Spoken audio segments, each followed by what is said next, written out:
Just comb your hair, go and wash your face. It's been a real long time since you've seen the light of day. So let thoughts come as they may, beauty and parade. Everybody all smiles when you're back in the seat again. On board the Petty Express to a beautiful darkness. It's full steam ahead to ride the rails to our next destination. Yeah!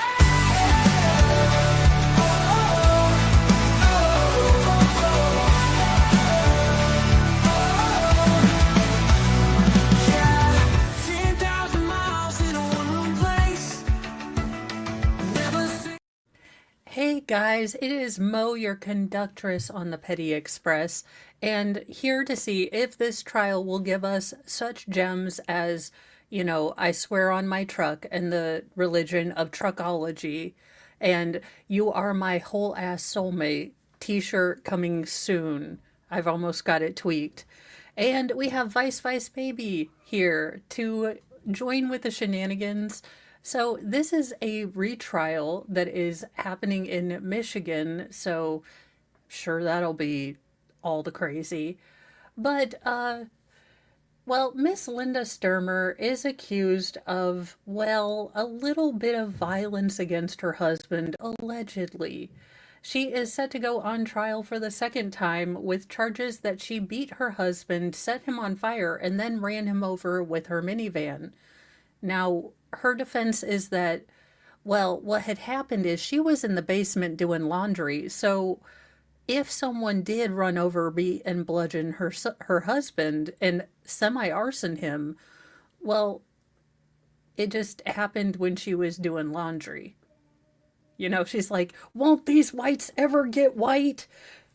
She's just down there beating, the whites on a rock in the basement. To empty your pockets every time. Yeah, she's like, that's what happens when you don't take the pen out. It was one too many times. She done told him, and that's how her snapped episode started. If I find another quarter in your jeans, I swear.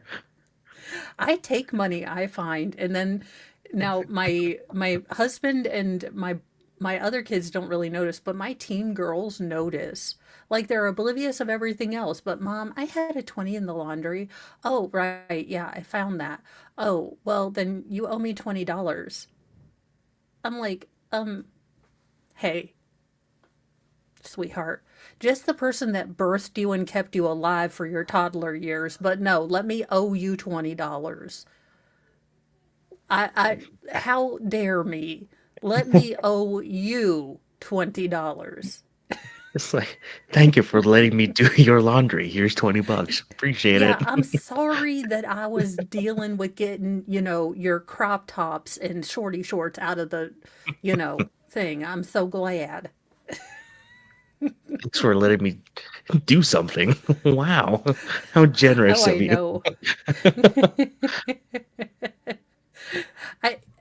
My teen girls, I mean, if that's all I have to complain about, they're pretty okay. But still, she's just like, you owe me $20 then. And I was like, I was trying to think of how long I would still be in the ICU if I had told my mom she owed me $20 when she was doing the laundry. I was like, y'all would have clearly have still been sending flowers to Mo in the ICU. It wouldn't be Mo in the deep end. It would have been. People ask what happened. I told my mom she owed me $20 one day. Ain't never been the same right since then. Vice Vice Baby would never have happened if I said that. I know. My Look channel here, would kids. not exist at all. So when she says I am the meanest mom, I would like to point out that she is not afraid to say those kind of things to me. That is unthinkable. Like, if I even open my mouth to even attempt to say anything, I would cease to exist.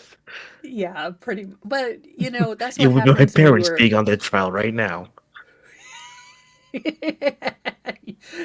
And your parents would be like, I didn't think a jury would convict me neither. I was just doing laundry, I swear. I don't know what Voir happened. dire was voir dire was just like, you have kids, you have kids, teen kids. Yes, yes, okay. Well then, I'd like you to go ahead and mark me not guilty because here's what she had said, and they're like, oh yeah, no, we don't even need to have a trial. We would like to. Our parents just get a parade as we're in the hospital watching them. Like, yep, this is what happens. Like we just see their mouth just mouthing, "Told you so."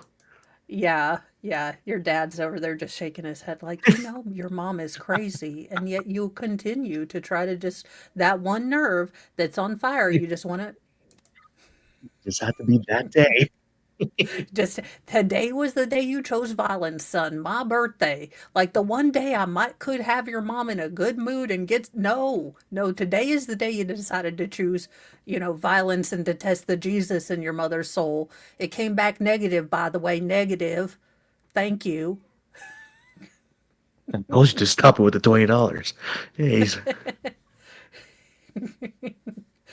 So let's see. We are actually on the day one. When it is day one, this is a first time ever on the Petty Express. We are always running behind because I run my mouth, basically. I mean, I would say that we get sidetracked, but it's basically I just run my mouth. What in, oh no, the Mr. Miyagi goes to court, and I know that's bad, but if he doesn't say wax on, wax off in the opening, I'm going to be very upset. Now, Danielson, I mean, jury son, wax on, guilty, wax off, not guilty. Duty. Wax I'm on a and terrible, wax off. I'm going straight to hell. Or he could be giving out mugwai. You I would know, I would love to see that, honestly. Just like, here you go. Here's a little present for you get a I was mogwai. always You get a so mogwai. You all I get was a always so mogwai. pissed off. There were only three rules. I mean, you just didn't get them wet. You didn't feed them after midnight. And what was the other rule? I think don't tell your mom you got a weird Asian critter in your room that you can't get wet and can't feed after midnight. But how hard is that? I mean, I know they work out for evil and they wanted to become gremlins, but all you had to do was keep them in a cage with no water. Oh, would they? Oh, would they go with daylight savings time? Oh shit. They were setting us up for failure from the get-go. Don't even. Well, I hope wherever they were, there were no such thing as daylight crappy time. Yeah.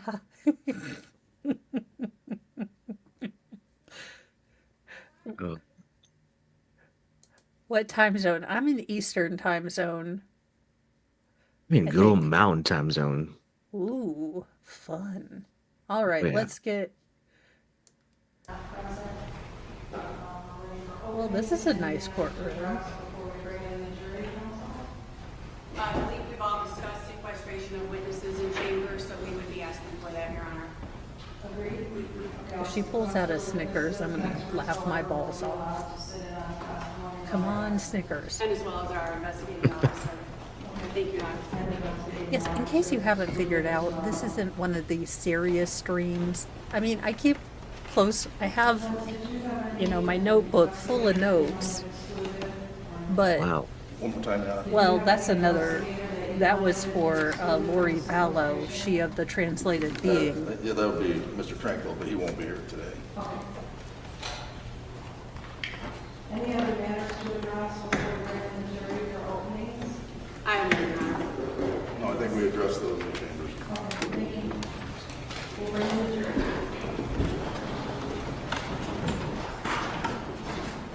What in the Sister Act is that robe?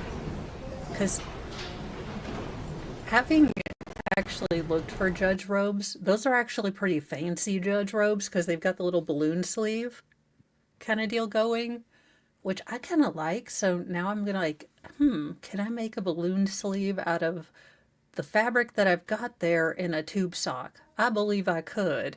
Now, would it look good? No, but you I could. do have my graduation robe, and it looks similar. because my school robe was black. Oh, Lord, no. I hope Oh that's something no. in Latin, but I don't think circumspence, maybe. But Soup is missing something. we need the Hardley boys. Well, yeah. Well, who you're going to be fixing today, Sal? I don't know if you're into cougars, but this one might be a gilf, if you will, a grandmother you'd like to fade away. Anywho, so she's a gilf. Now she alleges that she was, deeply involved in laundering her husband's clothes in the basement and has no idea how he was bludgeoned in the head, semi set on fire, and then run over with the family minivan. Now, this is a retrial because apparently there was some shenanigans in the first trial. So, I don't know. Now, that being said, the lint trap could be the reason for the fire, so I'll give her that one. And, who hasn't smelled the snuggles so much that you become intoxicated, pass out, and, don't notice that your husband's dying? I believe this is in Kalamazoo, so I don't know which county it is, but if you are a Michigander or a Michigonian, Michigansonite, then if you know where Kalamazoo is, I think it's there. This is a public public service announcement to empty out your lint trap after each use, Yes. so you don't Now, get partially arsoned. the important question is from Chucky. Have you ever waxed a chump like a candle?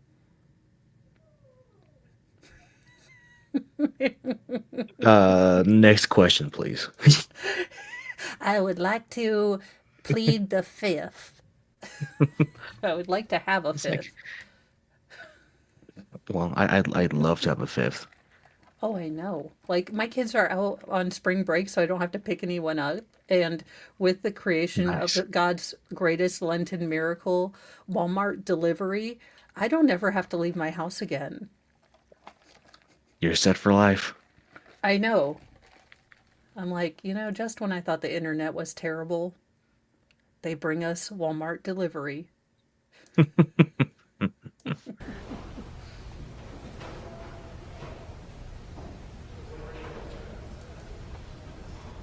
Now, we can only hope that none of the attorneys in this particular trial have level 3 to 4 HOA slash HR Karen voice. Because the last two trials that we've had, these women have had terminal penny problem voice.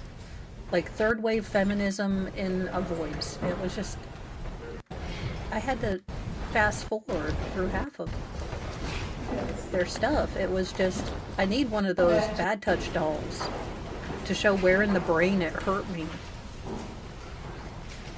Scale of 1 to 10. How bad does it hurt? Morning.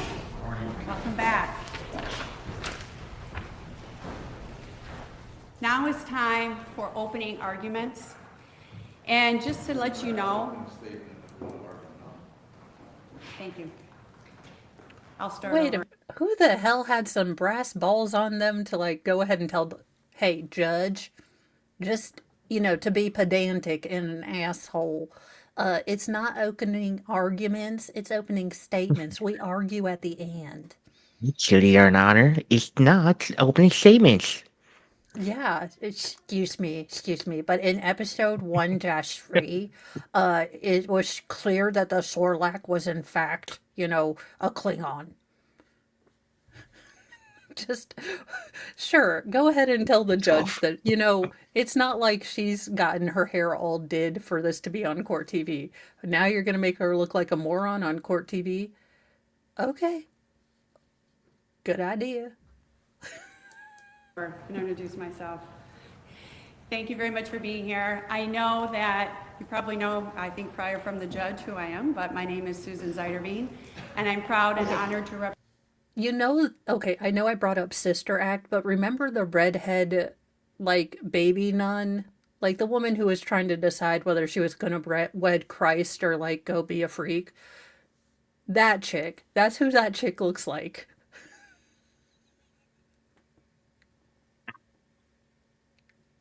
I'm just saying.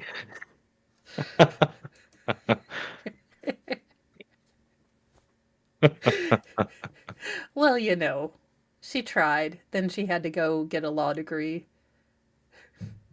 I think it's the straight hair that is throwing me off. Yeah. Well, that didn't. Yeah, probably. Let's continue after we make fun of her, of course, and I figure out which movie star she reminds me of. The real important things. Let's get to the opening statements, not arguments. Let's bring out Megan Fox Present to deal with the hair. state of Michigan and the people of Van Buren County as your elected prosecuting attorney. So now is the time for opening statements. It's our opportunity to tell you what to look for in the case, kind of our roadmap, what we plan to present to you over the course of the next several days, what evidence that we plan to present, and who will be testifying. So we talked a lot about in voir dire, about the charges and the elements. So I want to take a few. Okay, in The Sword in the Stone, the woman witch, because first she comes out and she's supposed to be all smexy and hot, but then it turns out she looks more like Agra from, the Labyrinth. That's who this chick looks like.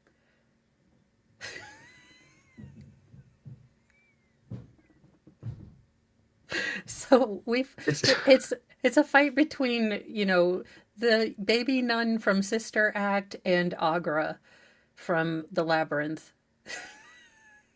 I'm just thinking how she's looking at her is just it reminds me of the teacher who's trying to hear the excuse of like what you have to say when you're in trouble.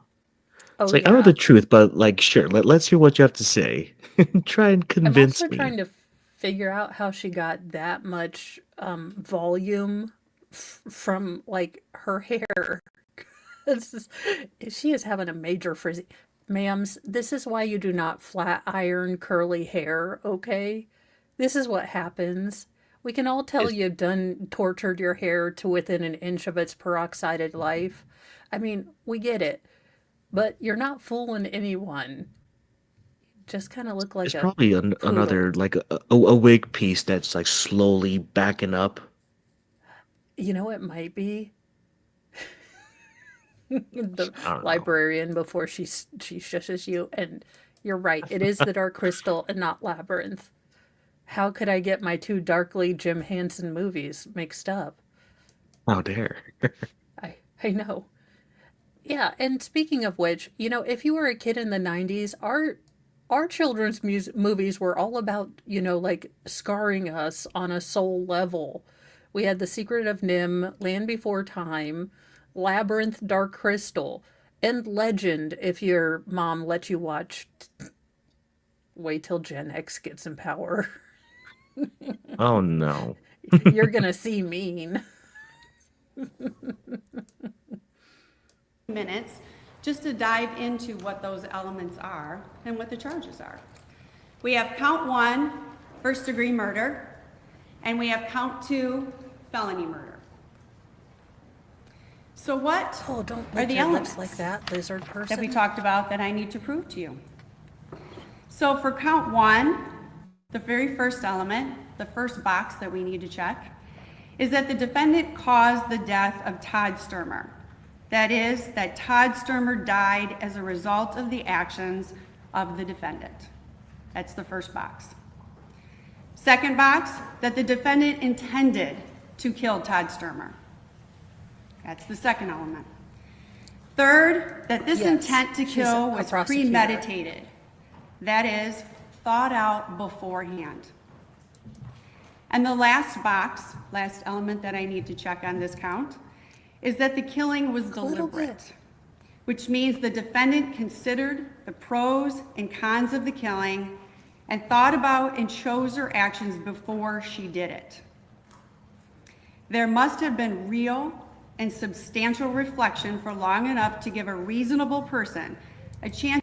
She's from Michigan. I mean, real and reasonable, anything. She's from Michigan. I say that as someone from Indiana, though. So Michigan. she definitely has that Wisconsin sort of Chicagoese accent.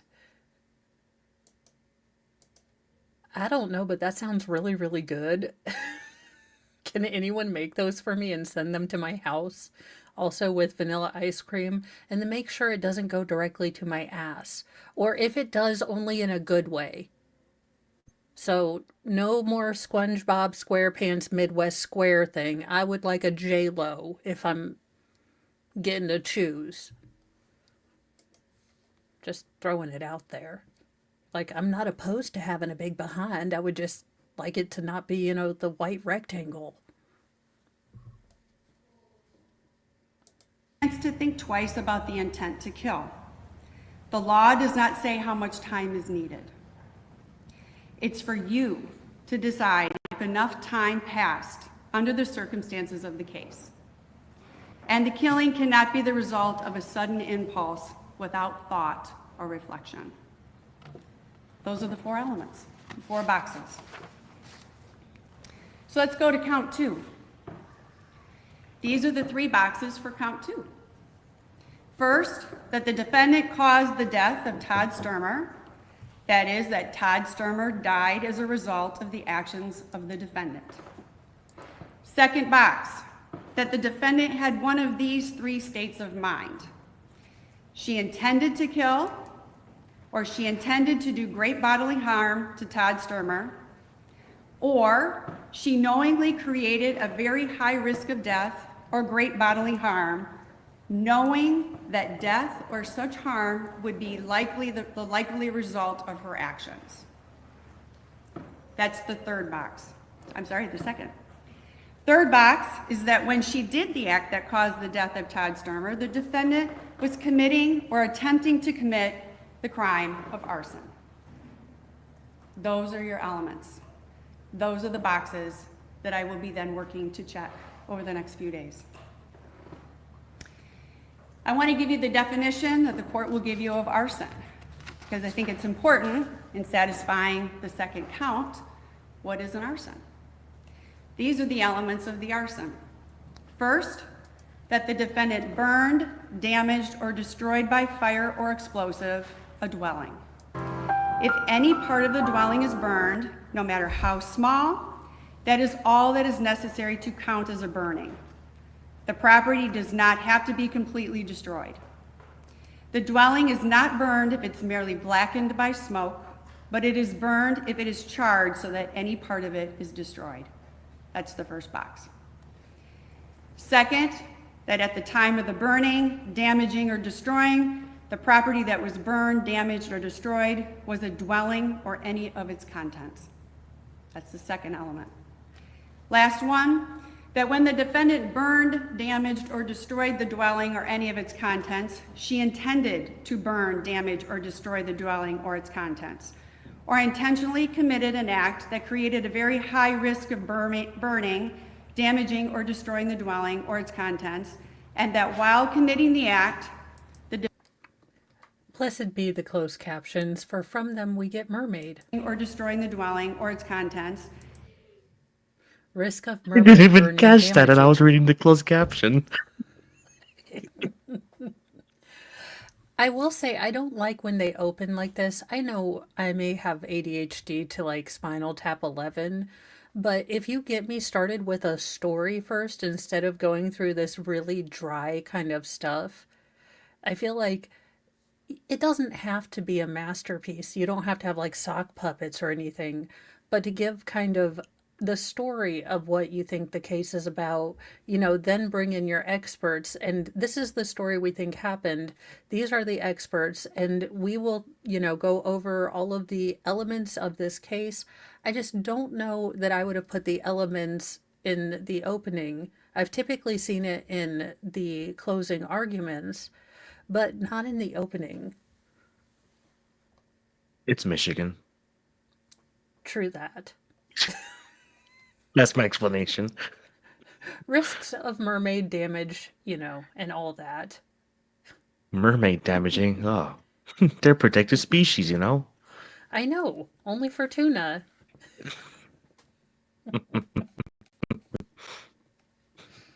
And that while committing the act, the defendant knew of that risk and disregarded it.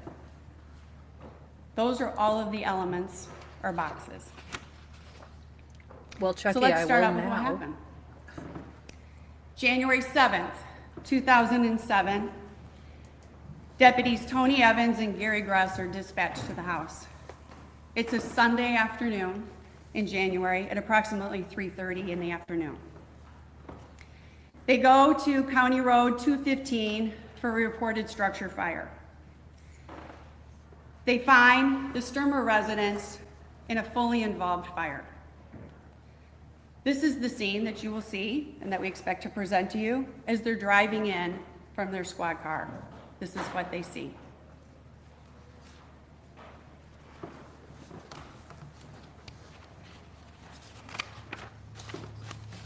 When they drive up, deputies locate several people standing on the north side of the residence. For those of you that are directionally challenged like I am, that's if you're looking at the front of the house, it'd be to the right of that picture. At this time, they locate Todd Stermer. He's laying in a pool of blood, approximately 20 to 25 yards from that side of that residence. Mr. Stermer this says unclothed. It's actually not 100% unclothed. His sweatpants and his underwear are pulled down to his ankles. He doesn't have a shirt on, and he's still wearing his socks. He is badly burned, and to say badly burned is an understatement. His burns cover almost all of his body. His hair is gone, his ears are deformed, his skin is slipping off his body. Due to his injuries, the people who are on scene try to move him farther from the home, just to be able to get him away from the fire and away from the house, and then they attempt to render aid. Jem, my guess is that he was trying to do the stop, drop, and roll thing. He might have been trying to walk, stumbled. I mean, unfortunately. And y'all, just between you, me, and the interwebs, if I die pantsless, tell everybody. I want it on my tombstone. She died disappointing her mother and pantsless. Yeah, so he took his shirt off to put in the laundry. Then, as he was trying to take his pants off to put in the laundry as well, fire started. He tried to escape, but tripped on himself, and that's why he was 25 yards outside of the home. Makes sense. Also, I mean, I can trip that far, just trying to go up the stairs. And if you're deflating, okay, so I buy my skirts, my holy roller skirts, just a bit bigger, like a size bigger. Well, if you're slowly deflating and getting defluffinated, it never seems to happen until you're trying to go upstairs with a Polar Pop in one hand and, of course, some random crap in the other. And as you're going up each stair, you're trying to do the duck walk. Like, maybe if I could just walk a little sideways or like, how do these guys in the rap videos do this? I'm over here trying to figure out, okay, I think I remember watching a rap video once and they walked like this and then their pants stayed mid-thigh. Wax on, wax off. Pretty much. How does this woman think she's going to get away with this? I was not there. I was in the basement. So you heard us. How did this happen? I can't wait for her defense attorney. Please be like Chandler Halderson.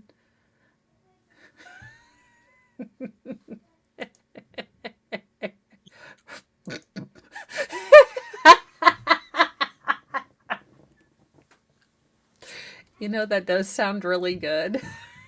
Not gonna lie.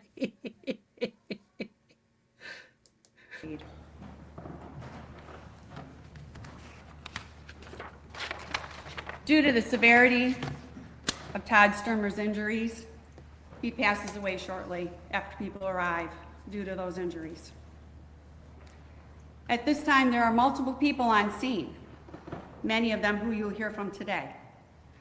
Mike Matheny, Connie Calhoun, our neighbors directly next door.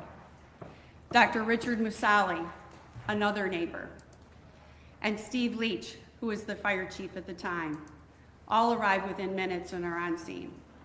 You will hear from them what they saw and their statements.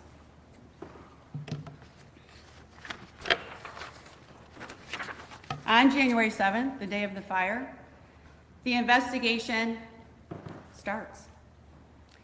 They call in after the original deputies are there. They end up calling in the detectives. They call in Detective Gabrielle Rout, who is now retired, and Detective Tom Maziowski, who's also now retired. And they respond to the scene a little bit later in the day. The investigation starts. They start collecting all the evidence that they have on scene. They take numerous photographs, of which we expect to present to you.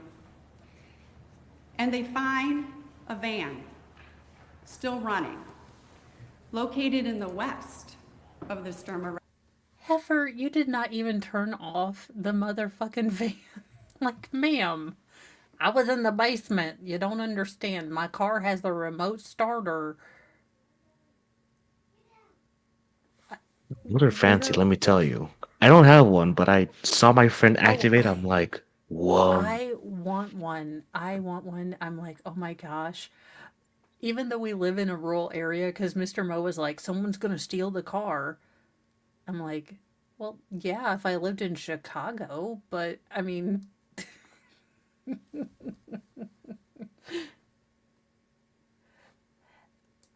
Danielle or Denise, I am sure that no one wants to have to see this stuff. I can't think of anything, more heartbreaking than having to be at the, scene of a first response, knowing you can't do anything for a person but try to make them a little bit more comfortable.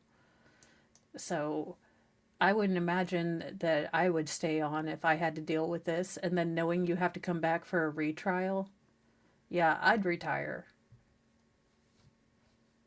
Although this woman looks like her cats don't even like her, so like she tries to be nice to them, not like she's a B word to them or anything, but they just don't like her. But cats don't like anyone, so that being said. Residents. So those of you who are directionally challenged, the van is running in the backyard. Tire impressions are located, and the detectives mark them with flags, the tire impressions leading to the van. There are several items of clothing that the neighbors we listed, have taken out and placed on Todd's naked, burned body. Those items are also collected by the detectives and put into evidence.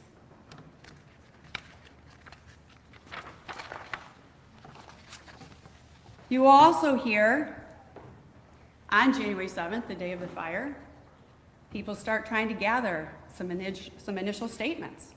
What happened? You're going to hear from Deputy Gary Gruss, hopefully today. He will tell you what Linda's first statement was. You will also hear from Detective Gabrielle. Please, dear God, let it be. It was a good day. We were doing puzzles and painting, and we drank a little bit of wine, and then we were playing hide and seek. But I played car edition. So tag you're it, bitch.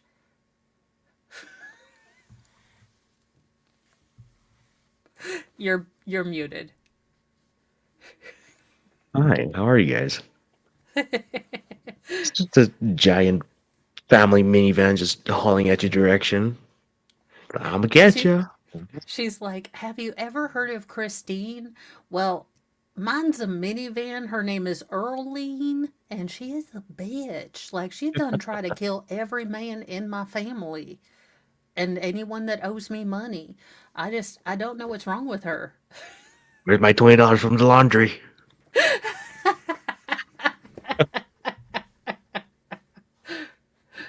Oh, goodness. Gabrielle Rout.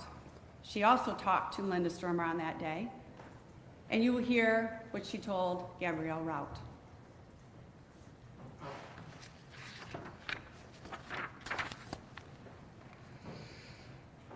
As this investigation continues on the 7th and the 8th, Detective Sergeant Scott Leroy is brought to the scene.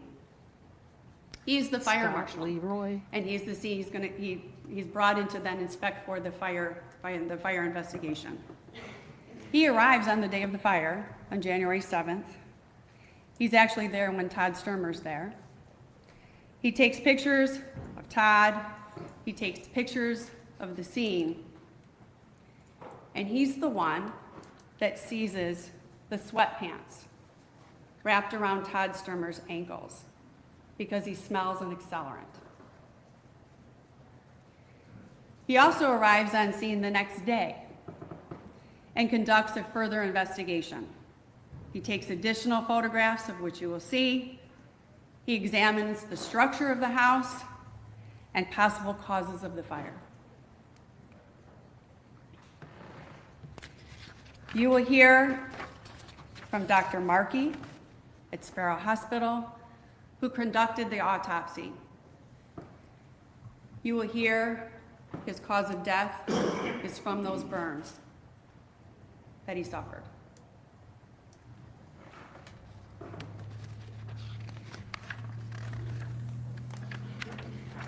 You will also hear on January 8th, Don Deleuze, who's a Berrien County Sheriff's Department deputy, is called to the scene to do mapping and distances of the scene. So I'm going to show you, I think this will show up on all of them. This is the driveway coming into the house here. Oops. You can see the house. You can see the north side where the victim and the tire tracks are. Here on the I'm hella glad that none of my cats are in here, because I'm like, it's the red spot of distraction. My cats would be like, get it, it's on the computer now. This heifer's put it on her computer. Get it. Wow. Most screens just went black. What happened? Yeah, pretty much. His pants are around the toilet because he was smoking on the toilet. It was a gas explosion. I mean, it could track When out. Taco Bell. Has he been eating deviled eggs or cauliflower? Or cabbage? Because any of them things, it was self-defense. This Probably woman them is beans. not guilty. He had a whole bunch of chili. He's like, shut it, Edith. I'm gonna light a candle anyways. It'll be fine. It'll be fine. It's expiring today. Gotta empty it out.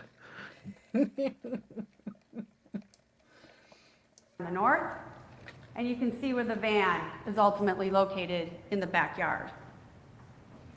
And what makes this interesting is we expect. How are you gonna make this look not like a murder when the car tracks are in the backyard? This is your driveway. This is all your driveway. And you were like, nah. The van is running in the back. I don't know how they found her guilty in the first trial. I feel like off-roading today. Might as well. Whoa, speed bump. Yeah. I mean, okay. All right. I can't wait for Mr. Miyagi to come up and explain how we're all wrong. And what makes this interesting is we expect to present to you details of the terrain of this yard. For those of you who are familiar with Michigan walkout basements, this is a walkout, meaning that where the body and the tire tracks are on the north side is a slope down. Where the van is at below the grade level And there's sliding glass doors that lead out of the basement.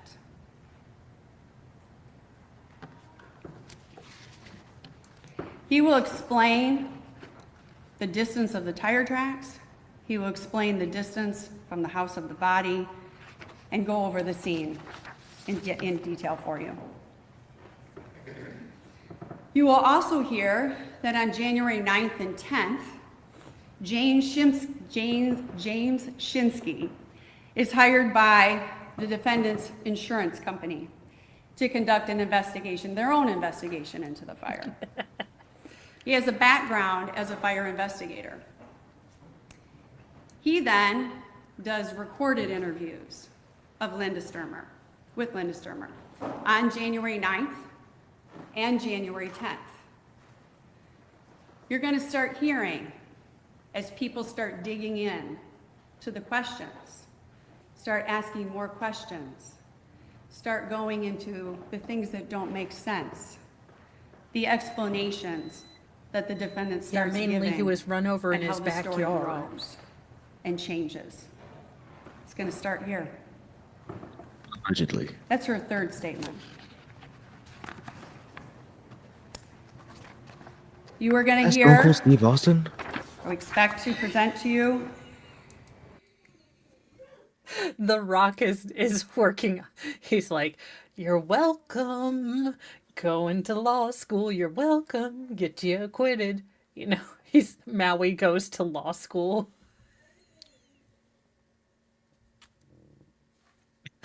Tim, you're stone cold.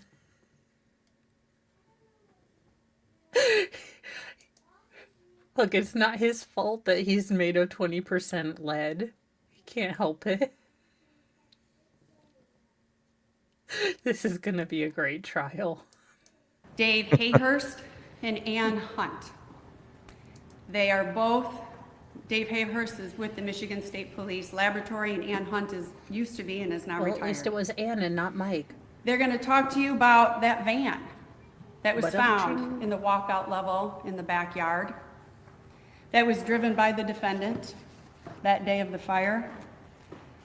They're going to talk about the multiple points that they examined, the This evidence heifer that was took her purse. This bitch literally took her purse when she was going to go. Like, look, I don't know if I'm going to go out. I might need a coupon, okay? Have you ever tried to have Wendy's honor a coupon when you don't have it? I need my coupon, okay? And my Kohl's points, just in case. Just force of habit. Like it's like you need your keys, your wallets, and everything. Like she needs her purse everywhere she goes. Do you think she did one of these things? You know how moms, like, we're forever throwing our arm over our purse? Do you think she did that? I shouldn't be making fun of this, but come on now. Like, so when she, was speeding up and then she had to do the thunk, do you think she did that to keep her purse from falling over? It was still in the front passenger area of the van. Maybe. Well, because the car was still running. Oh dear God. She's a crime genius. I don't know how the defense is gonna take these fact patterns, but I am willing to hear them tell something. points that they examined, the evidence that was scraped from underneath the van, and how they evaluated it, and where it was found, and the results that is determined to be the blood of Todd Stermer. You're also going to hear that the defendant's purse is found in Todd Stermer's van in the front passenger area of that van.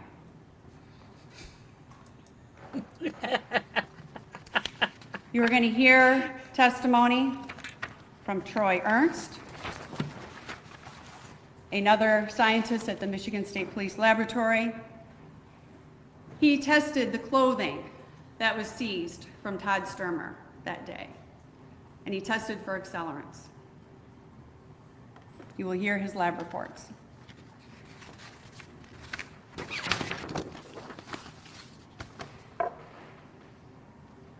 January 15th, James Shinsky starts conducting his own fire investigation. During this investigation, he seizes several rags from the washer in the basement of the Stermer residence. These are collected by Mr. Shinsky and sent to a private laboratory for testing.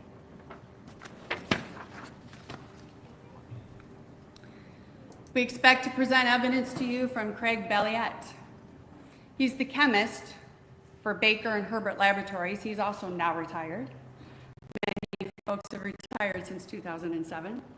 And he conducted an analysis of those rags that were seized from that washer by James Shinsky.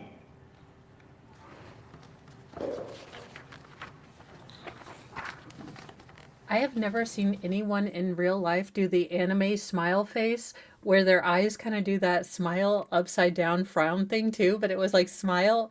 I was like, oh my gosh, is she in manga? Come on, please. I was like, I kind of wanted her to do one of these things too, but I figured that might not be appropriate. She wins the case, then maybe she'll do it as like a little celebratory picture. Oh my gosh, yes. Must have it, must know her My Hero Academia name and her secret power move. What's the date on that last slide? Let's see if I can go back here. January 26th, Mr. Balliet. On February 27th, Steve Willison, who's an attorney for Farm Bureau Insurance, also becomes involved. So again, part of the fire insurance investigation. Defendant sits for an examination under oath at the request of her insurance company. The plot starts to thicken. The statements start to become more descriptive, change. You'll hear how everything starts changing. Blame starts being shifted. Stories, statements, explanations continue to change. Linda gives a statement again about what happened on January 7th. And at that time, she implicitly denies having an extramarital affair. Those extramarital affairs will get you. October 18th, several months now after the fire, it's still in 2007, Steve Willison sits with the defendant again for a second examination under oath. Talks to her again about the events of January 7th. They go over the details. They go over what doesn't make sense, what's not adding up. More questions are asked. More digging is done. Things don't make sense. I'm asking, as the evidence is presented, to focus on her statements. Yes, Indiana does have a cottage industry of homegrown chemists who convert allergy medicine into different things. You know, non-traditional pharmaceuticals. Indiana, we bring you high fructose corn syrup and meth. And the Indy 500. One extreme or the other. Well, my kids have either FFA as a school, pathway or Breaking Bad. Now, both girls had high enough chemistry scores to go into Breaking Bad, but they chose, not to. I figured we could have been up at the, state team level. I was really hoping, like, between, finding squirrels to go get you Sudafed and, glass beakers, we could have had the whole thing won. We've had a lot of money, missed out. I know. Old MacDonald or Heisenberg. It's basically the only two choices around here.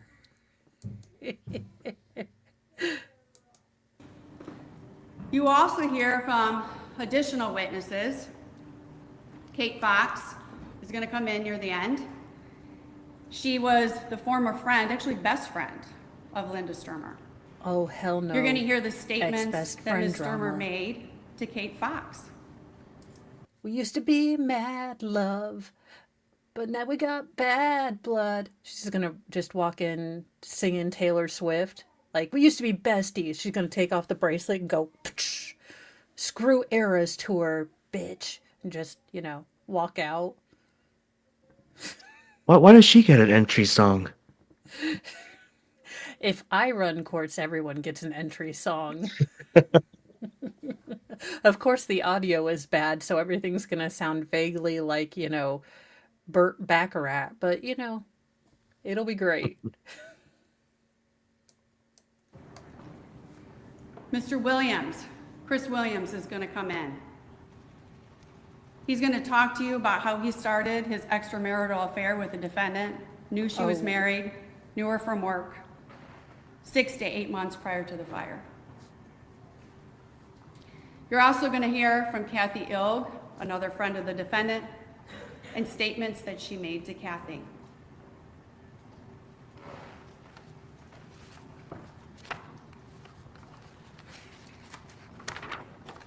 You're going to hear from Kim and Ken Thompson. They were also neighbors close by, not direct neighbors, but close by. They were actually on scene that day. They will tell you what they saw, what they heard, what the defendant said immediately after the fire in those days. You'll hear from Annette Crandall. She was also on scene on January 7th.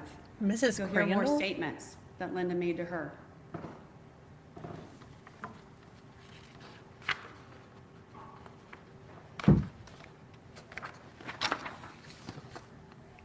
At the end of the trial, you're going to hear from Trenton Stermer, Trevor Stermer, and Corey Pierce.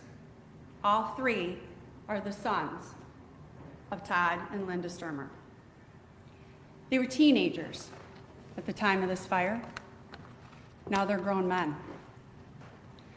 They're going to come in and talk to you.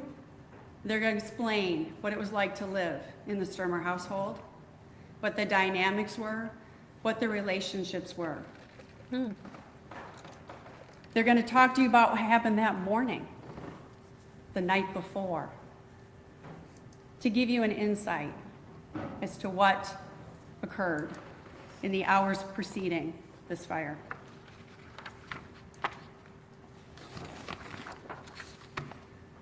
This trial is going to be, a lot of it's going to be about the evolution of Linda Stermer's statements. We're in the Midwest. We believe in intelligent design. Have you know? Although if you've seen the people in the Midwest, it does kind of, shake your faith in a benevolent creator. So, make of that what you will, but that was always a thing that made me giggle a lot in high school. Like, we believe in natural design. And I was like, have you been to Walmart? Tell me which benevolent creator made that. That is a pair of Daisy Dukes that are becoming, I don't know, a denim G-string in the corpulent thighlar area of that woman.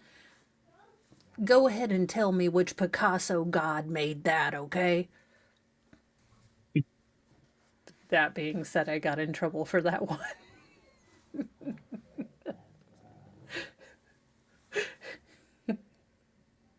Oh, they even made little dummy signs so that the jury can follow. If they were also raised, when the Federal Department of Education was still in power. As people ask more and more questions to try to get to the root of what happened, to understand, to figure out what really went on. Just in the process of asking more questions, you're going to hear statements, how they change about the home life. You're going to hear statements that actually change about what happened in the morning of the fire. You're going to hear statements change about where Linda Stermer even exited the home, the most basic details. What door did you go out? You're going to hear her statements. You're going to hear her changing statements of what she observed. What did you see? Where was the fire? What did you see? All of And you're them. also going to hear a lot of missing details that may be shown by other evidence and that we expect to show you. Missing details shown by other evidence. Basically, you can say there were things left out of her statement that we have evidence for. She just has a weird way of phrasing things.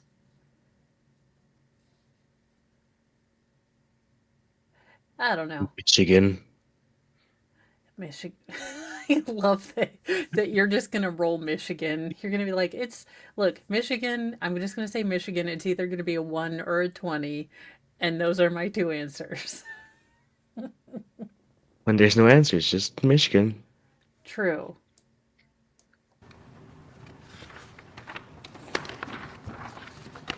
Particularly important are the statements about running Todd Stermer over with the van. Statements about never seeing the defendant. Statements about why. Why would you drive to the back of the house on a walkout basement? Why? You'll hear them. At the end of this trial, ladies and gentlemen, all the boxes that we painstakingly went through in the beginning of this opening statement will be checked. And I am going to ask all of you to render a guilty verdict on counts 1 and count 2. Thank you very much.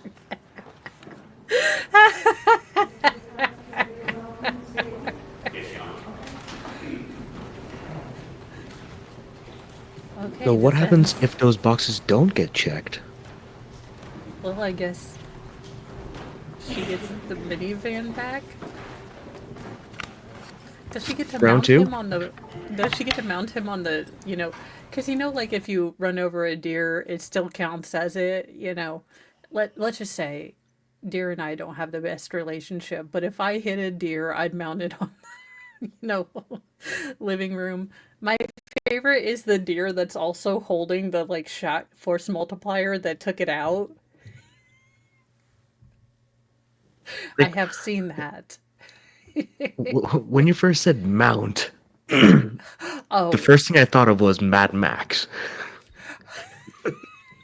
Just mount the husband in front of the van, Mad Max style. Oh, that would be horrifying. stop whatever you were just doing.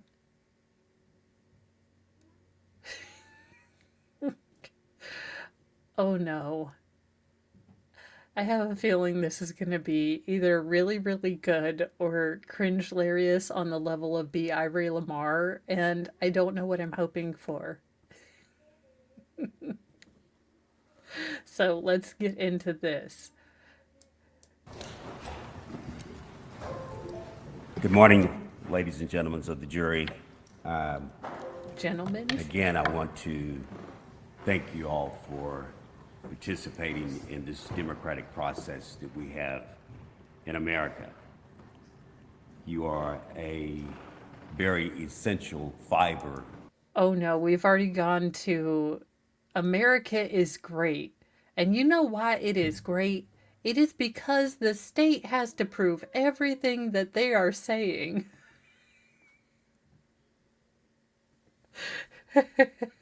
Versus, we are going to prove to you how my client is not guilty.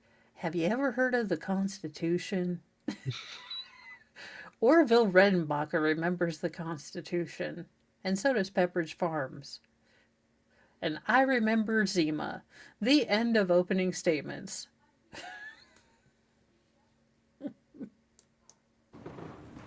To the blanket of rights that was embedded Not the in blanket of rights. I want very the snuggie of doctrine rights. that we all stand on and live with in these United States of America. And I don't want to take up a whole lot of your time, but this case is about a family.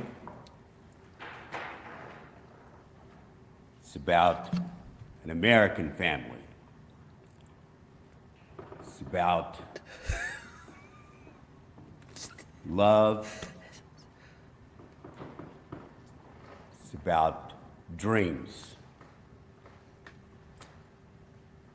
An American dream that most Americans have is to own a home, to own some property, to raise a family, and do the things that you love to do independently of anyone else. A family nucleus. The Stermer family was an American family. Well, thank God. Had it been a Canadian family, I was going to wonder why the fuck we were here. Glad we cleared that up.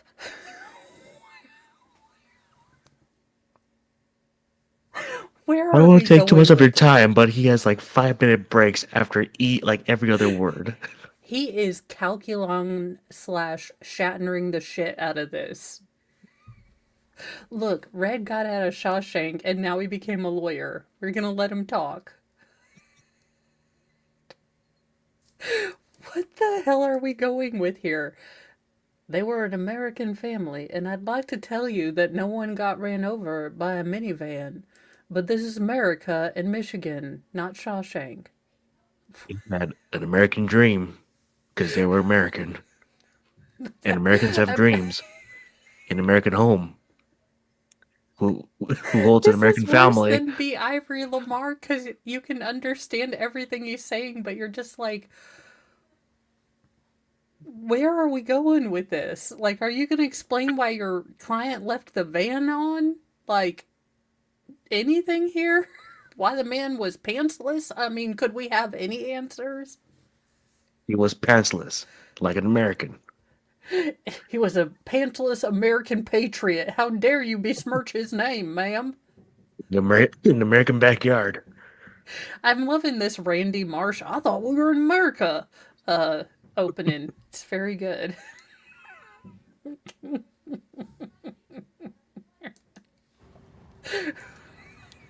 Where they sleep in their beds made in America and dream of created America. an opportunity for them to grow together, an opportunity for them to purchase some land. On 2 occasions, this last occasion in which they purchased, and they decided to build their own home. A family castle. Oh my God, Shatner and the shit out of this Mr. Todd Stermer, Todd Stermer was very. Dude, could you at least know the decedent's name? Like that guy, the guy she torched. I mean, the man who we all hear about his death, he was an American man, and I think his name was Chadley. Chad? Bo? Mike?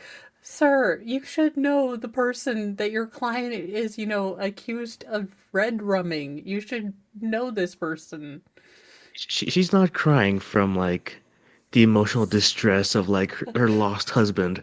She's crying because she's like, oh God, I'm gonna lose this. I don't know what he's talking about. She's like, I'm gonna What's lose this happening? American case. I thought I hired an American lawyer, but no. She's like, my scrubs are gonna say, made in USA. This is great. American dream. Oh gosh, let's continue this. Talented in reference to his skill sets of putting things together.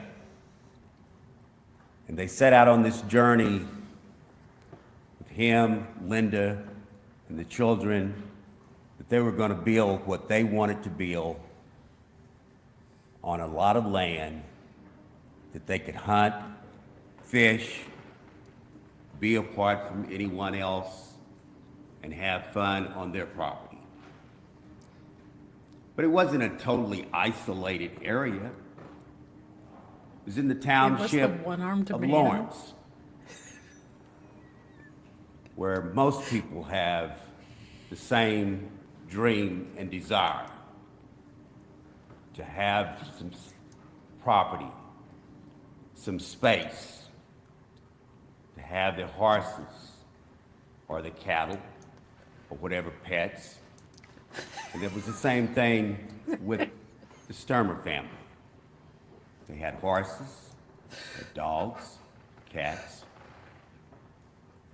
and had the vision of having many other things. They maintained their property. I mean, I have a vision of having an ab, but I don't know what the hell it has to do with this case. He's like, they wanted rubber ducks. They were gonna get a goose. A Highland pony. They wanted a donkey, and a fish, and some gerbils, and a snake, and a rat. And me as a juror, I am just writing, what the fuck does this have to do about this case? It's like, And you mentioned why this am I animal, on mentioned jury this duty? animal. Because I could be streaming this motherfucker. I would be laughing my balls off.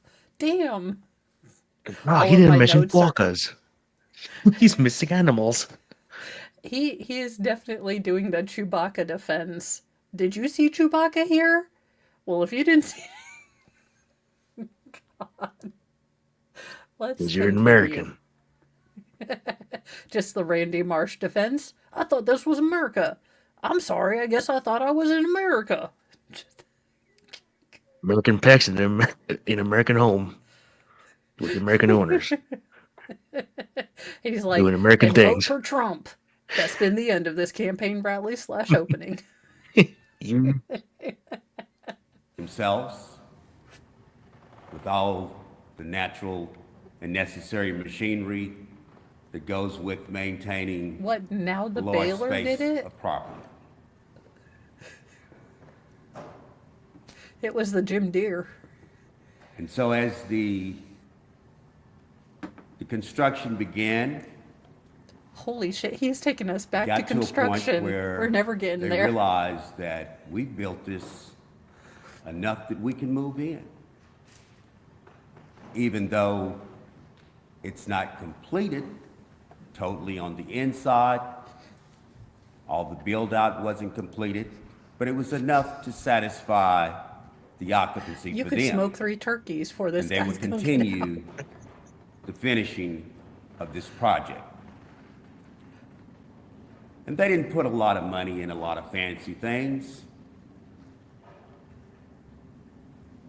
They lived in a common way.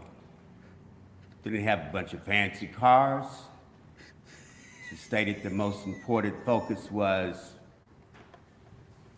the children, the school, their property, and the things that they enjoy among themselves.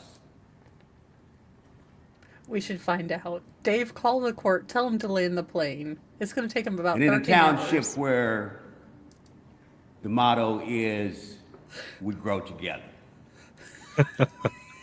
And even though these Where are we going with neighbors this? live far apart, they all knew each other. And so,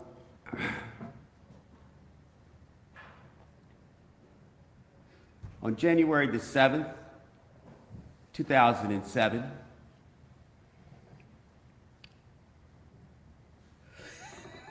very unfortunate tragedy occurred. It's his Miss America speech. On that morning, Miss Stermer and Mr. Stermer are at home. He's upstairs in his favorite place, watching TV, fireplace. And Miss Stermer is doing standard household chores. She's down in the lower part of the house, and the children are gone to the movies. And I don't want Which movie is it? I mean, no, let's go into the plot point. Was it was it Lord of the Rings? Was it It was 2007, so it could be. could be, or it could be The Hobbit.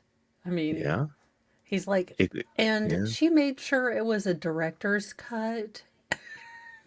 Would be Harry Potter. Could be.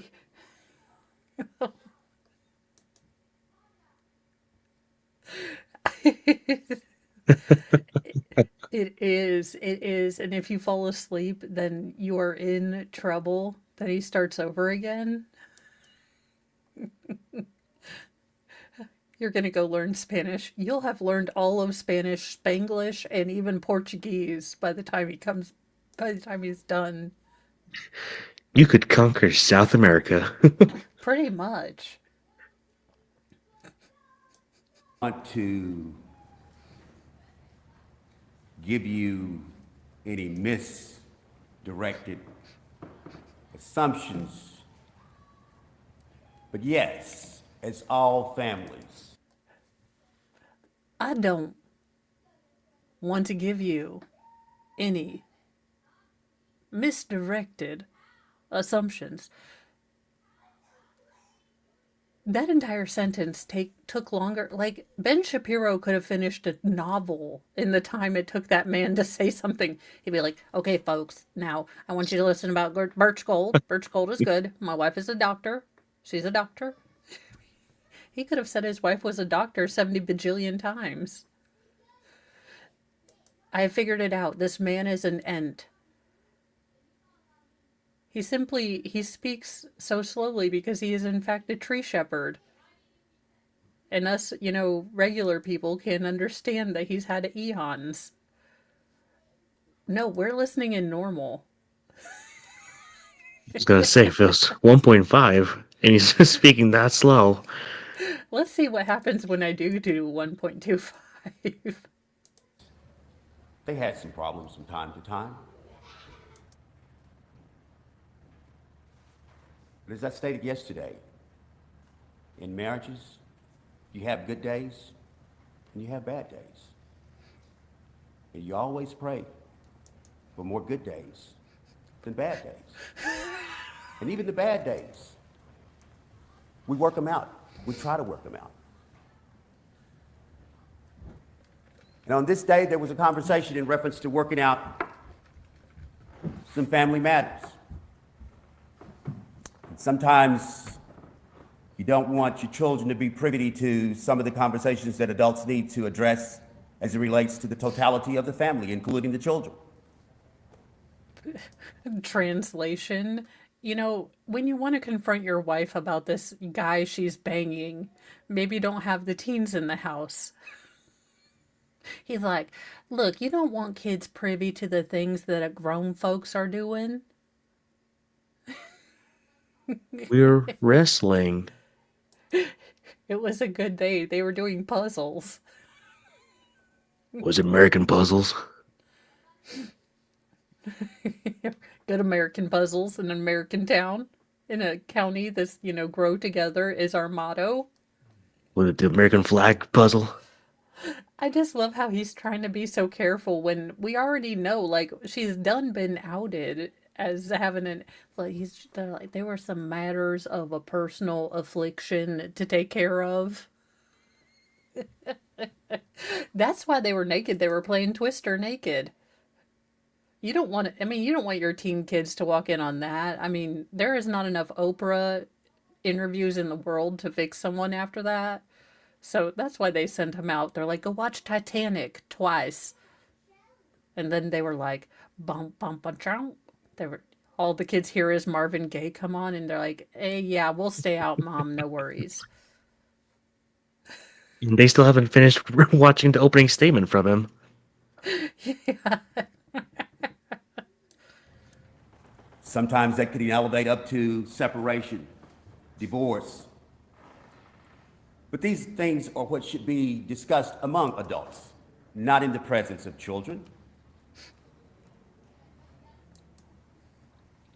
And so that was the reason why the children was gone to the movies at the suggestion of Ms. Stermer, that they were going to talk about some family issues they didn't need the children to be privy to. And so that brings us back to Ms. Stermer and Mr. Stermer being in the house alone. There wasn't any fighting. There had been some arguments. Nothing physical. Nobody threatening anyone. As a matter of fact, Ms. Stermer had earlier that day went to one of the local convenience stores. Gasoline for the car. Purchased Yeah, a let's few put her items, where gasoline is. come back home. And she's there with her husband.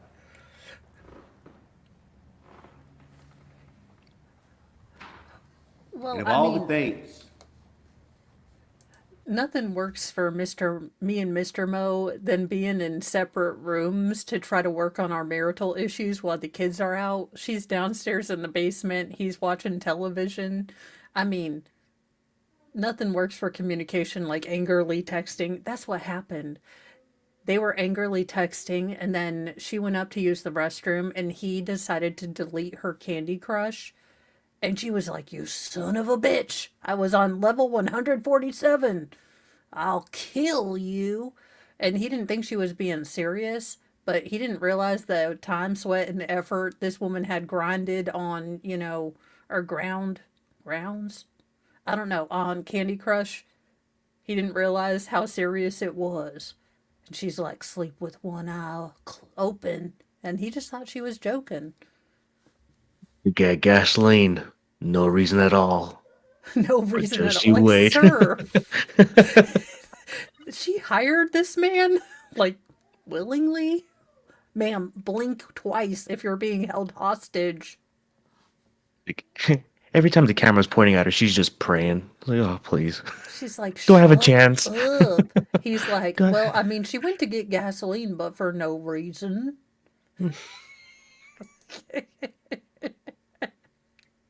Possibly. We need to see if he likes biscuits and mustard. I was gonna give him the level best, but it's just, oh good lord. that could happen. She hears a scream that she's never heard before. A very Until scratching she scream. flicked the lighter. And she runs upstairs, and as she gets to the top of the stairs, all she can see is fire. All she can see is her husband on fire.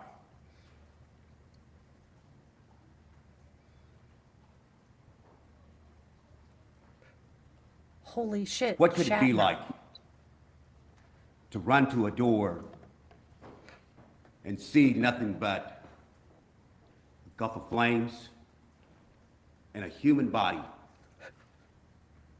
that you can't get to? All sources of communication was in that room. Her cell phone. She had no way.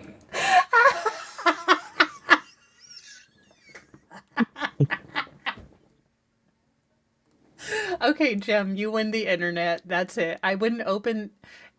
It'll be about 6 to 8 weeks until you get all the boxes sent to your house. I wouldn't open the ones that say tentacles on them, but you do you, boo. If you would like to open that box, that is up to you.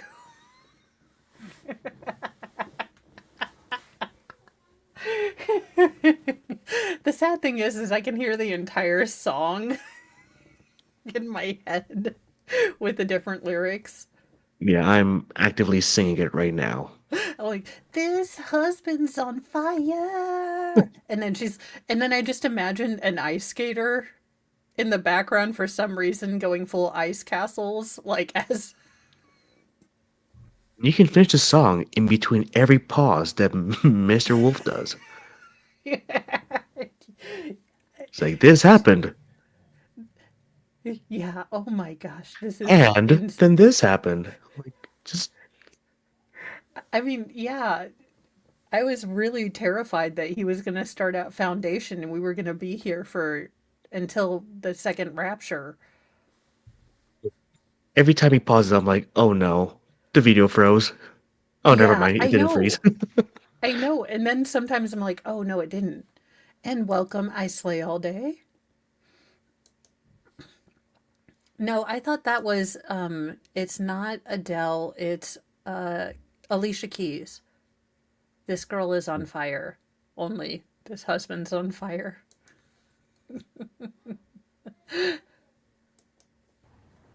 Of calling anyone. And in a state of total panic and trauma, she runs down, she gets out of the house for the sole purpose of trying to go and seek aid, help.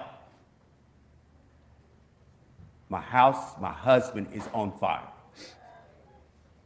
And not in a good way. She gets Like outside. real fire, fire. It's cold, it rained, it snowed.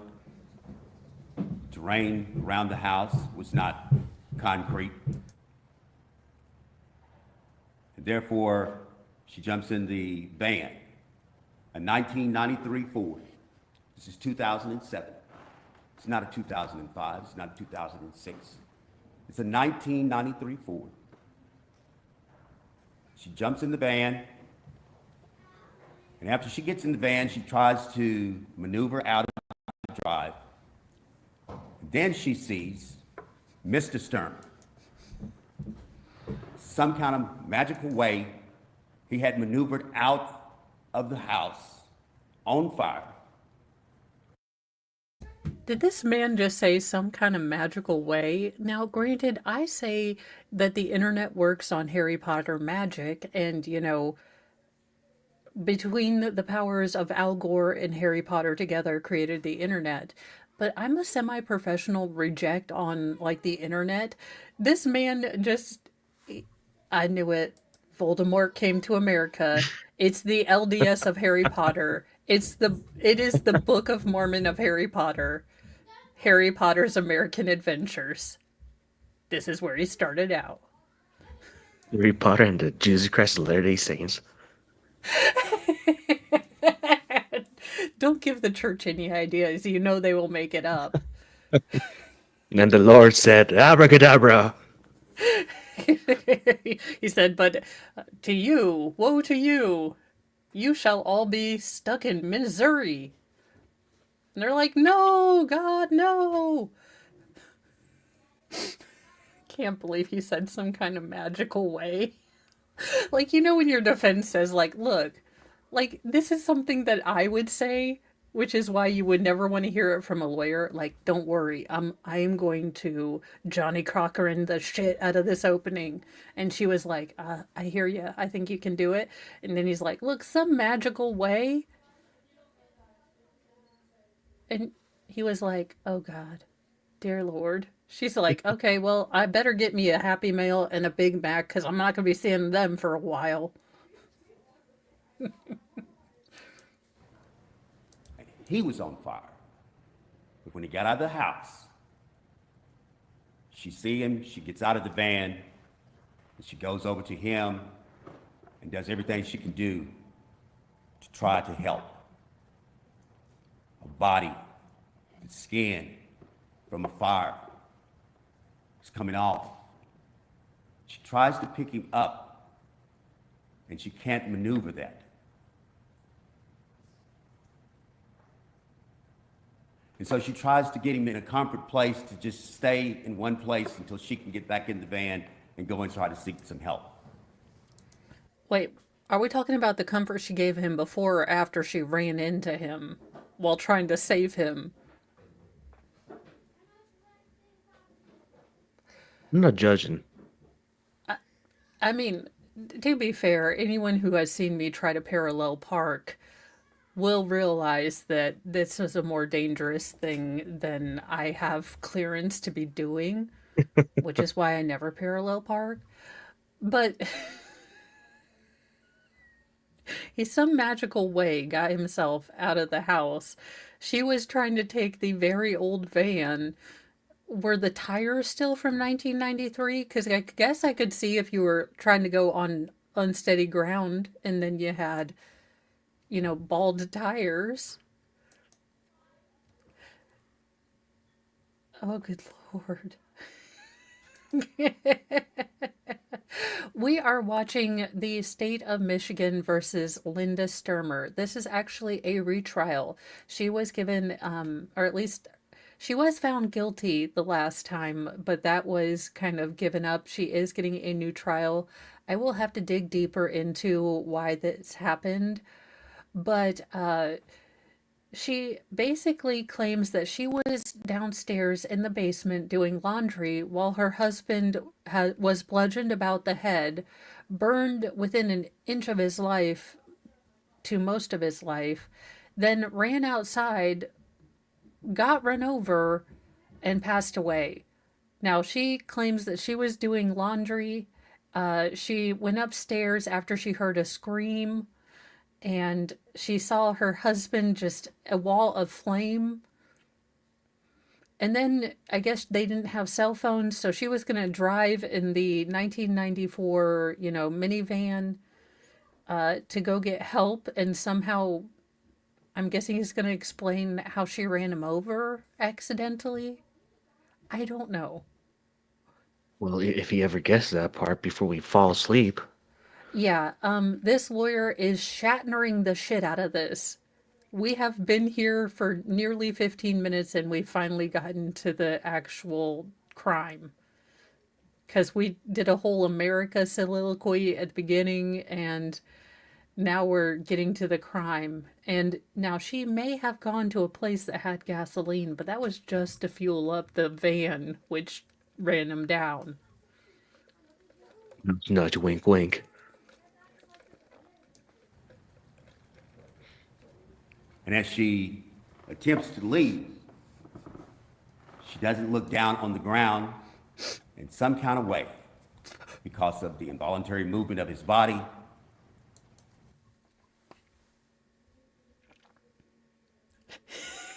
Look, it was magic that he was even out of the house. How was she to know to look on the ground to not run him over?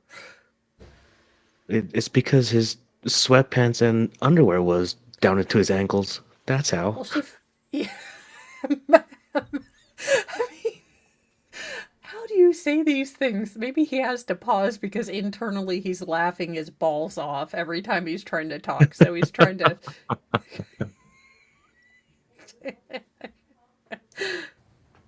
His body is positioned in a way in which, when she attempts to drive out and back up and go forward, his body is up under the center of the span. Oh, jeez. By this time, She tried to get him between the tires, at least. She did try. Like, this dang speed bump. Wait, we had a speed bump in our backyard? I mean, of What's all the this? ways to downplay this incredibly terrible trial. And he's like, It's like, I know I hate people that transport. I'm trying to get this stupid van out of my backyard, and where's the husband? Oh, there you are. Okay, sir. All right. Okay. the evidence will show that one of these very dear neighbors, several had seen the smoke in the sky. But not the naked call man on 911. fire getting run over. And by the time one of the neighbors arrived, she was totally traumatized. And they said, "Where are the children?" And the evidence will show that they were finally advised the children was not in the house because everybody was concerned about who else was in the house. They could see the ball of smoke from a far distance apart. No first responders are there for a while. Matter of fact, the very first people that are on the scene are all neighbors from the township of Lawrence. One individual was a doctor, not on duty, but he was a doctor. Of He arrived. geology. You hear the evidence that there was a Mr. Matheny. He's like, don't worry, I'm like Dr. Joe Biden. I have a doctorate in education. Everyone move away. Step aside. Help is here. What we have here is a dangling participle. Well, Gregory Bentway, she was in the basement doing laundry when she heard a ridiculous or a very blood-curdling scream. So she went up to the landing, saw a wall of flames, and her husband engulfed in flames. Now, she being the can-do-it kind of wife, realizing that they didn't have cell phones and they were in a country, decided to get their 1994, minivan ready to go so she could take him to the hospital and get him help.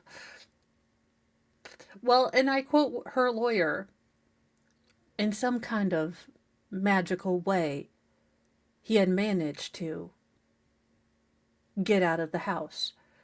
And wouldn't you know, when she was trying to get him to help, she accidentally ran him over and went backwards a couple forwards sometimes, as you do. And his pants were soaked with gasoline, and we're just not quite sure how that happened yet. And she was in America. That's what we've learned about this defense. Her lawyer is Shatnering the ever-living shit out of this, and even pauses that Shatner would feel somewhat ashamed of. So, yeah, she's not crying for her defense. She's crying because, oh my God, this is not going to go well.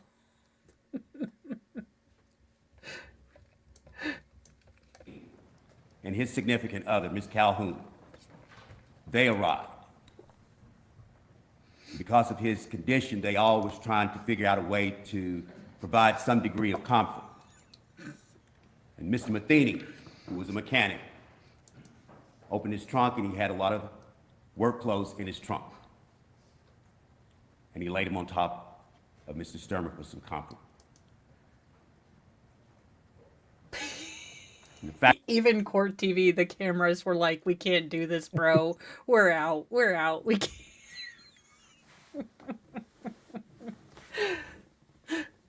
We're like, we've done all we can. This is not going to help anymore. Let's just end the live stream now. Yeah. Yeah. Everyone's asleep. facts will show that where he was now positioned, there was a fuel furnace that was part of the heating system of the house that had been installed by the family, Mr. Stermer, as part of the building. I'm guessing they haven't just built this house. I love how he's like, look, there's the same kind of oil on the heating pump. Okay, well, when did they put that in? Well, 8 years ago. They have a 1994 van. Were you not listening? Way they landscaped this place, and the tools they used to build this house. It all connects. Because it's America. Yes, it is. Several individuals was concerned that this fuel furnace was going to explode. And so when the very first responder arrived, they decided to pick Mr. Stermer up and put him in a small little boat and move him far a distance. Boat? I was going, please say suitcase. Please say suitcase. It's like, got something better. We just happened to have a Samsonite. But of all the things you could have put this man into, a boat, like, doesn't that add insult to injury? The man literally burned to death and you're gonna put him in the boat that's not even on the water? That is not how Viking funerals work. They were just trying to get him to Valhalla. It went terribly, terribly wrong.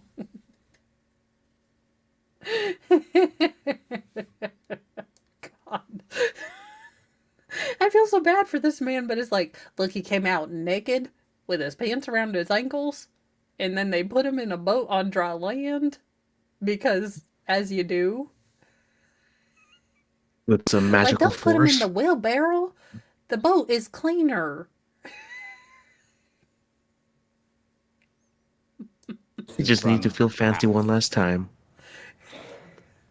And all at the same time, they're continuing to call in to 911, telling them, get somebody out here quick. And so when the first responders, I suppose the ambulance arrived, they did all they could do. But there's one part of this that you have to understand the trauma that Miss Stermer was going through at this time. When they were calling 911 there at the scene, there's a voice. And in no shape, form, or fashion that a human mind could assume that this could be a fake voice or a voice to cover something up. Can we hear the voice? Okay, does anyone have the clip of, well, it would be funny if we cut to a clip that, I've fallen and I can't get up. Or from Ghostbusters, there is no Dana, only Zool. Or if you're really deep into the 80s, from Real Genius, the voice of God. He's like, Kevin. He's like, Jesus? And he's like, yes, I am God. Stop touching yourself. You saw that? Not saying I'm going to add that, but any movie that, kills a house with popcorn and a laser, it's my.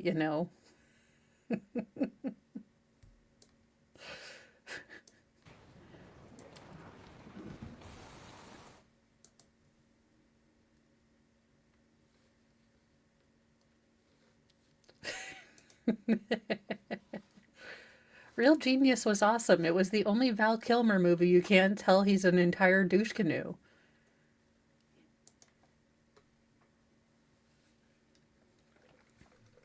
Do you They're hear the like, the. voice? It's the No, I American think they're voice. arguing about the voice. It's God! No, it's not God! It's an American! God is American, according to Americans.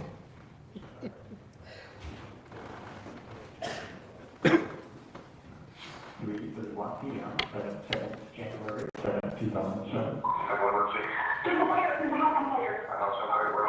Yeah, 2150. 67030. My address is the house right for it. I don't know. 0302. My address is the house right for it. There's people here. You know if anybody lives there? I do not, yes, they live here. Is anybody inside here? I don't know. I don't know. I see people right now. I don't know if they live inside. 670. It's great. Is it not north or south of here? Oh my God.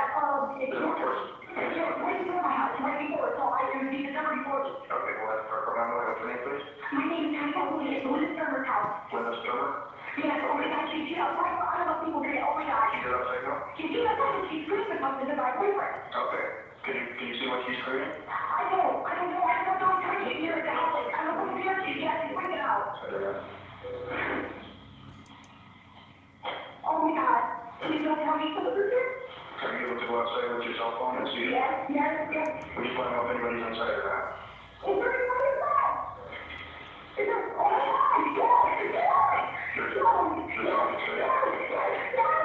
God.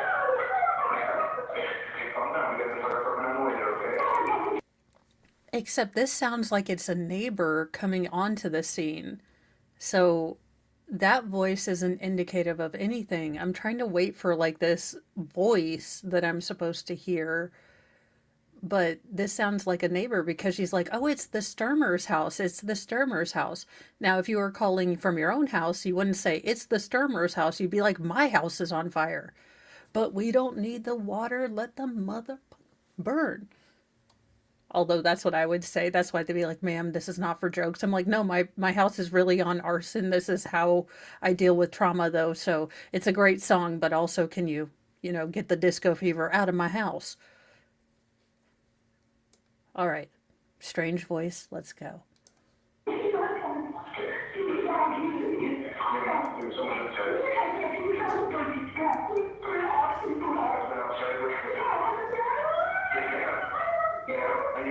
Calm down so you can help me. Okay, just calm down so you can help me. You know how many people are inside?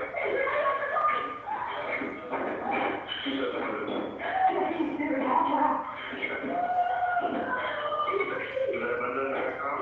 Okay. Where's your husband at? Can I talk to him?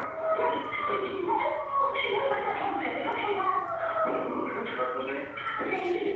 What's your husband's name?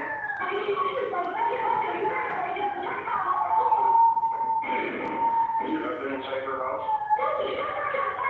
Okay, can I talk to your husband, please? If your brakes start making that noise, just as a side note, you need new brakes.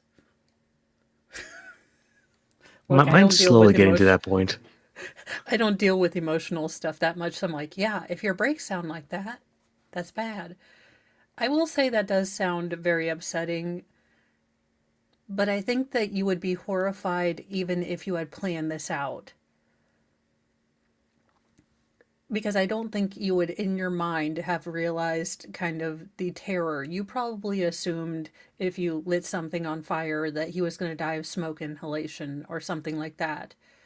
You probably didn't expect, my guess, allegedly, maybe she started something in the house or in the room, so it would look like a cigarette had gone out and he, lit himself on fire.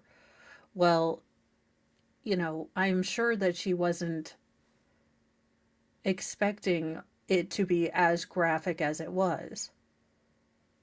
So she might be really screaming. And no, that is a voice. I will go back to it. It's not actually brakes. It is alleged that she bludgeoned him in his sleep. It seems like it was an attempt to maybe burn down the house, but he was more, vigorous than she thought.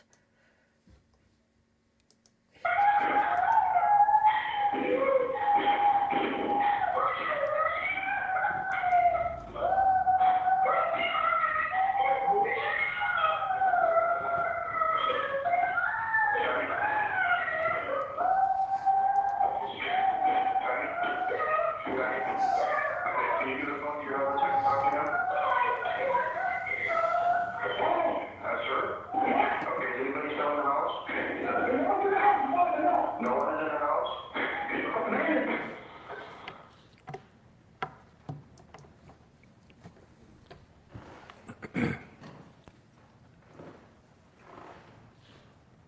From that point on, this whole tragic event has destroyed a life, it's destroyed a family,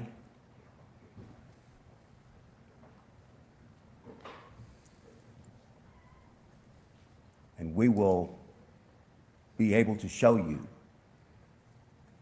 that the destruction from this fire, that there was a duty, an obligation for several individuals to do what was necessary to determine the origin and the cause of the fire.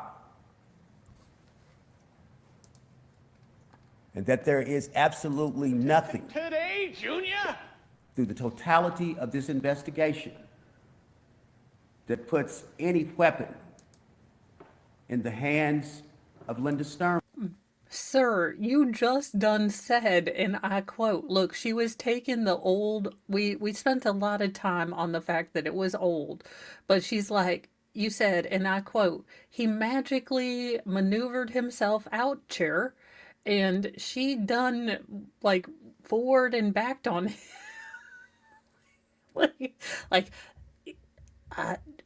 that you are not going to see any video of this happening, so obviously it was an accident.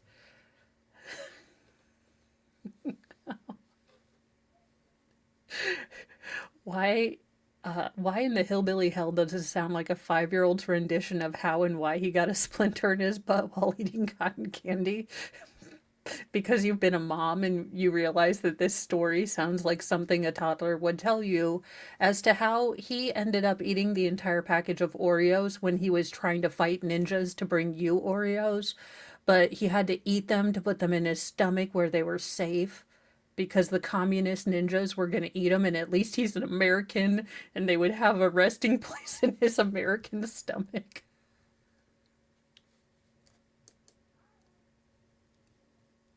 I don't know. Park driver versus park driver first. This is, oh my goodness. Youngest, most feral is a true patriot. Yes, he is, in his own mind. Do you know what? Okay, so I think you would love this. So he came up to me yesterday and he's like, "Do you want to know something weird?" And I was like, "Sure, why not?" And he's like, "Do you know in the north of the Korea, there are like the president, you get in trouble and shotted if you even laugh.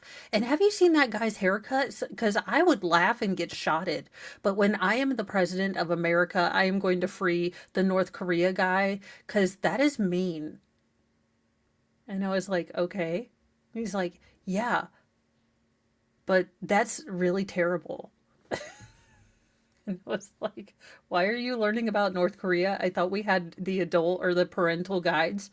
"Oh, yeah, but they teach us stuff about that. And then did you know that, uh, like, something we're going to move to Canada and live in Greenland?" And I'm like, "What is going on with What? kids' YouTube?" This is America. I know, but he's like, "It's so mean that the north of the Korea," because that's how he says it, the north of the Korea. And I was like, "I'm sure that's exactly how everyone says that." And but then he said, "And in the south of Korea, if you're a YouTuber, you get in jailed. So you can't be a YouTuber over in the Koreas." And I was like, "No, I just don't think you can be a jerk." He's like, "No, I saw it. This guy, and he was there, and then he's in jail now." And I was like, "I don't know if I want you knowing about Johnny Somali." But I just thought, I was like, "Okay, all right, there we go." That being said, that made more sense this entire opening. It had a beginning, a middle, an end. It didn't Yep. have a magical person on fire getting run over by a van. But let's continue.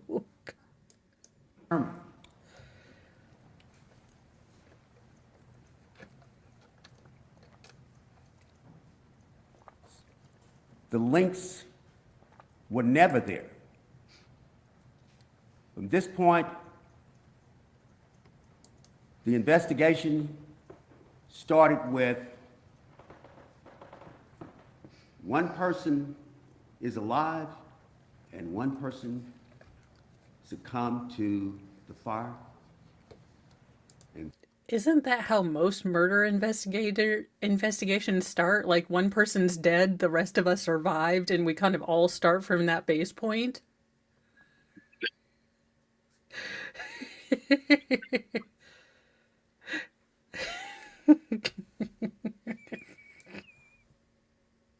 Therefore, one person must be the cause of the fire. That one person would be the person that they can talk to. And that's not the way it was supposed to be. The evidence will show that there was an accidental fire in a house, in a room that had burning candles, that had burning lamps, oil lamps, that had a fireplace, and that the location of where the fire started and how it began to grow It was was in an the same American room fire where Mr. through Stermer an was. American house. Not where Miss Stermer was, because she was down in the lower part of the house doing laundry and chores. And they started their investigation with this rush to judgment. Not a rush to judgment. I'm more We of are a going to rush make person something myself. because we think we have hunches. And what they did was, as she stated, when they arrived, one person decides that I'm just going to take the pants off of this individual that is lying here suffering, taking his last breaths. What little he's got on, with a burned up body, I'm going to take his pants off because I think I smell an accelerant. And the pants that got tested, their laboratory say it came back with. Was this before or after they put him in the boat? Jesus. It was while they were putting him in the boat. They're like, it's a new boat. Don't put those old pants on. I love how he's like, there were Febreze candles in there. There were oil lamps. I think she had a doTERRA diffuser in there. I mean, there was an air Remember fryer. Yankee candles? Those coconut scented ones? Yeah, because I'm sure this guy, if he had seen, one of the candles light, he'd be like, what should I do to put this out? Water or kerosene? Water or kerosene? It's just the guy, sweating, Superman sweating with a button. And so now he's like trying to say that someone just yoinked off his pants because for no reason, as this man has already been run over by his wife who's trying to take him to the hospital. He was And someone struggling, so picks it was hard to take his pants off. Gotta hold him in place with the You're like, van. I don't think you're uncomfortable enough, sir. I would think you should be naked too.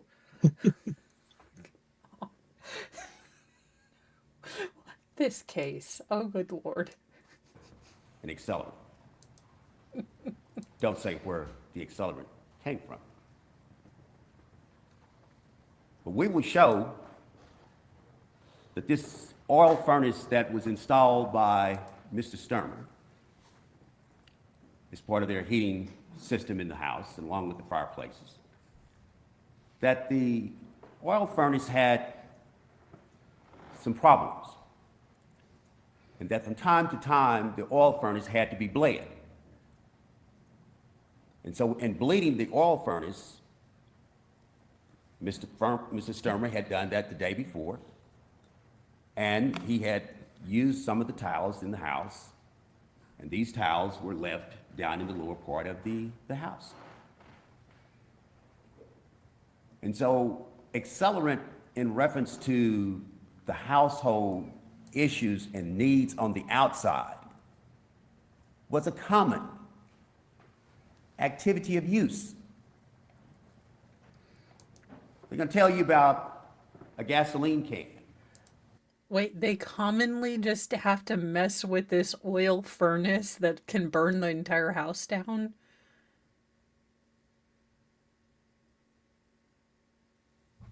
You're muted. Hello again. Why are you using an oil furnace in the first place? That's my question. Like I oil lamp, oil furnace, like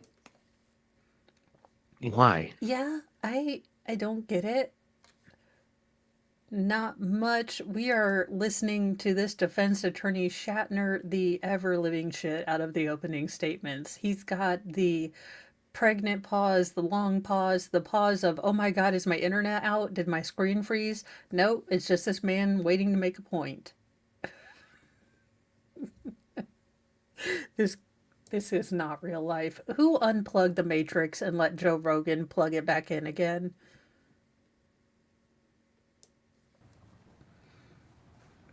And on this property, they probably had 6 gasoline cans. Because what do you use gasoline for if you on a farm? Every machinery you have is oil and gasoline, No, it's usually diesel or kerosene. petroleum. And any one of those is combustible, right? Can start a fire. Sometimes with a match and sometimes without. But the facts will be, for She sure, used a Bic, Your Honor. that the cause of the fire was not by a human act, but it was clearly because of some flaw that existed in the upper part of the house. So they take his pants. But what you will also know, that this very same day, evening, and moment after that 911 call that you heard, and when the first responders arrived, and Van Buren County Sheriff's officers arrived, you're gonna know what happened was that they told Miss Stermer, "Can we have your clothes?"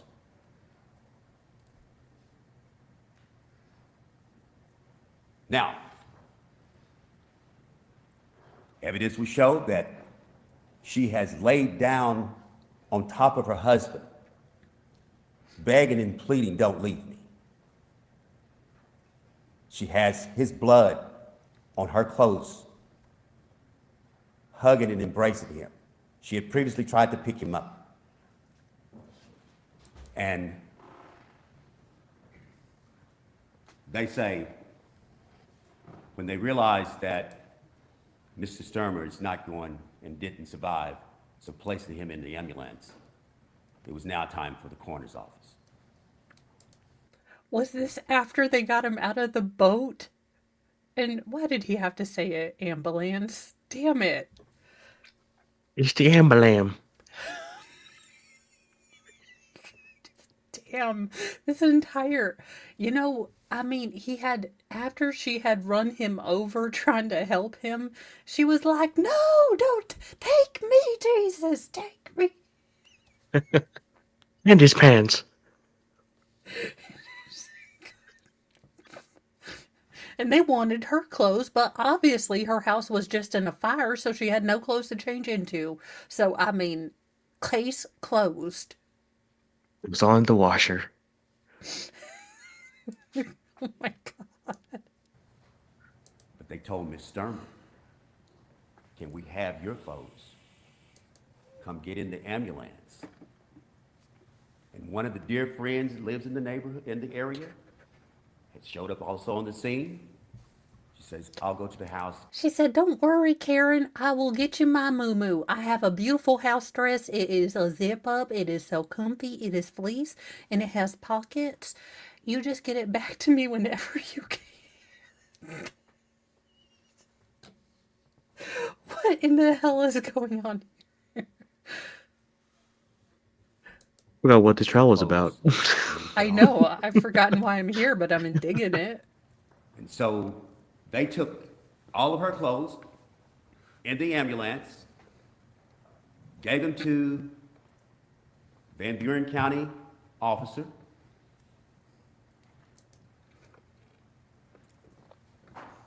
And the evidence will show that after they receive her clothes and she's able to put some clothes on that's brought to her from a friend's house, they test these clothes, her clothes. She cooperated 100%. She didn't say, "You don't have a warrant? Am I under arrest?" All questions you should probably ask before you handed over your drawers. Like,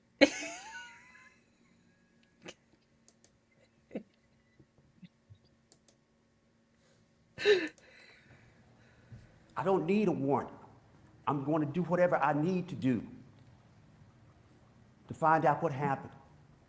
But you wouldn't think that you'd be the immediate one, to the point that at this point of your life and you being totally traumatized and experiencing this wretched incident that's taken everything from you. Your castle, your husband, your children's father. You want my clothes, but Was I'm that going the to give you my husband or clothes. the other dude she was banging? Because They take those clothes. They have them chemically, forensically analyzed.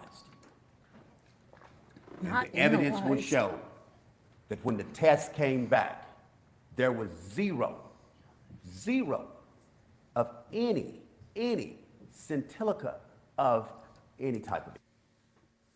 Jesus, Mary, and Joseph. That's it. I'm going straight to hell. Scintilla? Scintilla.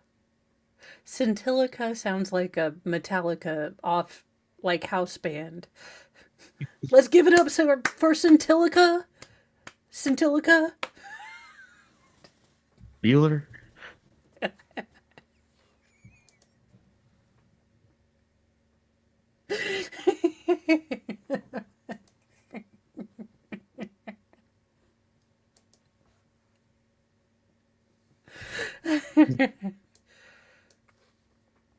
All right, we're going back. I need to hear Scintilla because I need to see what the Any scintilla of any type of substance. closed captions got it.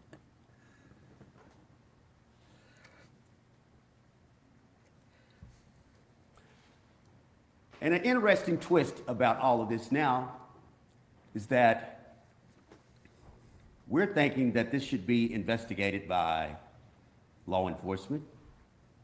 But all of a sudden, here comes the insurance people. And the evidence will show that Ms. Stermer didn't even know if their insurance was paid up on the house. There had been some financial issues. Things had gotten behind from time to time. But Mr. Stermer was in control of managing those affairs for the house. He managed financial the affairs. She insurance managed the affairs. I mean, split the chores in half They tell for a Ms. happy Stermer marriage. that no, your insurance was not paid up. But if you will go downtown and write a check to the insurance agent, we will consider your insurance back in force.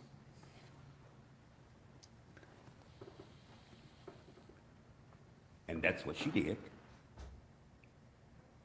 And then the insurance people, I have never heard of someone saying, oh, your policy isn't in date. Well, if you write us a check, write cheer, considering your house burned down last week, we will totally honor that. Is this a Michigan thing? Because I've never heard of this in my entire life. Connor's going to say it. Come on, Connor. Michigan.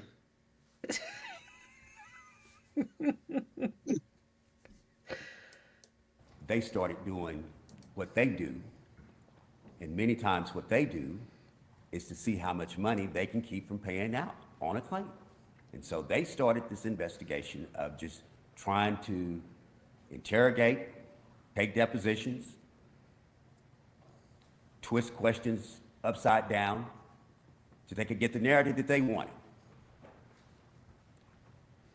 Luigi Mangione, And at the end of where the are day, you? they get their narrative. So they come out to the house 2 days after the fire, tell Ms. Stermer, meet us out to your property. Don't have the decency to say, come to our office. This lady is now homeless. Her children are homeless. All their belongings are gone. But the courtesy that's extended to her for the insurance is that I'm going to drive out to your property. Yes, generally they go out to your property and they say, is this your house? And you say, yes, that, burnt out husk was in fact my house. And they kind of have you go over this because people have lied.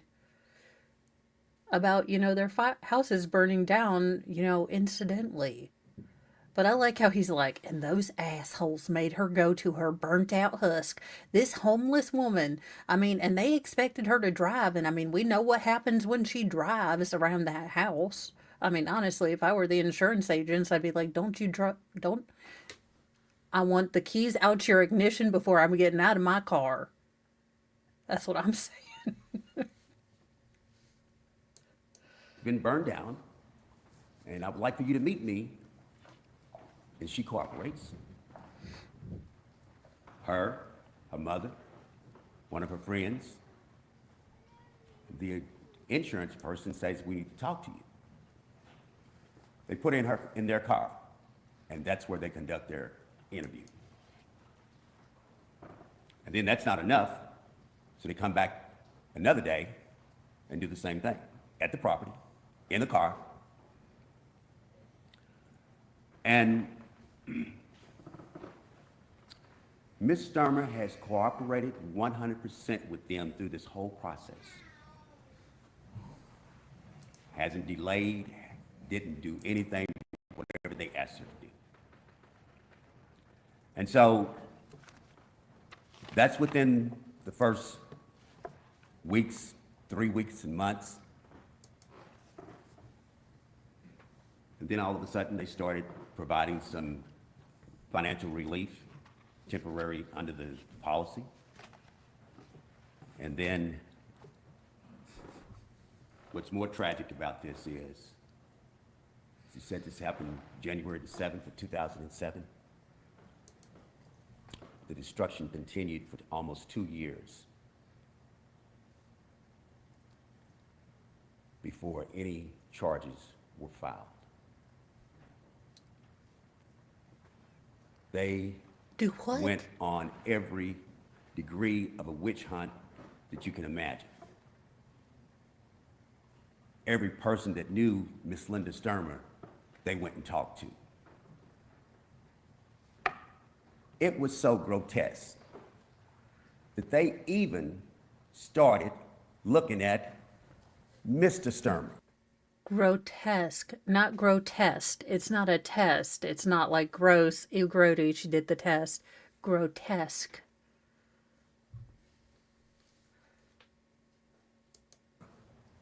The deceased as the cause, maybe, of the fire. Having seen people trying to light Teslas on fire, I'm sure the insurance has never come across a genius who's lit themselves up and their house at the same time. I mean, he's like, the audacity. All I'm seeing is the end of Key and Peele with the substitute teacher, and he's like, what did Oshak Hennessy said? There's like, Ron. Ron. He's like, chicanery, disrespectful, and discourteous.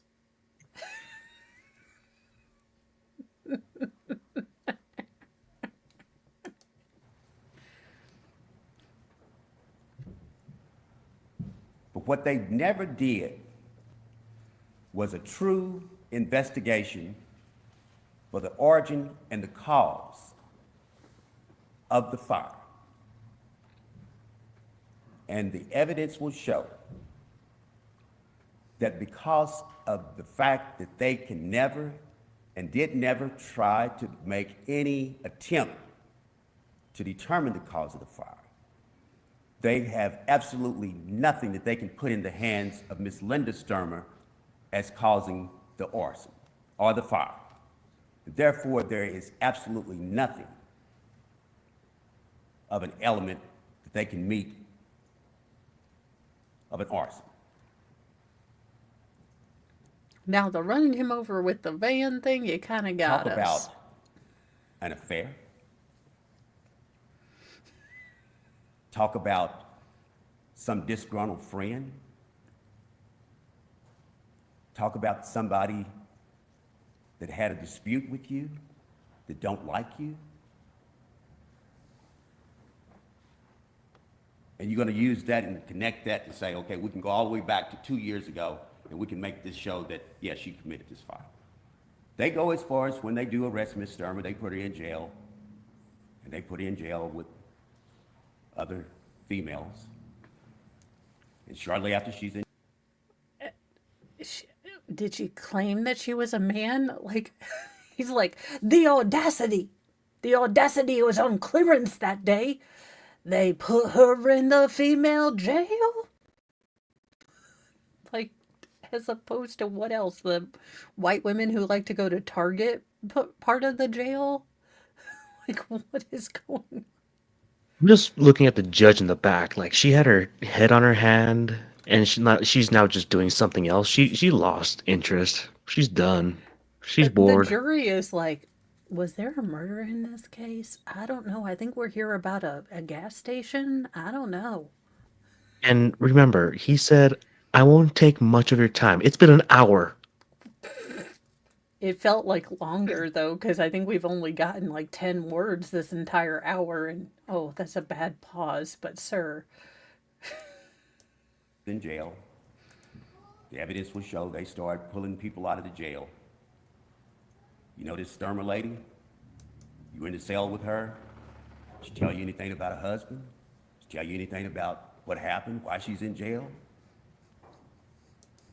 Yeah, she says, I'm in jail because they accused me of burning my house down, and my husband died, and so they're charging me with murder and arson. But every last one of these people that they spend a whole lot of time interviewing in the jail, every last one of them give them a different narrative of what they think they want to hear. And we call those people jailhouse snitches. oh, hell no. He didn't pull out jailhouse snitch. He's like, and you know what happens to But I'll leave you snitches. with this.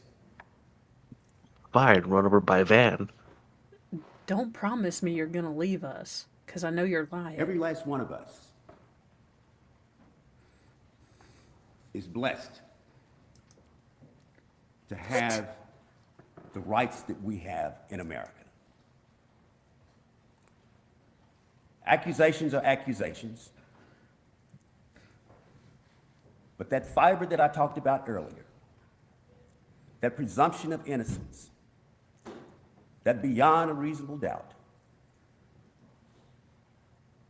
those are some very, very strong threads that we get to wear every day. I'm wearing In this for case, animals. Throughout the duration of this trial, you won't hear nothing from the defense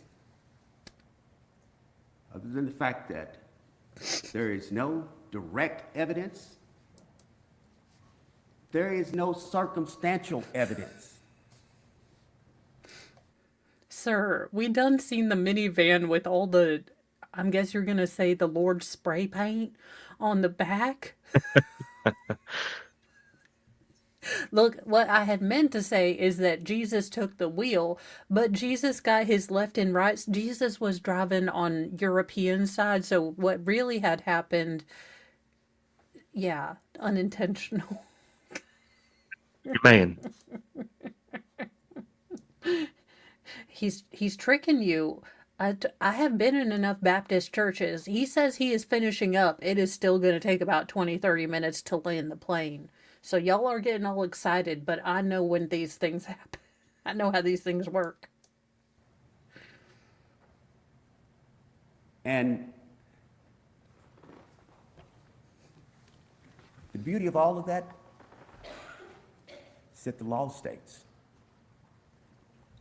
that you can't convict someone on conjecture. You can't convict someone on speculation. You can't convict someone because somebody didn't like the way she talked. You can't convict someone on somebody that you think that they was having some type of look or an affair or a conversation with another person under any shape, form, or fashion in America. That's not our society. That's not our foundation. Our foundation is what it's supposed to be, and you have the evidence that we're going to present in the defense of Linda Stermer. That justice shall prevail with this lady who's had to suffer through all of this since that day of January 2007. and you will bring back what is fair and what is just under the Constitution of the United States of America, the Constitution of this state, and the laws that are so embedded in each one of our lives. Thank you. In the name of the Son and the Holy Spirit. Amen.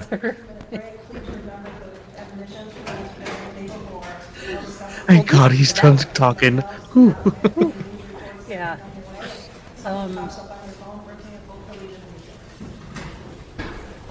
What is it Andrew Fry? Right? All right, so let's, now that we've gone through this painful thing, we can go straight to the first witness. The jury was like, so what's this trial about? I don't know. I think we're in America, though. Oh, that was We're in Court America and we TV. learned how to build a house. Court TV. You did not have to do this woman so dirty.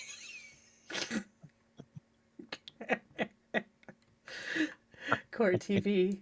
She snapped for less. I wouldn't put that photo up there.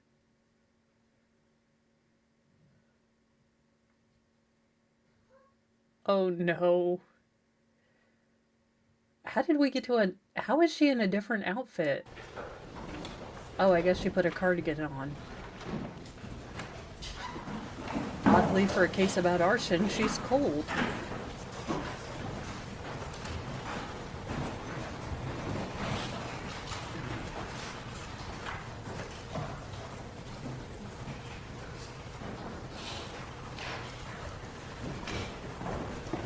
Oh my God, they have Sophia. Don't put the walker on the stair. Jesus. Look, as a cripple, I am just going to throw out there that someone should go assist her to go up the stairs. You do not put walkers up and down the stairs. That is how everyone falls. And I can't get up. It seems like she has naturally curly hair and she really fried it out instead of straightening it with like a round brush. All right, let's first witness.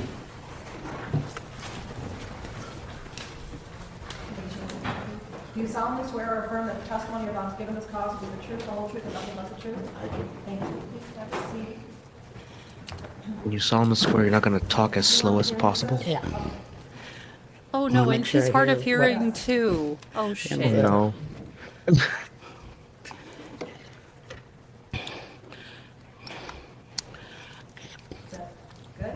I think so.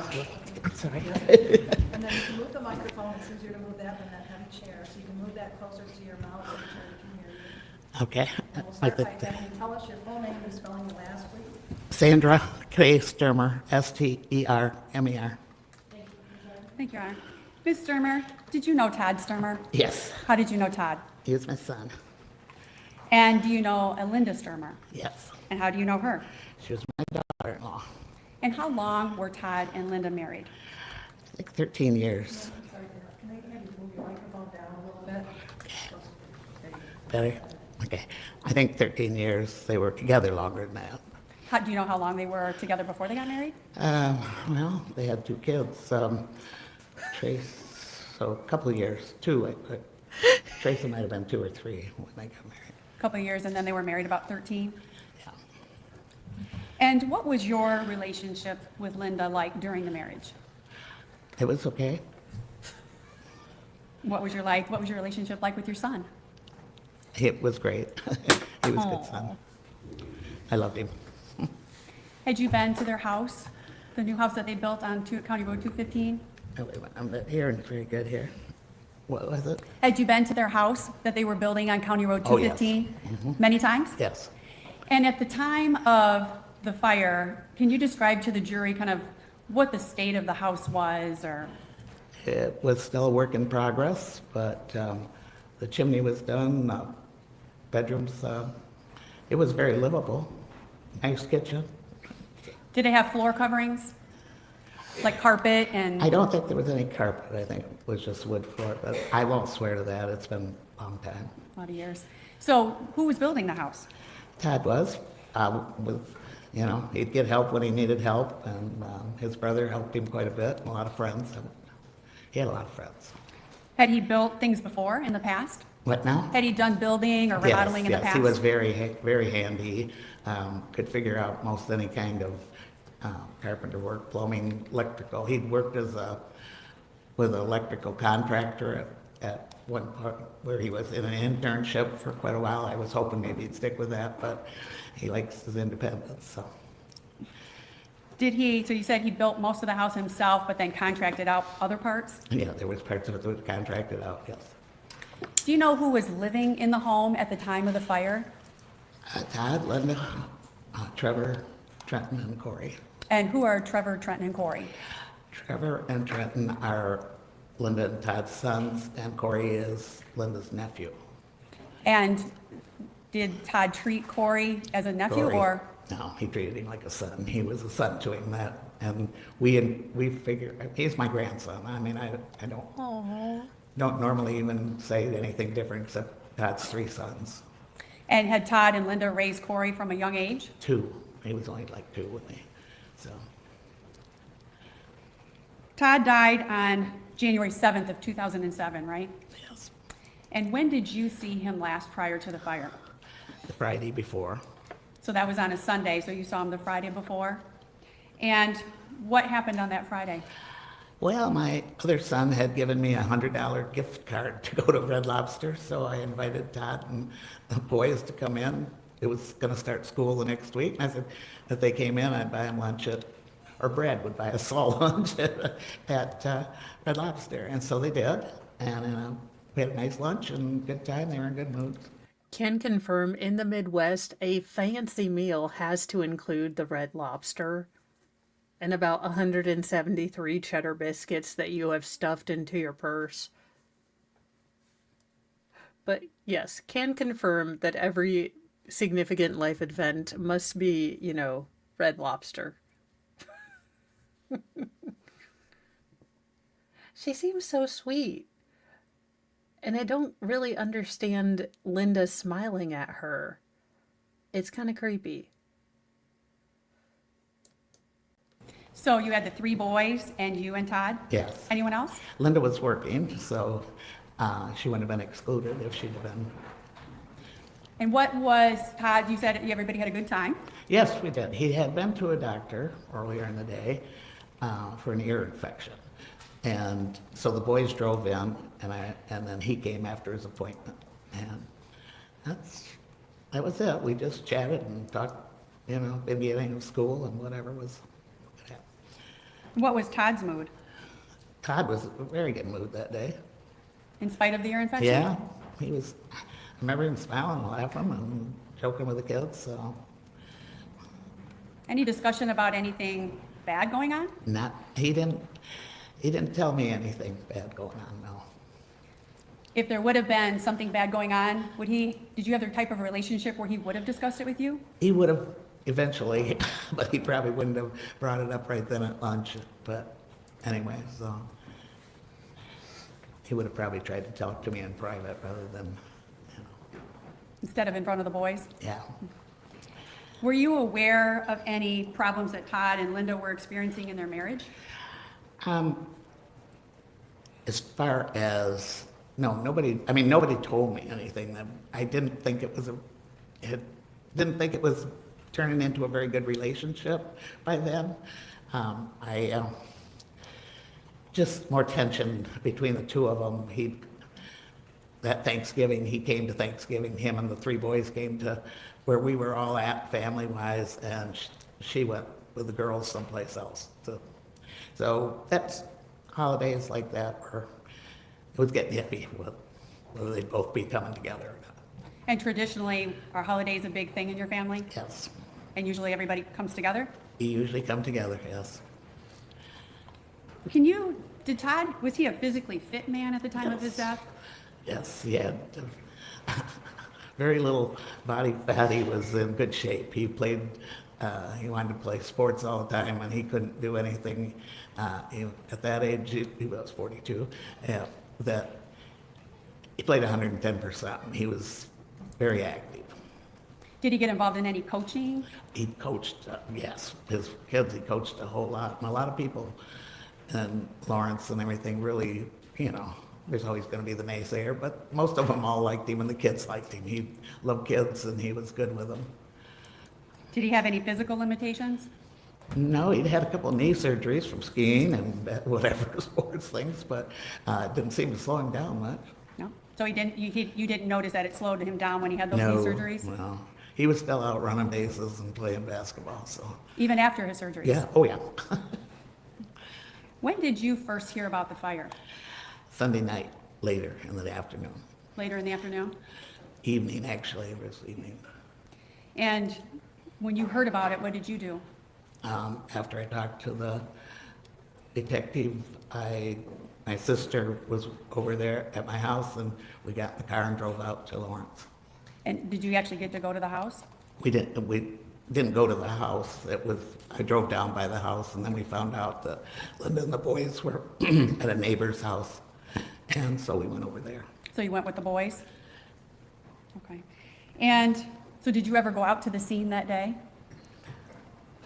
Not that, I mean, I saw it from the road, Okay. but the driveway was a mess and the fire trucks were still in there and there was police and I couldn't go down. I mean, I don't know what I could have seen if I went down there, really.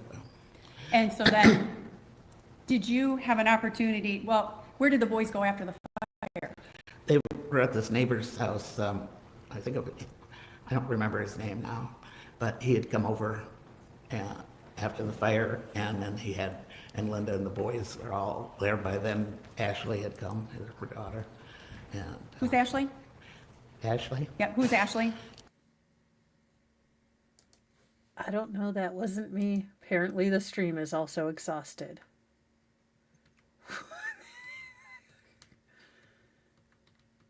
Technical difficulties, please stand by.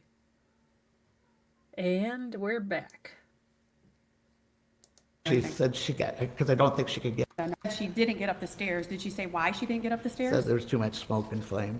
And did she say if she saw Todd at that time?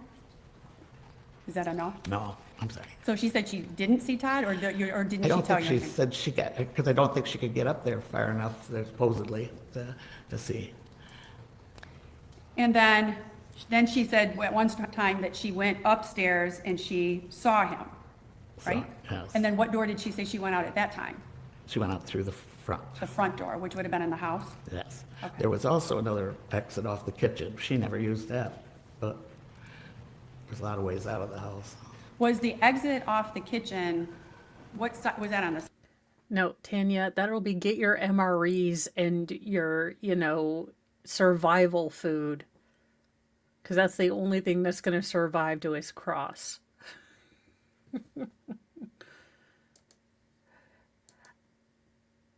I don't know if the plot twist is she was actually having an affair and he's the one that started the fire, or if it was the evil heater or the kerosene lamps, or what's going on. Because the mother-in-law doesn't seem to be shooting daggers. And let me tell you, if I thought you had anything to do with my kids, like, the dirty looks, like, the judge would be like, you're going to have to stop mean mugging the defendant. Are you my supervisor? So, I mean, You know who I am. yeah. Be like, I'm an American, damn it. This is America. The fabric of America is that I get to show this bitch I want to side-eye her, the entire time.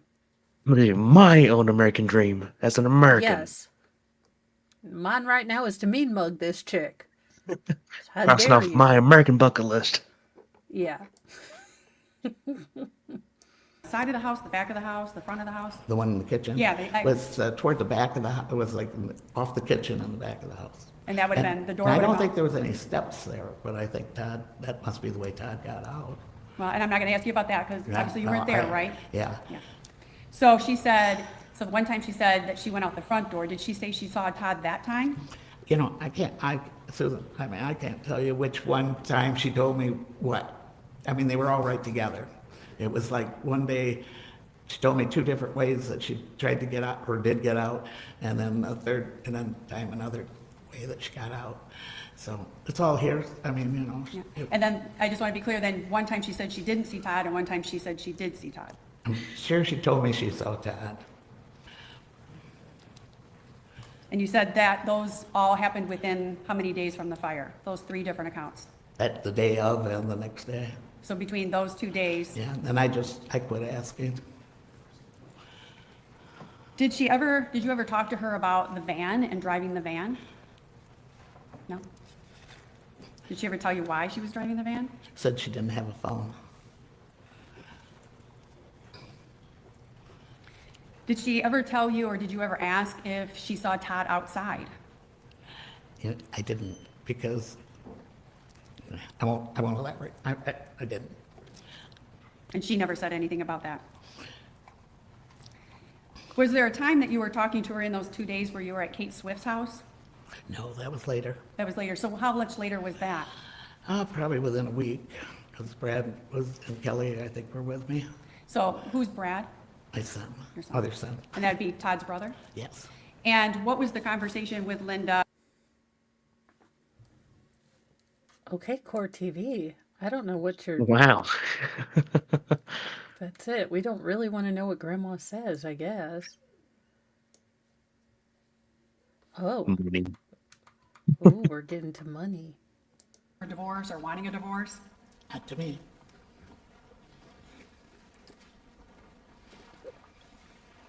Did you know anything about Todd and Linda's financial status? Not good, pretty shaky. And how did you know that? Well, I lent him some money. How much money? Do I have to say? Was it over $20,000? Yes. And during the course of their marriage, how many times did you have to lend him money? Well, Todd and I worked together, John, on different things. I wanted to make sure they had a house to live in, for one thing. So I would sometimes bail him out on it, make sure he had a payment. And then he was very good about paying me back. It's just at the end here, when he was working really hard, trying to get the house done, that I lent him the larger sum. And I had no doubt that he would have just kept paying until he paid it back. I never thought he'd ever wouldn't.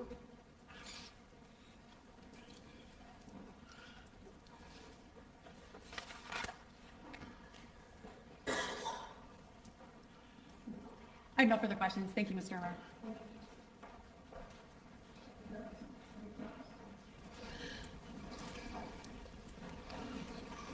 Oh no, please don't let it be Mr. America.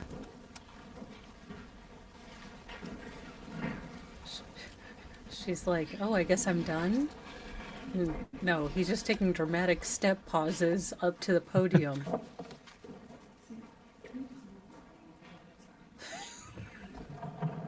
He's gonna turn into a skeleton by the time he finishes. Lady, come back. What is? This thing is, I'm hearing noises coming from behind me here. From the house I go.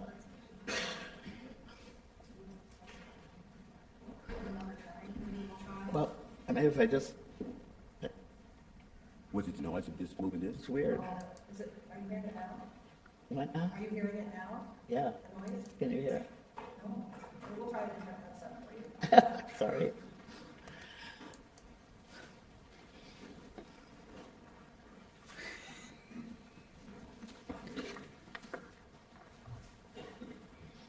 I'm going to go ahead and say Granny, but with great respect.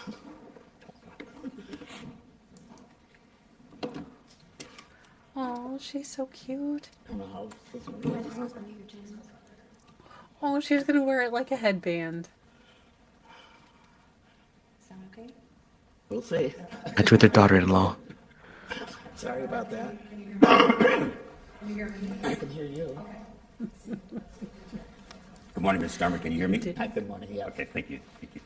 I'll be brief, Ms. Stermer.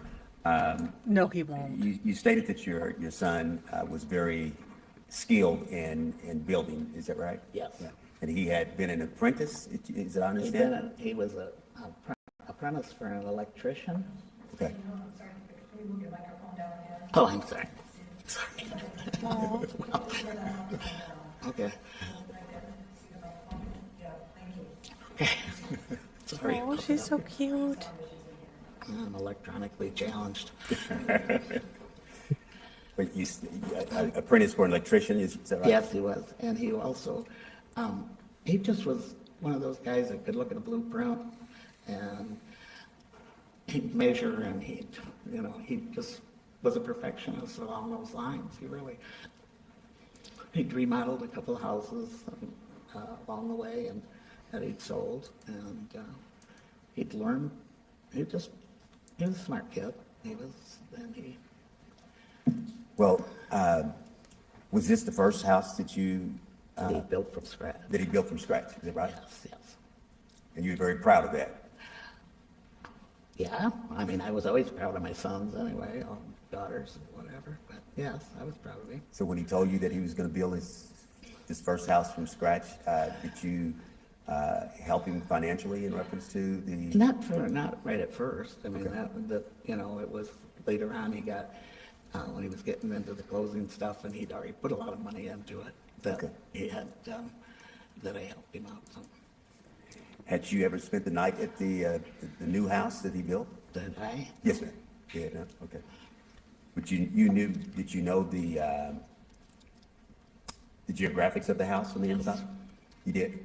Yes, I've been out there a lot. Okay. It was upstairs? I was probably upstairs only about once because I've had both hips replaced. Right, okay. Upstairs are a little challenge. Yes, I understand. But he had a Preach, girl, preach. Same damn thing. Stairs are the devil. She's like, no, I don't go upstairs. Like,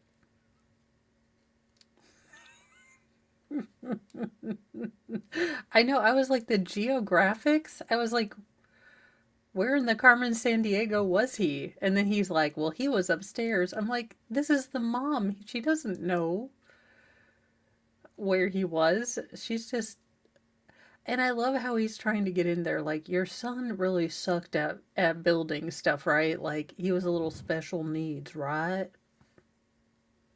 Like, he didn't finish all of his certifications.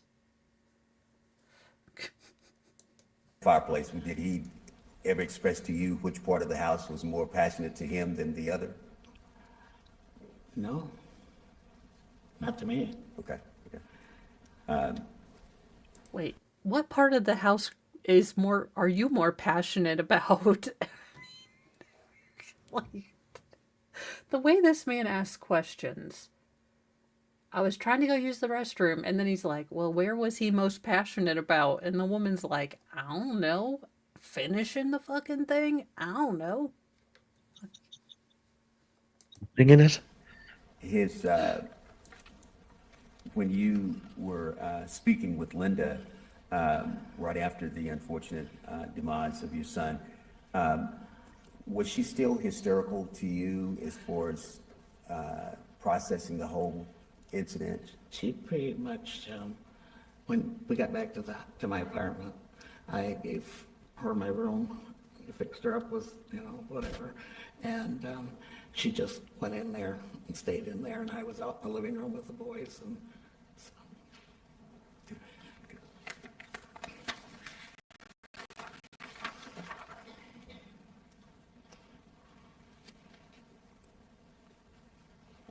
And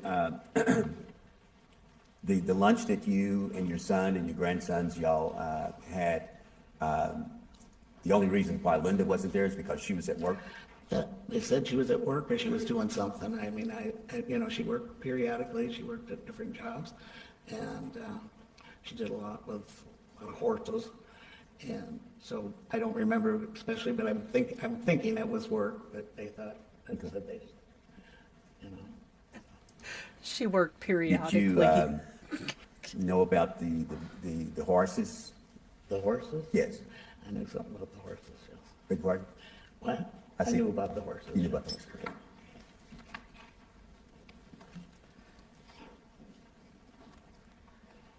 Did the horses light it on fire? Were they tired of them putting peanut butter on their mouth, making them talk like Mr. Ed? So- I mean, Would it be fair to say that your son or Linda, they didn't use you as a sounding board for any family affairs, right? No, Brett, I know Todd, yep, I mean, I had talked to Todd at different times. We used to ride to ball games a lot. His kids were real active, and I tried to go to as much as I could. And it just, he had, trying to get my thoughts straight. Anyway, he said he found out some things, but I don't think I ought to bring them up here. I mean, about whatever, about their marriage. I mean, he found out that she hadn't told him the exact truth about a lot of things before they got married. And It was when he found the Kraft Ranch that he knew he had done effed up. He had thought she was a Hidden Valley girl. That's what she'd sold him. But little did he know, in the pantry, she'd been filling his Hidden Valley with Kraft.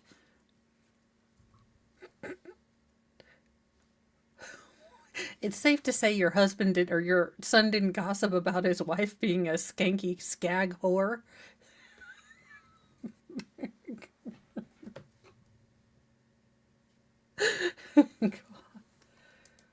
Before they got married. yeah, Okay. and after they were married, a few more things popped up, whatever. But he was trying. He just told me he was going to try, and he wanted to be the best husband he could be. So he was going to stick with it, and didn't want to be a weekend dad. And that's where we pretty much left it. He didn't come and cry to me that Lynn was doing this, that, or the other thing. No, that wouldn't have been him. Okay. He would have never. He would, if they were really getting a divorce, he would have come to me and told me eventually that, well, we're getting a divorce, and I probably would have heard over that weekend, actually, if she was really leaving. So, I don't know. Thank you, Mrs. Stermer. Okay. Appreciate it. Thank you. Sorry.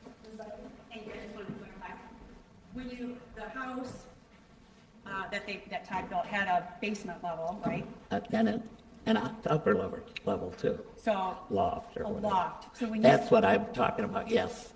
I probably went up to the loft maybe once. Okay, so was it like a loft that overlooked the living room? Seems like it had stairs going up, it wasn't overlooking anything. Okay, so you hadn't gone upstairs, meaning the loft? Right, I had been on first 2 floors, yes. So you were on the main level, and is that where the kitchen, the living room, and everything was at, on the main level? We used to, yeah, like at Christmas, we'd played cards down in the basement. So you'd also been in the lower level, Oh, in yeah. the basement? Yeah. So really, the only level you didn't go to was the loft? Did she give you a car ride to the basement too? I just... Okay, why was this person brought on? I mean, she's sweet and she's cute, but I don't know that the state got anything. I mean, maybe the jury did, because maybe she was talking about inconsistencies when they had technical difficulties. But at this point, I can't see why either the state or the defense brought... Well, it's the state's case in chief, but it just doesn't make sense. That being said, I think we're all just happy that this gentleman let her get off the, stand while she still had life. Yeah. Okay, and I just want to be clear, and I just wanted to touch base, the evening of the fire, you said that you sat with the boys? Actually, what I remember is sitting on the kitchen floor with Trevor, and we just sat there almost all night, On the kitchen floor? Yeah. What were you doing on the kitchen floor? crying and talking and just supporting each other. And Linda was not involved in this at all? She was in the bedroom. I have no further questions, Your Honor, thank you. Jury, do you have any questions of this witness? How long have you raised your hand? No? Okay. Is she excused from persecuting? Your Honor, I would ask that she be excused. Thank you, ma'am. You're done. The assistant's gonna go and set up. Okay, I can get down.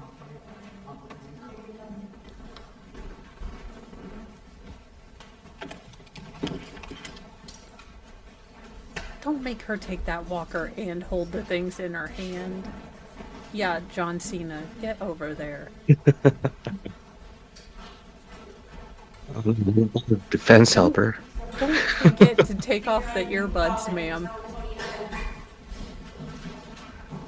No one noticed. Smooth criminal. She's over here like, I'm gonna take these home. I like these fancy technologies. She was trying to open the door for her. She went, look. Oh. Okay. I think she can't hear very well, so it might be able to help her hear.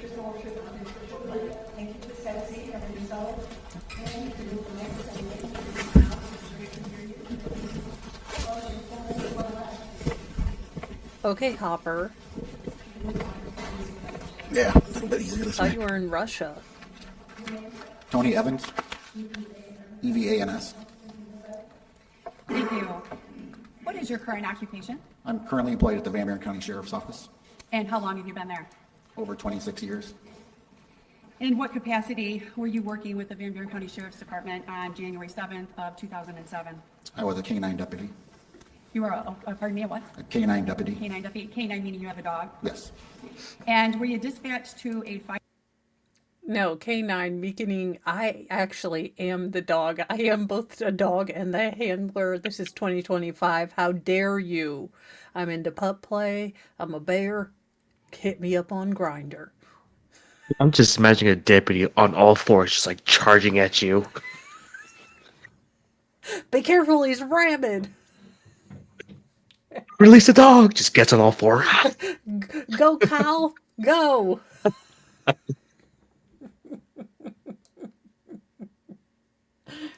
Fire on that day at approximately 3:30 in the afternoon? I was. And do you recall the location? The 66,000 block of County Road 215. Is that in Lawrence Township? It is. Van Buren County, State of Michigan? Yes. Do you recall approximately how long it took you from the time you were dispatched till the time you got to the property? About 7 minutes. And were you the first emergency responder or law enforcement to arrive? I was the first law enforcement. There was a firefighter, first responder that was there before me, Do you recall who that was? Steve Leach.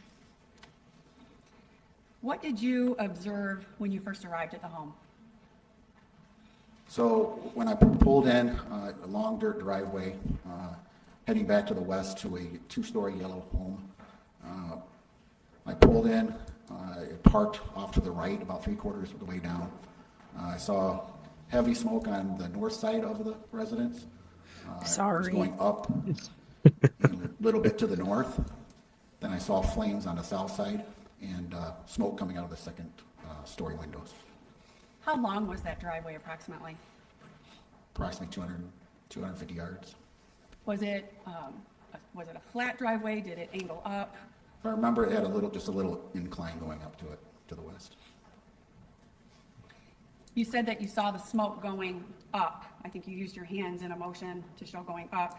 Was there any smoke coming out of the sides of the home? I don't remember any smoke coming out of the sides. I remember coming out of the second floor. It was pretty clear, actually. So coming down the drive, you could clearly see the sides of the houses? Yes, Could you clearly see the yard? yes. Oh, I guess I know why they're And you said you asking saw this fire question, in the because she second story? clearly didn't see her There's magical fire husband. on the south side of the residence that I could plainly see. There's also some smoke.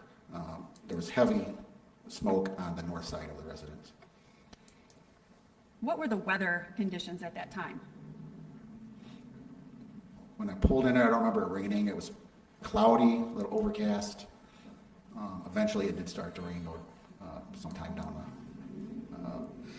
I'm not sure the time frame of it when it started to rain. But Sometime after you sometime arrived, it after I started to rain? arrived, correct. I mean, I would stop whatever I was doing. And then I would hope that I didn't pass out from laughing because he'd have to render assistance. Take your phone out. World Star! Yeah, pretty much. Like, well, I guess we're not defunding the police anymore. Actually, that is probably the only time I would be in favor of defunding the police. And I'm surprised San Francisco hasn't done this already. It's reminding me of, if you guys watched the horrible Twilight movie, in mid-shift with Jacob, he was kind of, or Teen Wolf, like before he would shift, he would run on all fours. Look, Teen Wolf was a great movie. Should have gotten an Oscar. Teen Wolf 2 with Jason Bateman, somewhat skinnier, still should have won an Oscar. I just keep seeing Hopper from Stranger Things, and I want him to yell at 11, like, keep the door open! And she's like, Dad, don't go to communist Russia!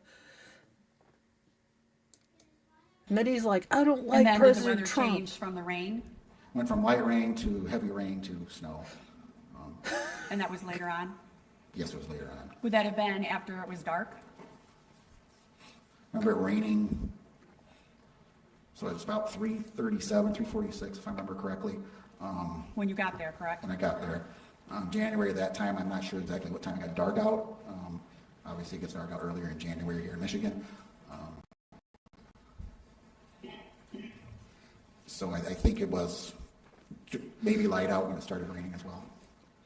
Do you have any problems going down that 250-yard driveway? I did not. And then how far down the driveway did you get before you parked? About 3/4 way down, I parked off facing the north. And why did you park before the house? I knew that first responders would be showing up, fire department, so I pulled off that way because it looked like there's only one ingress or egress going to that residence. And then did you walk then from your car to the residence? I did.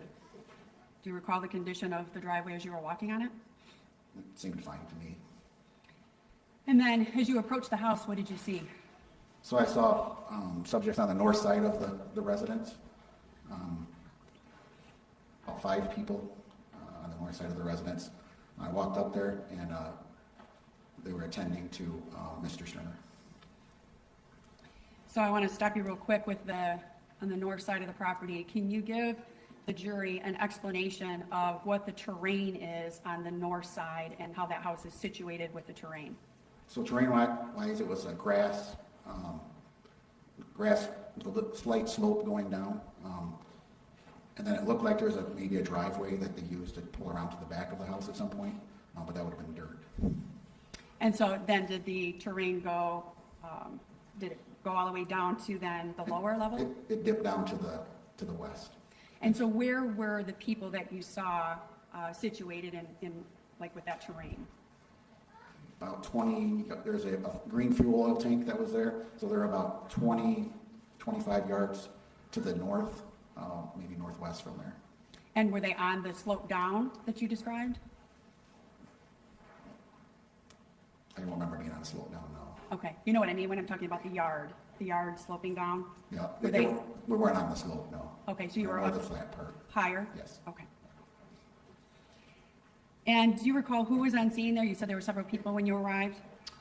Mike Matheny, Connie Calhoun, Steve Leach, who was from the fire department, Dr. Masali was a neighbor, and Linda Stermer. And what did you do then when you first arrived and saw this group of people? I went over there, noted that Mr. Stermer was on the ground. I noted Linda Stermer was laying on top of him or on top of him. I want to stop you there. So she was laying on top of him? No, she was on top of him. And can you describe how she was on top of him? So he was laying down, and she. Things you can say both out on the hub and, this particular trial. He was, I'd say, knees to the side of him. Straddling him? With his head. Can I show you real quick? Yeah, would that help? Could you come down and show the jury then how she was? He was laying down here on the floor. And then Can you hear? So he was laying Here, down. she's gonna get a microphone, sorry. So he was laying down on the ground. Say this is him, and there's his head. She had her knees here, and she was down like this on top of him, And where was his head? right here. So she was face to face. Were her legs straddling his body? No, So she was to the side of To him, the but side. then face to face with him. correct. How close was she to him? He was on top of him. Thank you.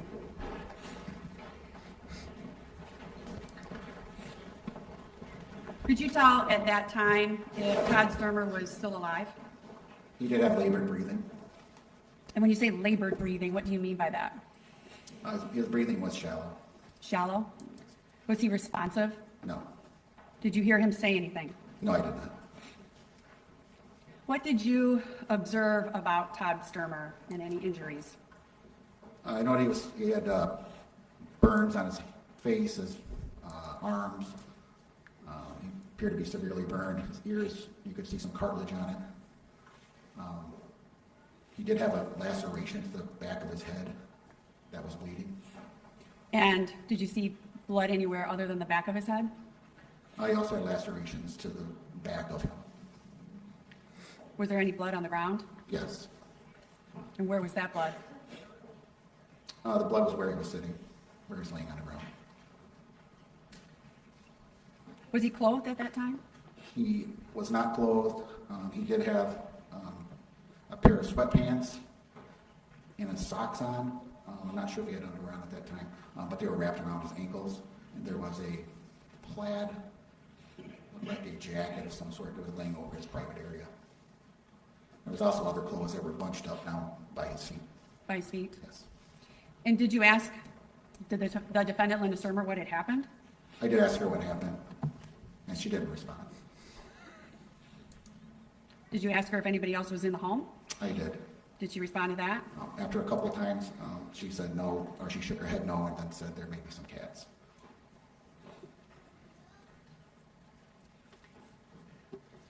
What was the defendant doing then when she was on the ground? She was saying his name, Todd. Was anyone else attending to Todd at that time? There's the previous people I spoke of were around him. Dr. Masali was there as well. He was attempting to attend to him as well. At some point, we had to actually take Linda off of Todd and move her so we could do immediate care. So when you say you had to take her off, what do you mean by that? I had to hold on to her and physically tell her to get off so we could go ahead and attend. So that you could do what? Attend to Todd. And when you say attend to, do you mean then administer aid? Administer aid, yes. And at that point, he still has the labored breathing? Yes. Did the ambulance arrive then? An ambulance arrived at some point, yes. Well, no, I took that. It was not there at that time, though. There was no ambulance at that time. Did you attempt to administer any aid at that time? So we were close to the house, and the house was on fire. There's a large green fuel tank that was on the north side of the residence. So I was worried for other first responders, everybody on scene. So tried to make the decision to move Todd further away from the scene. The decision was made between, I'm not sure among all of us, was to find something to move Todd. Because I went to try to move him, and as I grabbed him, so I tried to grab him under his arms, and kind of like a fireman carry, and see if I could bring him back. But due to his skin slippage, I was unable to do that. I then attempted to try and grab his arms, and maybe I could pull him that way, and the skin came off of his arms and went down towards his hands. Okay, if it didn't work when you did the fireman's carry, why were you like, I'll take him by his hands, this'll work? You never know until you try, right? Well, I mean, you've already tried and his arms are not, the best place. So I'm just wondering who was like, we have a canoe. Who was like, bring over the paddleboard. Get the boat. Get the boat. So the defense's theory is that the fire was completely either, man-made, act of God, that kind of thing. She totally didn't douse him with gasoline and set him ablaze. And then I guess who doesn't run over someone when they're trying to take them to the hospital? And she was traumatized. That is their defense. He started on fire upstairs, and she said she was downstairs, so we don't know. It was magical. He magically got himself outside. Jesus. Oh, good Lord. Were you able to find something then to try to move him? One of the persons there, we found like a molded sled, like a plastic sled or some sort. A plastic sled? Yeah. From what I recall, it's like a molded sled. I can't even tell you what color it was. It was Just made of plastic? That's my recollection. It was probably plastic. And once you found that sled, what did you do? So we moved Todd up, slid him into the sled and then moving them about 100, 125 yards to the northeast, away from the fire scene. And once you got him moved, did other people arrive? Yes. And who arrived? So the fire department arrived, the ambulance arrived after a little bit there. I also got a hold of my sergeant. I relayed stuff on the radio to him about for him to respond to the scene. Also, Deputy Gary Bruss from the Van County Sheriff's Office arrived. When he arrived, I asked him to grab the CPR mask because after we moved him and got him up in that corner over there, he stopped breathing. Okay. So did you attempt to One administer any second, other? but I think we found the sleds. And I only laugh because these are the same kind of sleds that I get for my kids because they're not super expensive, but here is the sled. That's it, I'm going straight to hell. At least it wasn't, you know, the small tiny one for little kids. Oh dear Lord, how is this? I'm having too much fun for this, with this. Aid at that point, or did they take over then with the CPR mask? We all began doing CPR compressions. I think it was 3 or 4 of us that did it. The margarita Coleman, if I machine remember sparked correctly, and it on the was... scene. They asked us to continue doing that until he was pronounced. And so at that time, he had stopped his labor breathing, but you were still continuing CPR. Yes, and as we tried to do CPR on him, no more air would go into his mouth. Did you observe the Ford Ecoline van at any time on scene? I did. And when did you first notice that? I was after tending to the medical aid of Mr. Stermer. I saw a Ford Econoline van at the south side of the residence, or I'm sorry, the west, that would be the west side of the residence, so behind the residence, with the front facing south.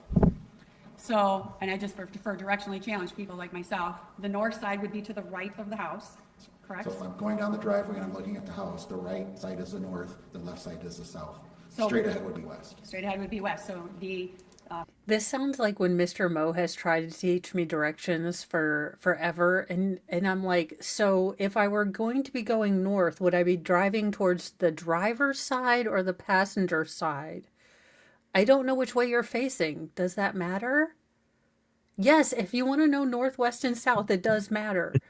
Okay, but if I want to just go to Target, though, can you tell me without using north and west? Where are you? Well, I was trying to go to Target. This is an actual conversation that has happened in our marriage. That being said, though, I do like that she breaks it down because I'm like north, south. Okay, we'll figure it out. So then, because in my jury notes, it would be like left side of the house. Mr. Stermer and everybody were to the right on the north side when you first arrived. Unfortunately, I did And make it then to Target, the van much was to in the Mr. rear Mo's of the home? sadness. Yes. And was it facing towards the victim and towards the people, or was it facing away from? It was facing away. Anything you observed unusual about that van in the backyard? It was running. I could see smoke coming from the tailpipe. How close was it to the home? It's fairly close, maybe 5 to 7 yards. And it was still running? Yes. When you talked about moving Todd, where did you move him to, now that we have a better concept of direction? So when we moved him, if you're facing the house, coming up the driveway to the north, and then a little bit back to the east. So kind of it's coming back farther, at me. coming towards the backyard.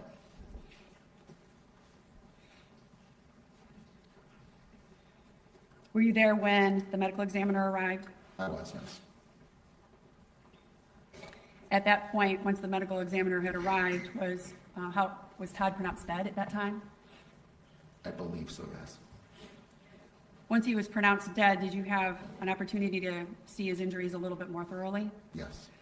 And how much of his body was burnt?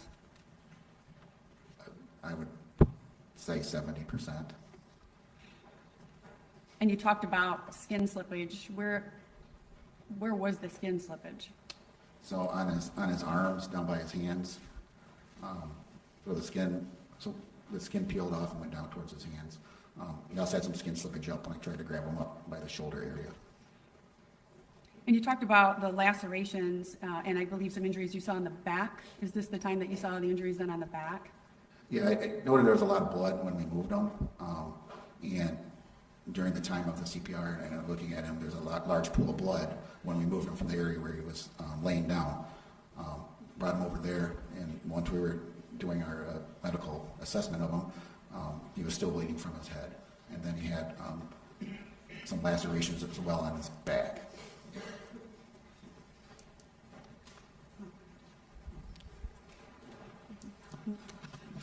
Your Honor, I believe that defense counsel has stipulated to People's Exhibit Number 1, which includes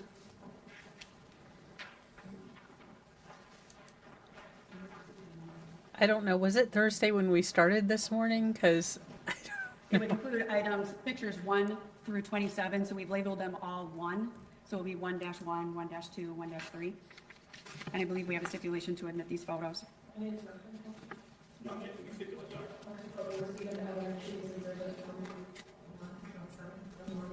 Yes, Your Honor. no train, just a And permission to minivan. publish. Thank you, Your Honor. I'm going to hand you the stack of photos that's been admitted as People's Exhibit Number 1, just so that you can follow along as we talk about them from the jury. Okay. So this is 1-1, and I just want to point out for the record that it's evidenced by the number 1 at the bottom right corner, just for the ability to What are keep the we record supposed to clean. be seeing? Can you Oh. tell the jury what we're looking at in item 1-1? So that appears to be where Mr. Stermer was laying originally, before being moved. I also, it was marked with a flag as well. So the flags were used for what purpose? So the weather started getting Plot twist, he really knew that the moon landing wasn't real. That's, He knew too much. he knew too much. Right next to the tire tracks. Ma'am. Like, I don't care what part of America you're in, but sir, deep space.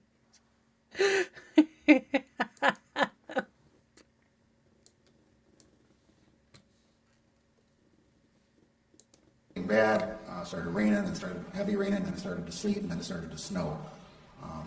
So the reason I used the flags was to mark where he was at, and I also saw some tire impressions from what appeared to be from the van going through the grass and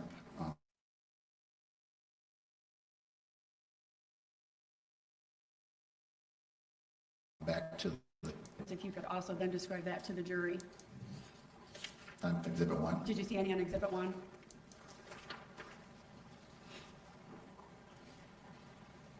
I see one other flag, but I'm not sure on this picture here. Okay, I'll have you go to number 2 then. And could you describe to the jury what we're looking at here? So number 2 is where Mr. Stermer was laying. And can you tell by this picture then in relation to any tire tracks? There are some tire tracks next to the flag there. And would that be then towards the, kind of in a diagonal from the left to the right? Yes. That would be the tire track? Would that be the tire track? Yes. Okay. I'm going to have you then go to 1-3. Could you describe for the jury what we're looking at here? So that's where Mr. Stermer was laying. The 2 flags depict the tire tracks. I think it's Going- snow and mud. I'm trying to orient myself on that. Would it help to give you the pointer? No, I can see Okay, it. I okay. got it. Why would, it's right in front of his So face. the Why 2 does flags he are need a... representative of where the tire tracks were. So I'm going to point out so that we have the orange flag and the red flag, those are the tire tracks. Can you see on the screen where I'm touching them? Yeah, the first flag is depicting where, so the one on the left is depicting where Mr. Stermer was laying. Okay, The one past it, and it might be better with on the next the picture. next photographs. Okay. But that could be possibly where the other tire track was. Okay, and then I want to then the darkened area immediately to the right of the flag. What is that? Can you see where I'm pointing? That is blood. Okay, and that's where Todd Stermer was laying? Yes. Okay, I'm gonna have you go then to the next photo. Okay. And can you describe what we're looking at here? That's another picture of where Mr. Stermer was laying. And then any tire track, is this the same tire track?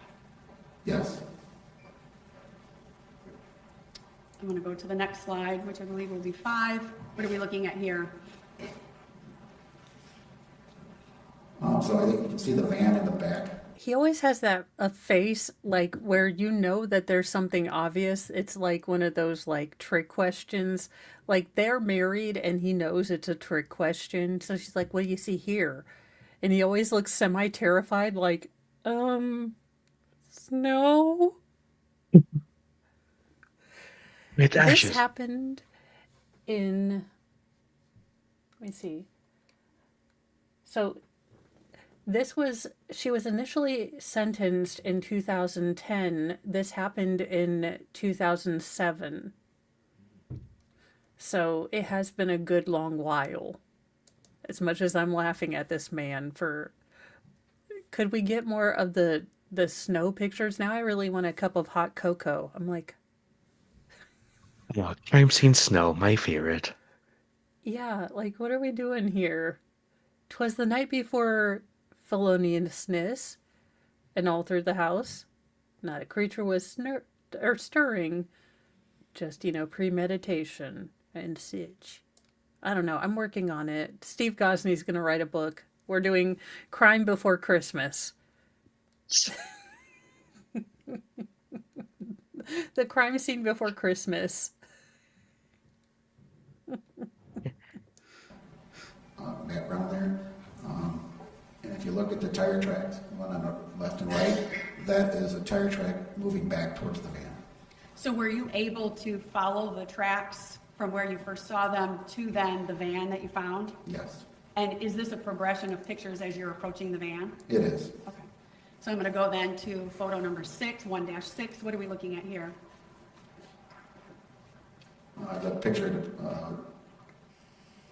pretty much the same as the other one, depicting where the tire tracks were. And are you just walking closer to the van at this Correct. time? And now I'm going to go to 1-7.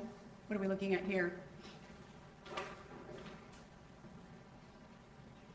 1-7 is depicting where the two flags are, where the tire tracks are going back behind the house. And again, then also where the victim was located? Yes. I'm going to go to 1-8. And what are we looking at here? That's just another photo depicting where the tire tracks are going to the back of the house. And in this photo, we can see part of the house, is that correct? Correct. And so if we're looking at the house from this angle, what side of the house is that? This is the north side. So if I'm going down the driveway, this would be the right-hand side of the house, Correct. and just looking back up at it. Yes. I'm going to go to 1-9, and what are we looking at here? That is a picture of the van And where was this again located? on the west side of the residence, Which behind was the house. Behind the house. I'm going to go to 1-10. What are we looking at here? Another picture of the van. 1-11. So that's going to be a picture facing east, taking a passenger side picture of the van.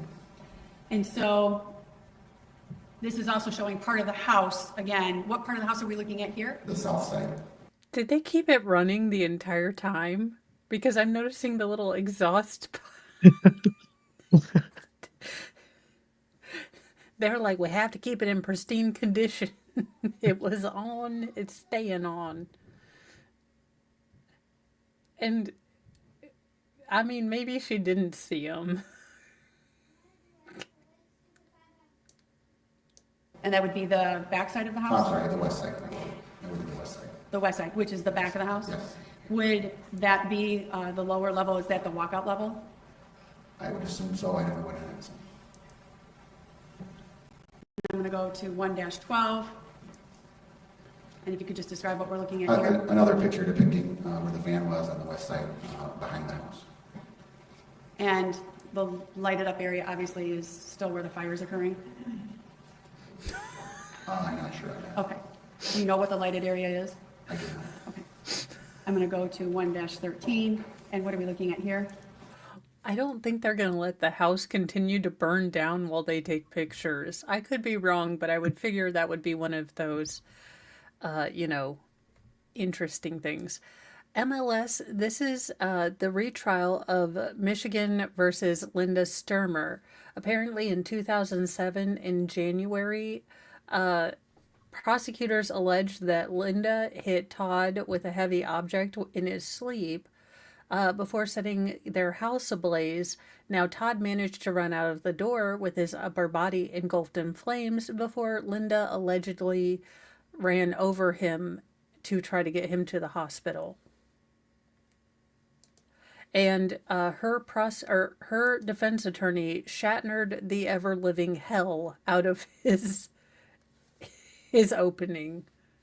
So, yeah, basically this trial is all the crazy. And it's in Michigan. Nice and stupid, yes. Wasn't he naked at the time?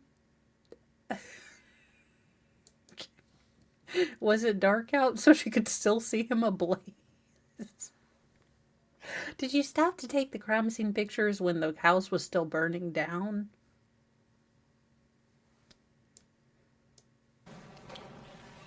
That's another picture of the van behind the house. 1-14. I see. Did you put a flag on this picture? I did. And why do you have a flag on this picture? So when I was looking at the van, I noticed that on the brush guard, there appeared to be blood. This is in Kalamazoo, so I don't know what county Kalamazoo is in as a Michigandonian. I'm sure you know that. Michigan on-site. Look, I don't know what you call you guys. I refuse to say Michigander because Gretchen Whitmer says it, and I don't trust her. When you see the brush guard, what do you mean by the brush guard? So below the well, that's front bumper, helpful. There was a plastic brush guard, and there appeared to be blood on it. And that's what the flag is depicting? Correct. I'm going to go to 1-15. What are we looking at here? That's another picture of the van with Sounds the like flag near something it. Lincoln would You kind do. of see a little bit of red to the right of the flag, and that is the blood that I saw. So I'm going to go to the right of the flag, Right on the brush guard there. right there where I'm pointing. And I'm going to go to 1-16. What are we looking at here? That's a picture of the driver's side of the van. So your back would have been to the house at this I would have been direction? to the house at this time, yes. Go to 1-17. What are we looking at here? That's the front of the van, straight on, so I would have been facing the north. The van was facing the south.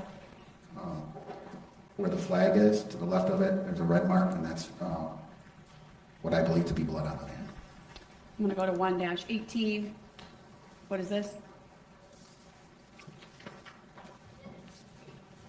That's another picture of the front of the van, where the previous flag was, and then what appears to be blood on the brush guard. So just a close-up from the Another last picture. close-up, yeah. I'm going to go to 1-19. Is this another That's further another close-up? close-up of the same. I'm going to go to 1-20. Another close-up of the same of what I saw. 1-21. Do you know what it is we're looking at here? So, if you see, it's kind of faint, but there's some flags out there. So if you go to the top, I don't know if you can see it from there, there's like 1, 2, 3 flags that I can see. Are they red? They're red, So- so that would be, Okay. Now, I might be the only person who's watched this movie in its entirety and then watched it again, but there was this movie with Eddie Griffith, and it was Baby Daddies, and they had this one guy. So the dad was African American and the mom was like Korean or Asian, and so they named him Chuck Lee Wanchong Fikanong or something like that. So it's like Chuck Leroy. No, they named him Chuck Leroy. I remember. Oh my God.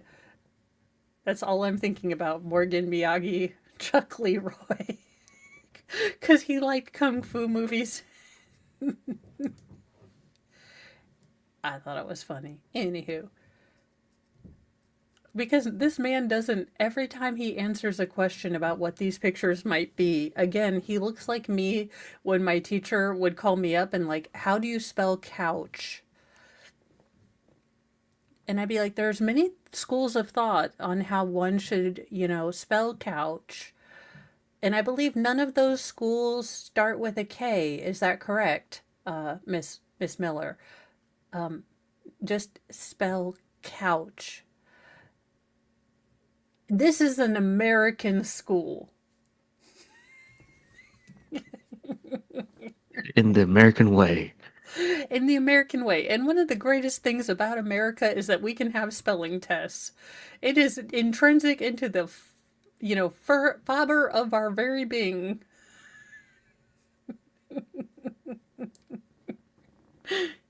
Where the tire impression would be. Am I pointing to the first one? That would be on this side. So it would be on the north side. Okay, that's one of the flags? That's one of the flags, and then on the other We have side already would be the established this south woman side doesn't know flags. north. Okay, and then these two flags here? Yeah. So what I'm trying to mark is where you could see the tire impressions going to the van. Again, it was pouring rain, getting hard, and freezing rain and a little bit of snow. So at that time, you're just trying to make sure that you get the property marked? I'm just trying to preserve it with whatever I had at the time. I'm going to go to 1-22, and what are we looking at here?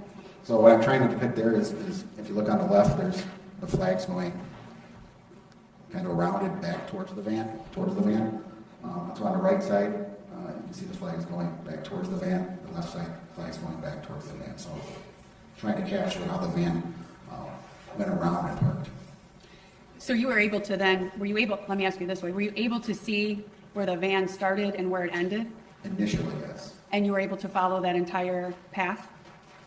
Yes, I followed it from, not necessarily all the way from the front, but where I could see some tire impressions, I followed that to go around to the back of the van. I like that he made the Do you know little hand motion too. How much you could see prior to Mr. Stermer's body? How much of the tire tracks you could see prior?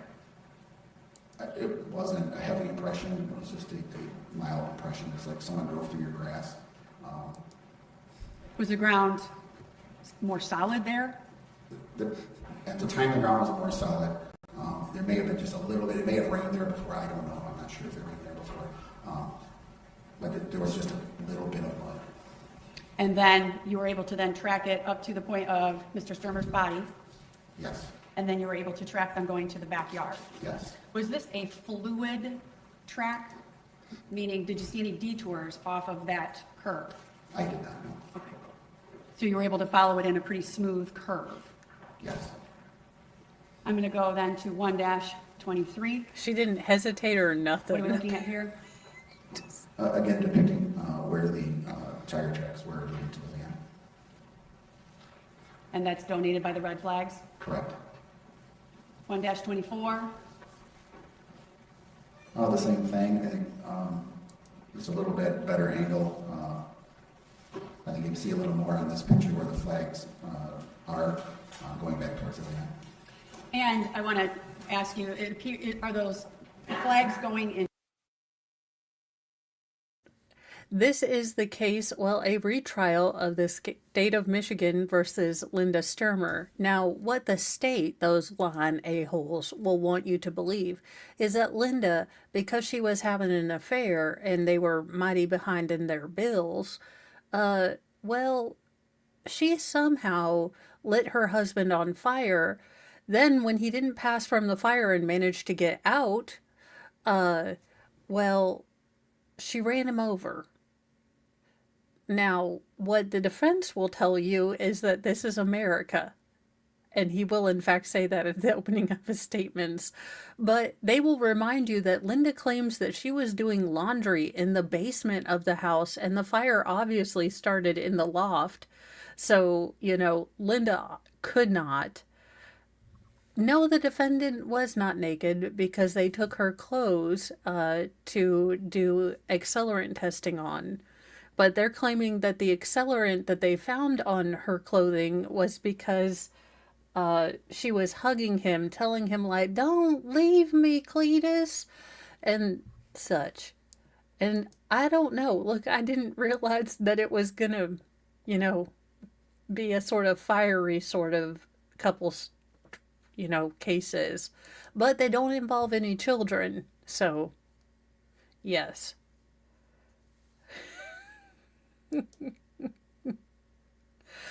So that's kind of where we are with this. Now, I am going to do a little bit more digging to see why it was that her case was overturned.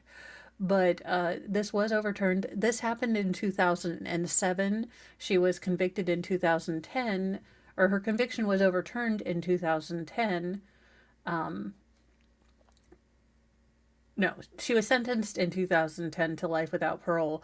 Her conviction was overturned in 2018 after her attorney successfully argued, which, I mean, that is the miracle. If you don't believe in miracles, that attorney argued that she should get a new trial, and someone believed him. So this is going to be, a what is going on? Which evidence do you believe? Do you believe the wife who was just doing laundry? And we can see how the state, is putting things up. We've already heard from the mother-in-law, who didn't really know a lot of anything, if I'm honest. I don't know why the state brought her up. I don't know why the defense... It just seemed like one of those things that's kind of setting up that the night of the incident after Mr. Stermer had died, Linda was in her room. She wasn't comforting her sons. So that might have been all that the state wanted to bring her in for. But now we are on the first responder that just got on the scene. And, we're just kind of going through pictures and things like that. Now, Todd was pronounced dead on the scene. So this is definitely sort of the state piecing through and piecing together with the insurance company that this was probably not a natural fire, that there were accelerants used. Now, her running over him while she was going to take him to the hospital or to alert people because they didn't have cell phones. I don't know how you're going to get around that, but there does seem to be some issues in the marriage that the state and the defense have alluded to. So there is not, there's not sort of disagreement with that, but it will be interesting to see how the story changed, because that's what the state is really, brought up with their opening statements. In two separate lines. Correct. So the flags it would be more in the middle of the screen. Those would have been. The flags are near the tire tracks, yes. And so, let me ask you this way. So you're marking two sets of tire tracks? Two sets of tire tracks. The left side, the driver's side, and the passenger side. And in this picture, you can see where there's looks like some medical supplies. That might have been left down, some gloves or something. Now I understand I'm a girl and I don't understand cars, but two sets of tire tracks would not mean the passenger side and the driver's side. It would mean two distinct paths. Am I correct? You're muted. For the third time. If it's two sets, then yeah. That's... Two sets This would be woman- two different cars. One set would be This one woman car. is about like Mo when we're doing... So she's like, oh yeah, so that would be 7 sets, right? And he's like, no, none of this is how...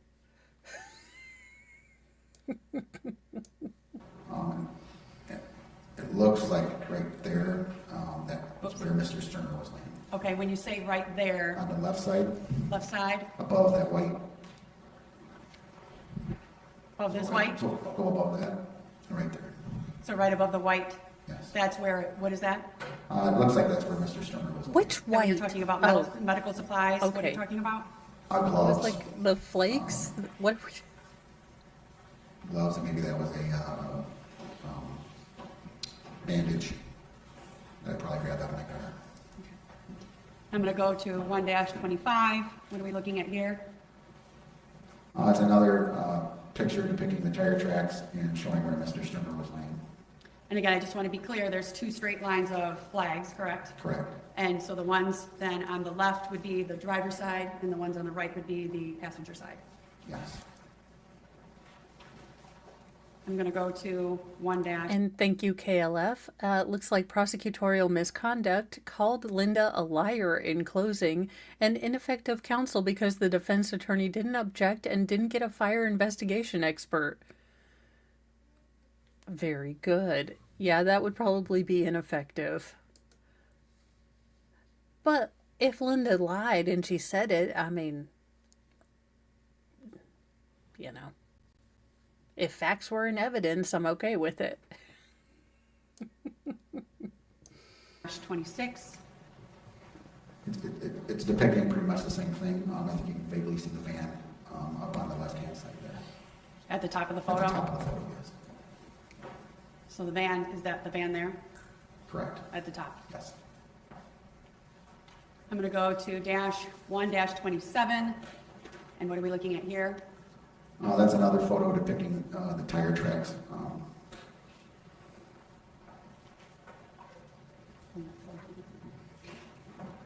And I believe that is the last photo. Usually crime scene photos have like far distance, middle distance, and close up.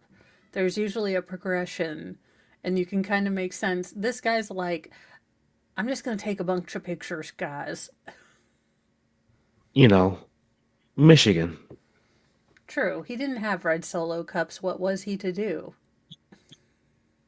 He needed his paper bags.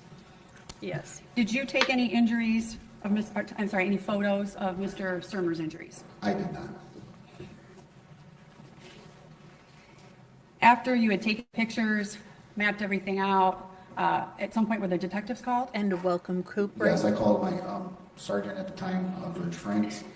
I asked him to come out, and he came out, and the decision was made to call our detective bureau up. And who did you call? Detective Macielski, Detective Rout, Lieutenant Stump.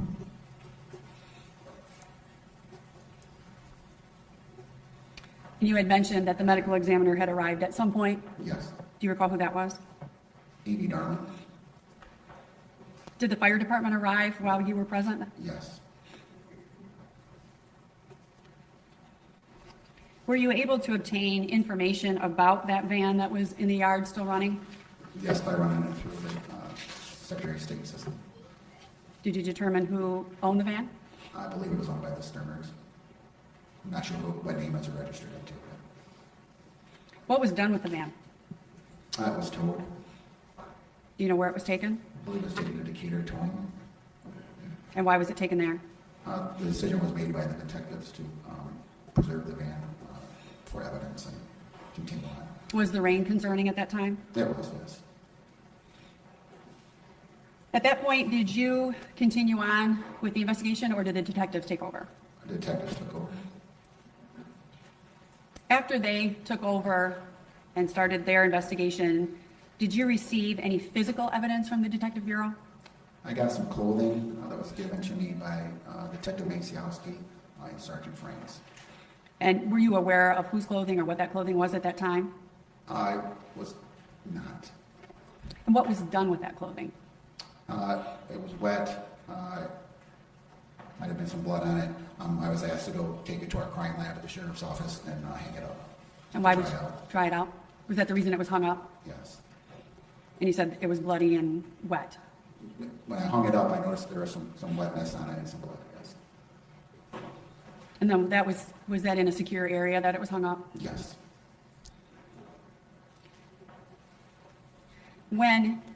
After you moved Mr. Stermer away from the house, were you able to then show the detectives where he first was located by you? Yes, I did. And at that time, was everything flagged for them? So, when I put the flags out there, but there's also other first responders on that north side. And I think one of the pictures here, it shows a tire track kind of going off. I believe that is a first responder vehicle. That's not related to the tracks that I saw going to the Ford Econoline van. And then did you inform the detectives of everything that you had seen? I did. And then was the scene secured after the... Maybe they were going to dry it differently because of, the possibility they were looking for accelerants. And Vice Baby said that his internet decided to poop out because, internet be like that sometimes. For that evening? Yes, it was. And how was it secured? I believe the detectives called police to secure it and waiting on the fire marshal. And the fire marshal, did they secure it until the fire marshal arrived? To my knowledge, yes. I have no further questions, Your Honor. Thank you. Oh God, we're going to be here for 8 hours.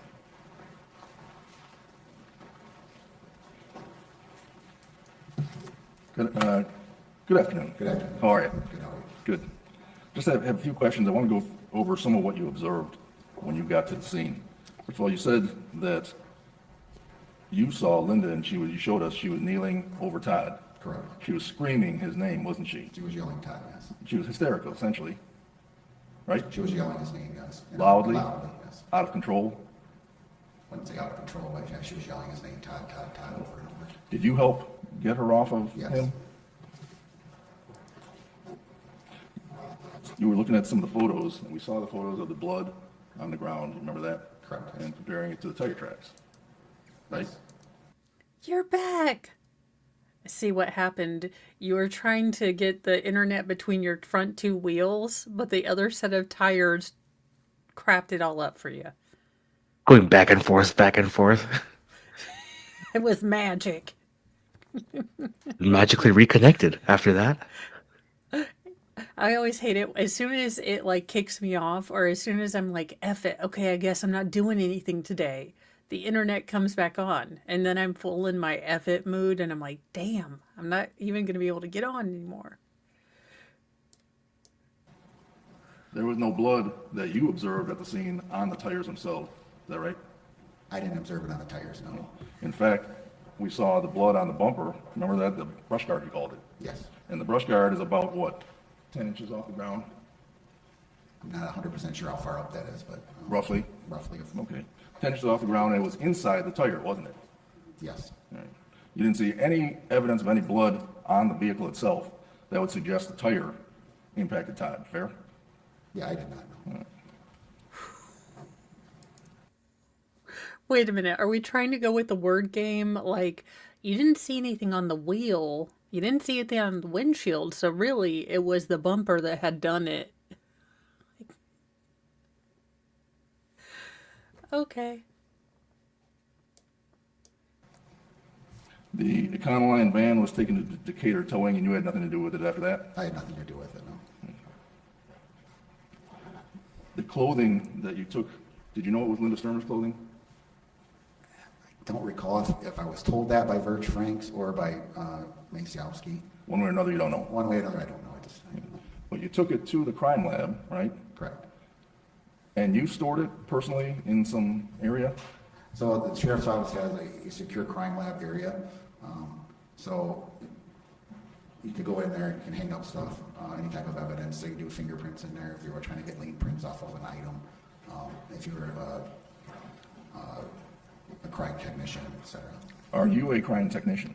In 2002, I went to a basic 35-hour class that covered basic crime scene. In 2007, January 7, 2007, you were not a crime scene technician for the Van Buren County Sheriff's, fair? Well, I would get called out sometimes to do fingerprints, basic stuff, castings of a tire, but any advanced crime scene technician, no. Okay. Were you aware of the policies of the Van Buren County Sheriff's Office with respect to how evidence is stored and secured? I imagine I was at that time. You can't just tell us as you sit here today, fair? Fair. He's like, I'm pretty sure I did a good job every time I was doing a job. He's like, no, you can just hang it up. Like, no, I wasn't gonna touch any of the sciencey stuff. They already told me I'm not allowed to play with it no more. I'm already on my second strike.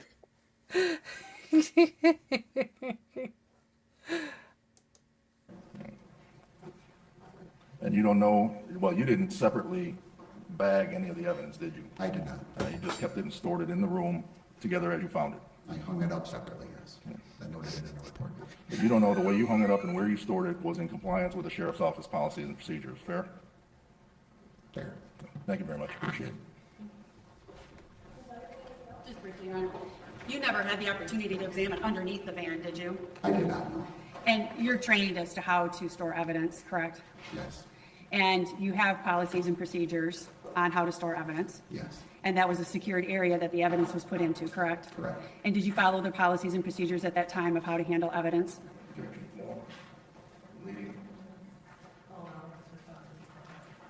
I did, yes. Thank you. I To know. my knowledge, I did.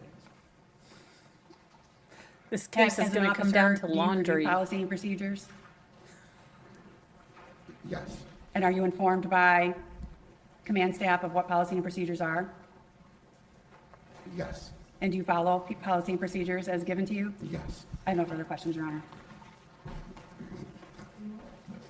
When I asked you just Go a down second and rest ago, all were of you them. aware of the policy of securing and storing the evidence on January 7, 2007? You told me you didn't know, right? I did not know the actual policy procedure on that date. No, I Okay. didn't. You generally you were aware of the policies, how you're supposed to do it, Correct. but yes. as you did those pieces of clothing, you don't know if they complied with the Sheriff's Office policy, I do fair? not know at that time, yes. Thank you. Not guilty. The moose didn't exist. No tire blood, no moose.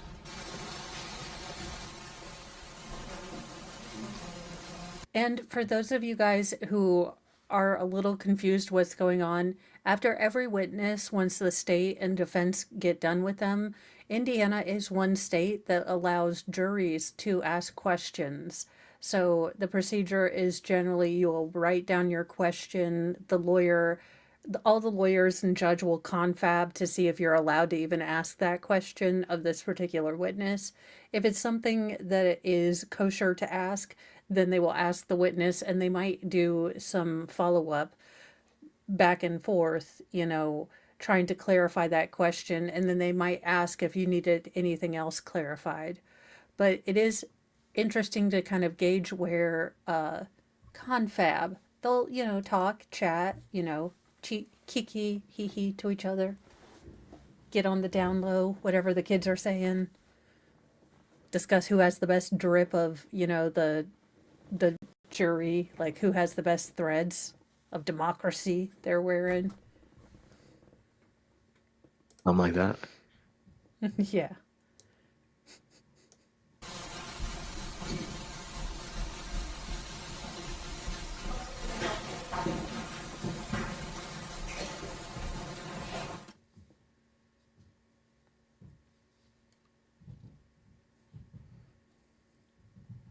And I don't care who you are, but buy Fabuloso, because that stuff smells. I mean, I don't know if they take all of the smell that's supposed to be in Mr. Clean and put it in Fabuloso, but that stuff, like your house will smell clean. You just crack open a little bit, they can smell it down the. Holy, what in the wrestler? What in the lunchbox? Oh, hell no, he doesn't have a chin strap beard.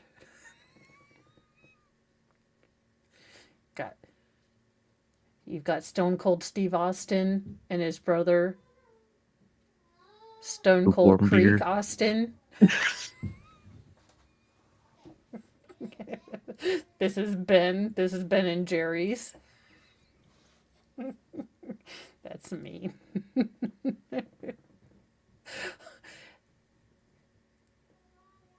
what suit size do you think he gets? Like, because you know they have to measure around the neck. They just come out and they're like, His suit sizes help. that's two suits sewn together.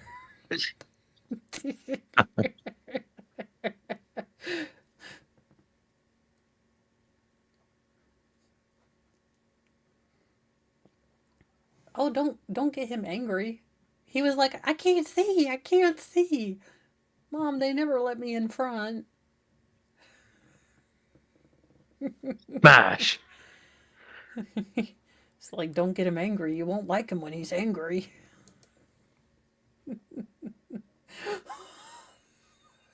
Some questions from the jury, sir. No objection from counsel. First one is, do you know if the van was stuck behind the house or merely parked, just if you know? I did not appear to be stuck, it appeared to be parked. Were the tire tracks on the dirt drive around the house? Were they on the dirt drive around the house? It was on a grass dirt area. I don't know if that's what they use as their drive or not. Any blood, mud trail, or drag marks from Todd to the house prior to moving him? Not that I saw, no. Okay, thank you. Counsel, do you have any questions in light of my questions and answers? On the side of it? I would just like to follow up one. Yeah, do you have any? Unless question. Okay. Sort that second question had to do with tire tracks around what you call the dirt drive. It wasn't even a driveway, right? No, it looks like maybe they use that to drive around to the back of their house. Did you see any tire tracks? Strike that. If you had seen that, you would have measured that off and flagged it, right? If I would have saw, yes, I would have flagged that off, You yes. didn't notice anything? I did not know. Thank you. We are concerned about cars, Zarina, because it is alleged now by the state that she ran him over vindictively when he emerged from the house. Now, from the defense, I guess he sort of exploded out of the house when she wasn't thinking he was going to, so she accidentally ran him over.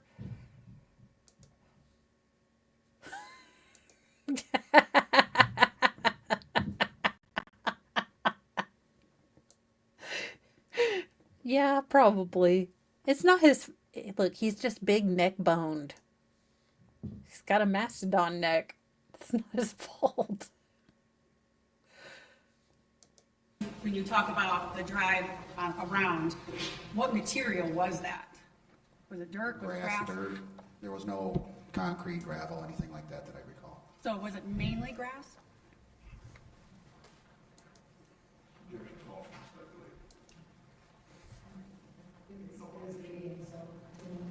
How much of it was grass? I'm not sure Okay. how much was grass. Okay. Were there any defined tracks that you were able to say that this was something that was used in the past? Not that I recall. Okay. I have no further questions.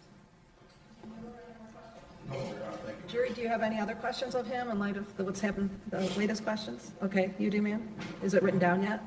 Okay, we'll retrieve it from you.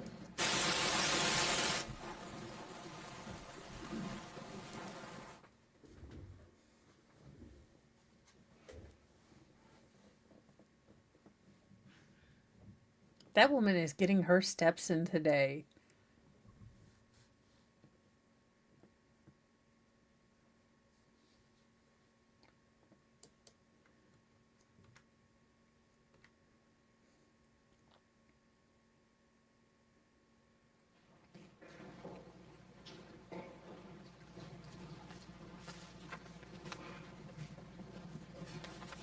Another question from the jury.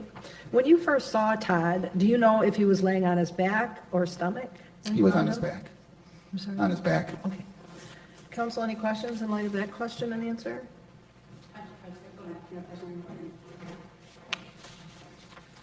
Sir, I think you said you were about the fifth person to arrive? Fifth? There is Masali, Masali, Matheny, Calhoun, Calhoun, and Leach before you. correct. And the That I remember, yes. Okay, so you're the fifth person. You don't know how long it was from the time Todd Stermer was first found by Mr. Matheny to the time you got there, fair? I do not know. So when you got there, he was on his back, fair? Yes. And you don't know what had transpired with respect to Matheny, Masali, and Ms. Calhoun before that, right? Correct. In terms of whether he was on his back or he was on his face, fair? Fair. When I arrived, he was on his back. Thank you. Okay. Any other questions, jury? No questions? May he be excused from his subpoena, counsel? I would ask to be excused, Your Honor.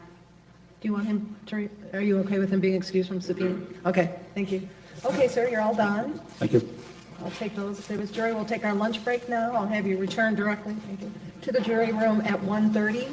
And please remember the instructions. Do not talk about the case with anyone or allow anyone to talk about it with you. Do not watch any media reports of the.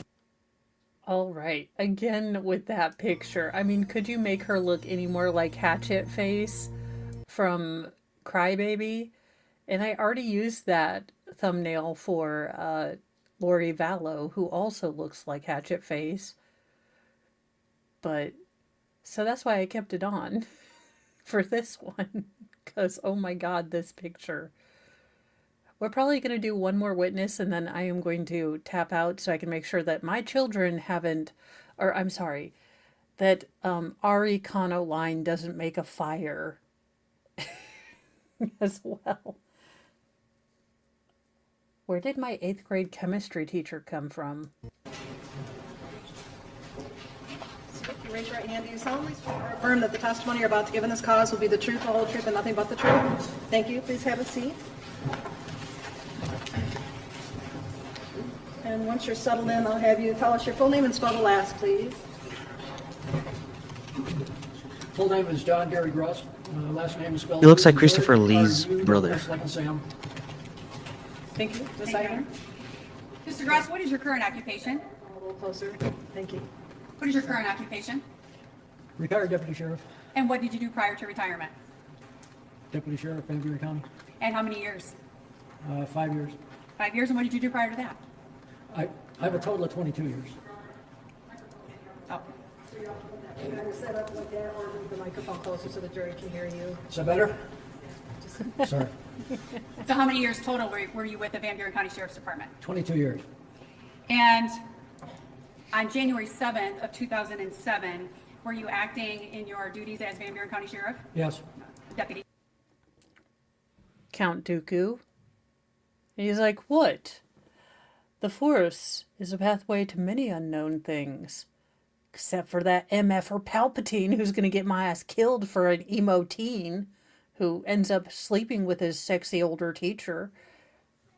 I mean, I don't know why the sequels were not such a hit. I mean, if you reframe it as a weird emo kid who ends up with his hot teacher, it's kind of current day. So was he the magical element in this case? He's like, I am Suramon the White Ford Bronco. And what is your name? Although the glasses at the end of his nose just let me know that he's disappointed in me. He's like, damn it, Qui-Gon Jinn, you could have helped me with this case. We could have ruled the galaxies together. You had to fall in love with the Mandalorian queen, though. See how that went. Yes, I am a nerd. And were you called up to respond to a house fire on County Road 215? Yes.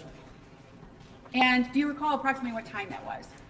Speaking of a 2000 or 1993 Econo line, I think that was the fabric that they used to put on the seats.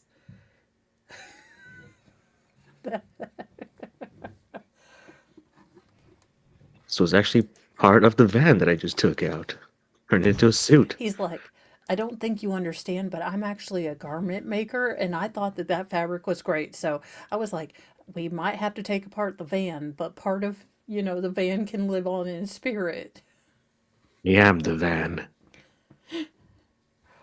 Oh, you've got to be kidding. So the Van Buren County Courthouse is on East Pawpaw Street in Pawpaw, Michigan, and they started the building in 1842, and the building was occupied in 1845.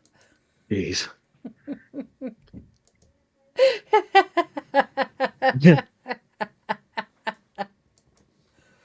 I don't know. I've seen him at the early bird special at Bob Evans. Can I look at my report? Would it help refresh your memory to look at It your would. report? If you could just look at it and then put it down. Approximately 1,530. Set it down and testify from after being refreshed. Thank you. 1,535. He has 22 years in. I guess nothing ever happens in Van Buren County because he was never invited to testify for nothing. Like what? I can't read off my report? Well, now he said grass, but there maybe John Gary is his first two names. I don't know. 33 minutes. 3:30. About 3:30 in the afternoon? Correct. And were you the first one to arrive, or was somebody else already there? I was the second deputy on scene. Deputy Tony Evans was first. And at that time, did your car have the ability to take some video as you were going into the scene? Yes, anytime you activate and you're running on code and you turn your system on, it automatically starts the camera. And in 2007, were those, what type of storage device did it hold that tape? It was mounted at the ceiling towards the windshield in front of the car, and it was in a box, a metal box. Was it VCR? Was it cassette tape? Was it flash drives? I'm not sure. There was no VCR. It had to be recorded digitally. Okay, in 2007? He's like, this is a trick question. I think it was Betamax. I'd have been an ass and I'd have been like Betamax. It was an 8-track, ma'am.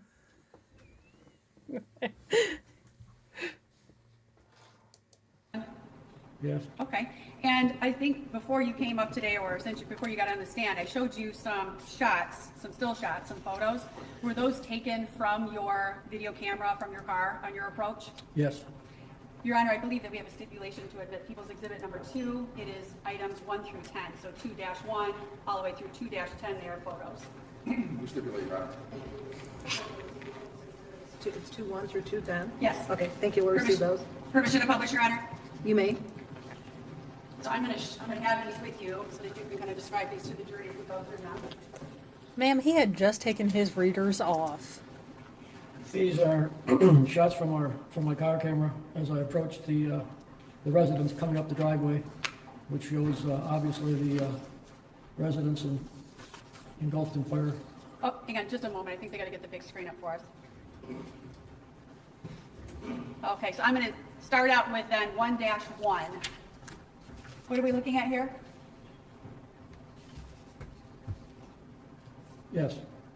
And you can see by the bottom corner, if you look for the one with the 1 at the bottom, Yes. what is this photo depicting? I'm sorry? What is this photo depicting?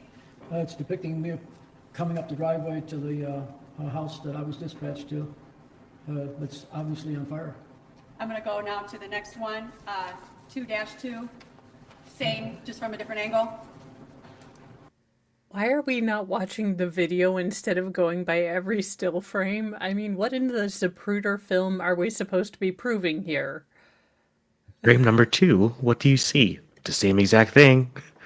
How about frame these number guys 3? aren't descriptionologists. They're like, it's a car and it's a house. We vroom. We do job. We leave. Yes, pretty much, as seen from Chicago. Pretty much. Yes. Oh. I'm a little closer to the residence, and it shows Tony Evans' car to the right, the deputy's car to the right. I'm going to advance then to 2-3. You have got to be kidding me. They're really going frame in frame. God Not much bless different it. other than the fire is spreading relatively fast. I mean, you only Wonderful foundation, and they can talk about how fast the fire is. No expert. I think it's just making observations from the picture, Your Honor. You can't. Either still, it's not even a video. A layperson opinion, all that as a layperson. I'm going to go to now 2-4. What are we looking at here? I give up. Again, a closer shot of the house as I approach, with Deputy Evans' car to the right. 2-5. Anything Like, there are different not here? enough carbs in this bagel to deal with this bullshit. The only difference here is obviously I'm closer to the residence and the fire is continuing to burn, and Deputy Evans is looking for equipment in the trunk of his vehicle. You know, it would be so weird if we had like video evidence of this, but then we turned it into a flip book. Like, what is going on here? Could we not? I get that you don't want to show, obviously, Mr. Sterner being, burning. That, let's give the man some dignity. He died without pants on and in a kid's, sled. But what is this?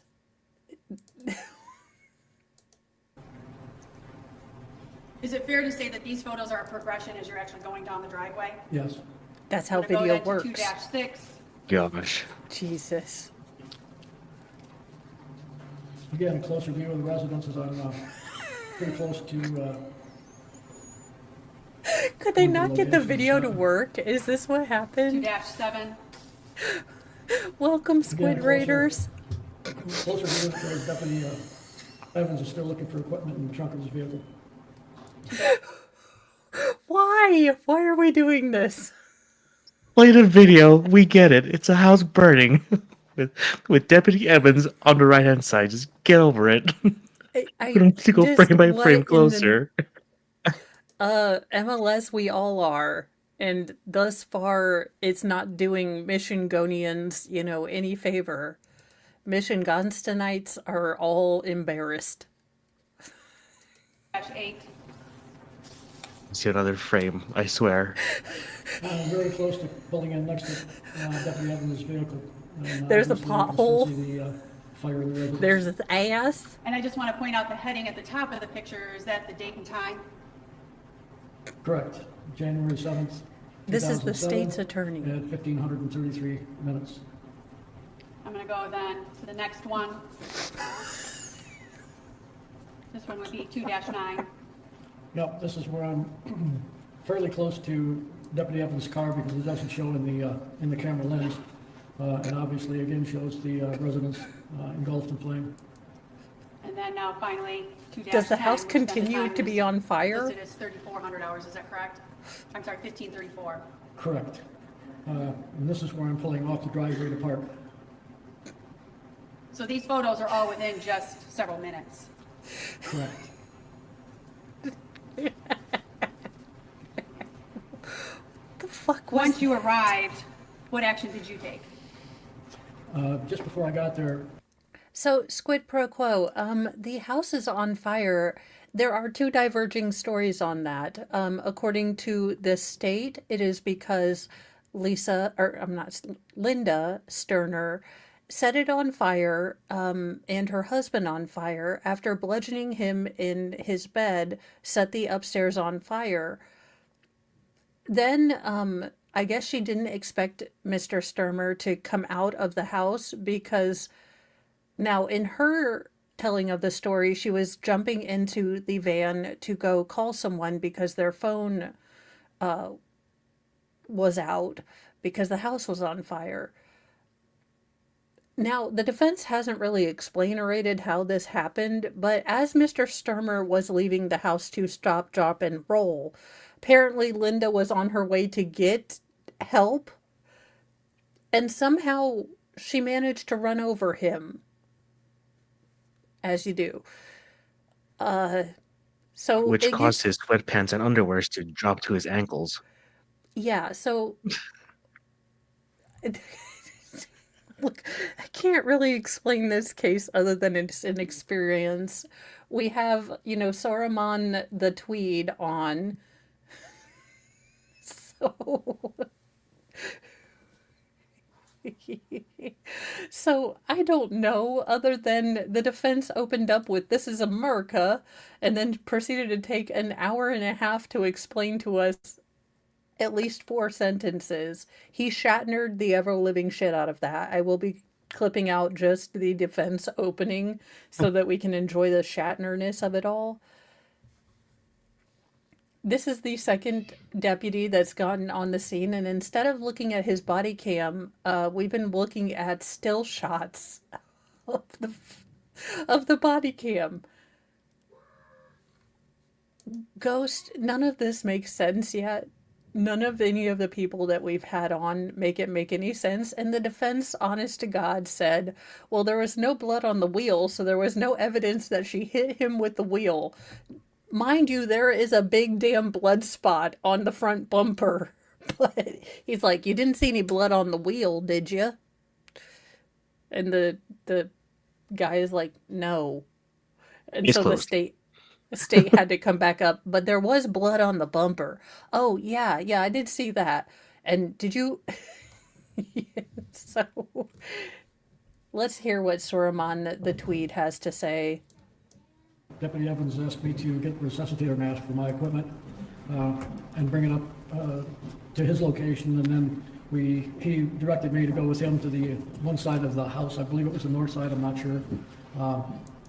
And I didn't know why at that point in time.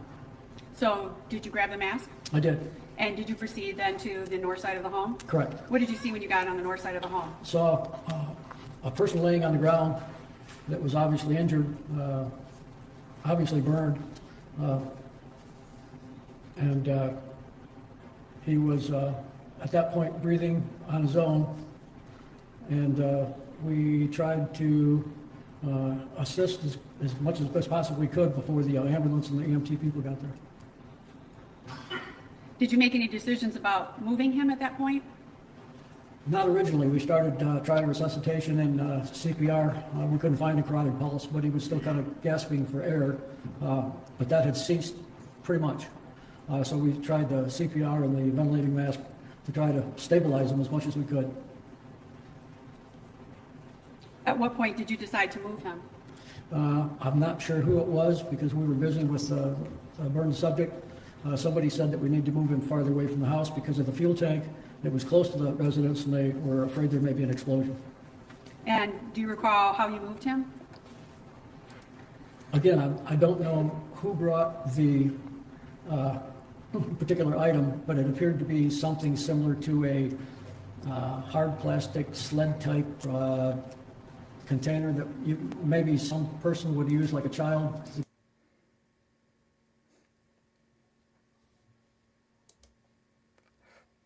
The snow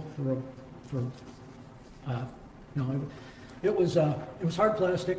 Had My guess is that the state got a conviction in 2010 and they think that they can get a conviction again. That's my guess as to why this is happening, because the conviction stood until 2018 when it was overturned. So my guess is the state probably thinks they can get another conviction. And it sounds like, according to the state's opening, that her children, who were young adults, maybe minors, teens at the time, they are now adults, and sounds like they have some tea to spill.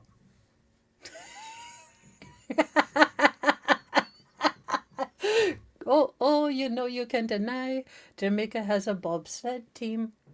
Come on, whatever happened to Dougie Doug? It was overturned because of, the state called Linda a liar in closing. There was lack of effective counsel, and I believe that her defense also didn't get any sort of fire expert of any sort. He didn't object at any point during the case and didn't get the expert, so it was overturned for those things. But it might be a little bit more detailed. Let's see. And it is overturned in 2018.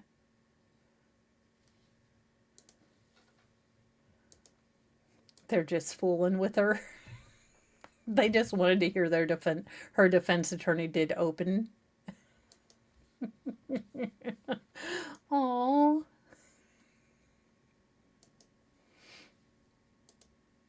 probably 3, maybe 4-inch sides on it. It was not long enough or big enough to put his entire body in it. So did you assist in moving? I did. And did you assist in picking him up No, we rolled him on his side. and got him? Then were you? Yes, we know you didn't pick him up. You rolled him over.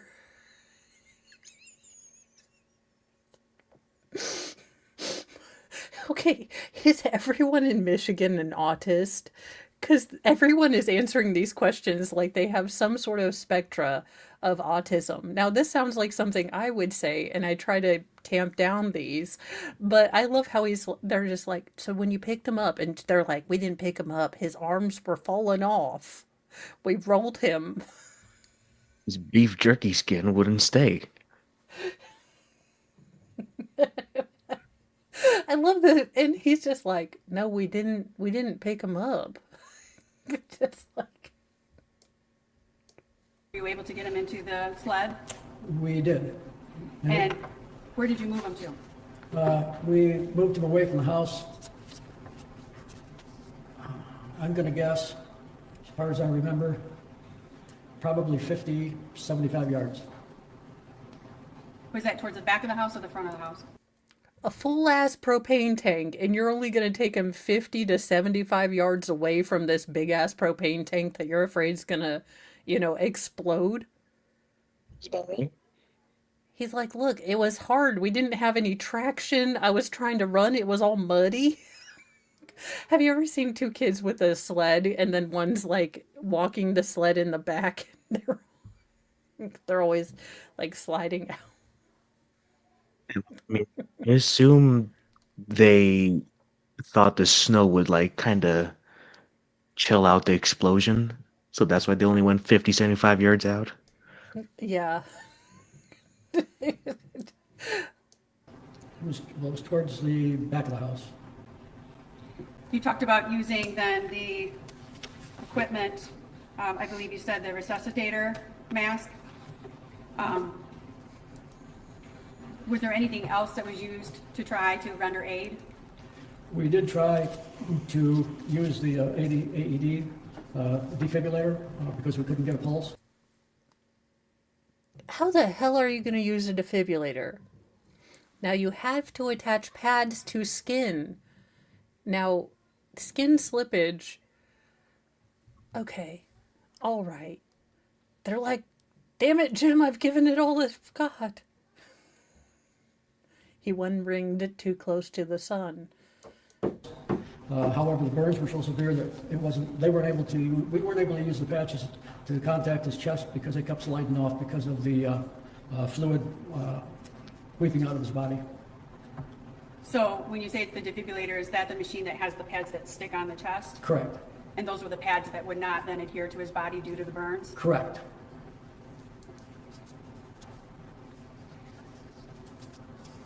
Did you continue to render aid then after you moved him? We did. Was he still alive at that time? Well, we weren't certain. We were doing our best to try to stabilize him as much as we could. Did you see the defendant, Linda Stermer, there at that time? I'm sorry, I didn't. Did you see Linda Stermer there? Yes. Did you talk to her? Very little at the onset because we were busy trying to help the burn subject. Did she happen to tell you that she had also When you run say him the burns over? were severe, like what was your observation of his injuries? Well, I don't know how graphic you want me to get, but I can tell you that his ears were pretty much burned off. He had no eyelids. His lips were pretty well burned off. He had no hair on his body. The skin on his fingers and arms were deteriorating and sliding around. That's why we couldn't pull him out of the way. We had to put him in some type of carrier to get him away.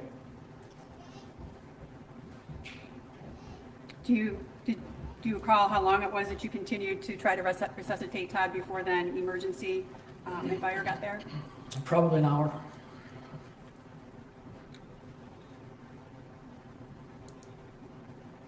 So you said you spoke very little to Linda Stermer in the onset.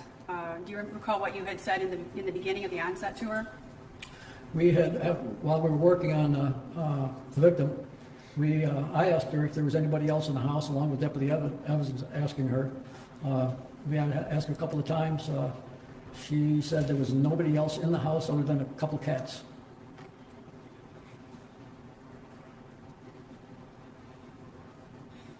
Was there a time after EMS and fire arrived, that you were able to then have a longer discussion with Linda? Yes. Do you recall approximately how much later that was, or? I don't recall exactly how long between EMS and ambulance personnel got there. It was chilly.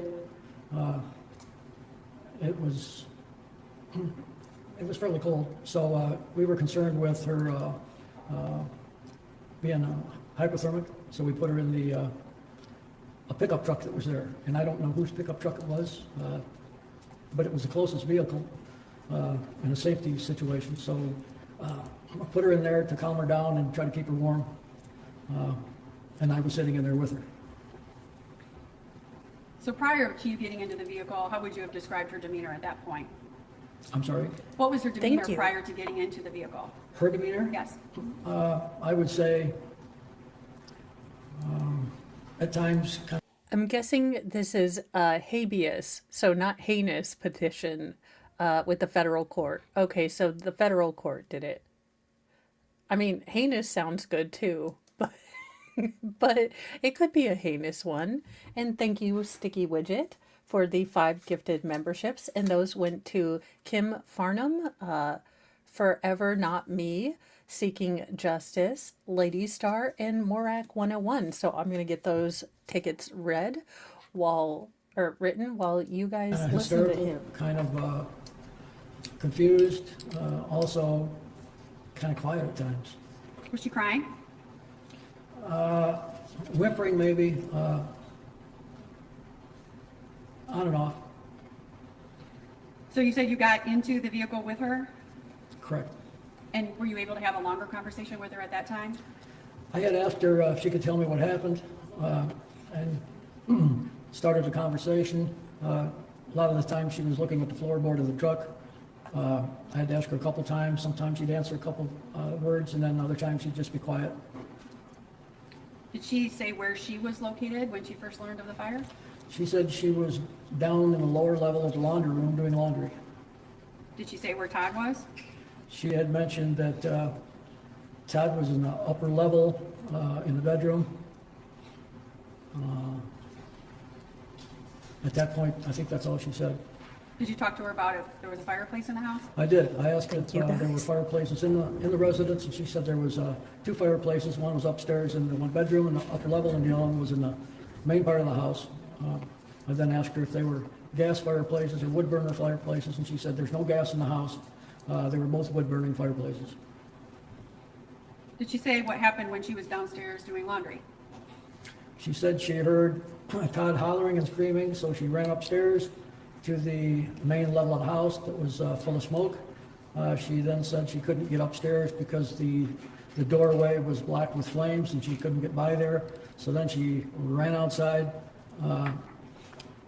to tell the neighbor that apparently was there to call 911. Did she say what door she ran out of? She said she ran out the front door. So she said she couldn't get up the steps, but she said she ran out the front door? She couldn't get upstairs to the upper level bedroom area because that was full of flames. So she ran out the front door of the main entrance of the house. Did she tell you if she saw Todd at all? She said she didn't know where he came from at that time, but she saw him out in the yard. Did she say what she did when she saw him out in the yard? She said she got into her vehicle, her truck, and tried to drive around to get him some help. Did she say she...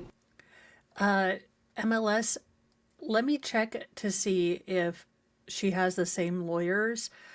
Please tell me she has the same attorney. If you guys are saying the current attorney is bad, part of her federal petition alleges that our first attorney was really, really bad. Well, they have managed to make several objections about leading, so they're not terribly bad. I am not sure. I know they introduced themselves, but I'll have to go back to see what the name of the attorneys were. But I doubt that they would let her have the same people over again. But it is the government. was able to get him help, or where she went? No, she said when she got in the van to drive around, she didn't know where he went, she couldn't see him anymore. And then when she finally drove around to the other side of the house, then he was out in the yard there. Did she say what was happening with him at that time or what she saw? I believe she mentioned that she was concerned, obviously concerned. He was hollering and screaming. She said, I know that he was hurting. And so I got down on top of him to try to keep him from hurting. She got on top of him to try to keep him from hurting? Correct. Well, Chucky, so the discussion about the defendant having the affair, the boy toy wasn't on the scene as far as I'm aware, but it did come up because they were finding accelerants on, now, I do believe it was Linda's clothing, since I believe that Todd's clothing hadn't come in. So they were stating that there were accelerants, that they were noticing the smell of accelerants, the smell of different things. So they had already started with this possibly not being a, natural fire. And then I think it came out over the course of the investigation that she was having an affair. Now, what one has to do with the other, now, since we don't have all of the information yet as to how they kind of made that leap, I'm not quite sure. Where was she when you first arrived in relation to Todd? As I recall, she was with Todd. Oh, and Gail, no, he didn't have any, so he was shirtless when the first deputy came up. In fact, his pants his sweatpants were down around his ankles. So he was shirtless. So they were trying to apply the pads to his skin, but he was suffering, I would think, 3rd-degree burns over most of his upper body. So with the skin sloughage, I can't imagine why you would try an AED. Tony and I were trying to assist as much as we could, and we had to kind of push her away so we could administer what help we were able to do. And a couple of times she would come back and put her hands over his mouth and kind of have her face in front of his face, like she was trying to help, I guess. I don't know. So did she lay on him? At that point, no. I think she was kneeling next to him. But she put her hands on his mouth? Correct. Was she trying to administer mouth-to-mouth resuscitation, or was it just her hands? I'm not sure. Tony and I were doing the resuscitation and the CPR. So I'm not sure what her actions were. Other than you just seeing her put her hands over his mouth? Correct.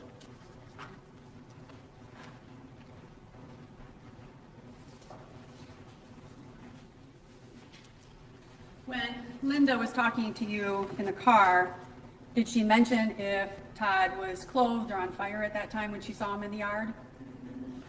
I believe she said that he was smoking. Did she say anything about his clothing? I believe she said that he had already tried to remove his clothing, rip them off, and that he was like smoking. His body was smoking. His body was smoking. I have no further questions, Your Honor.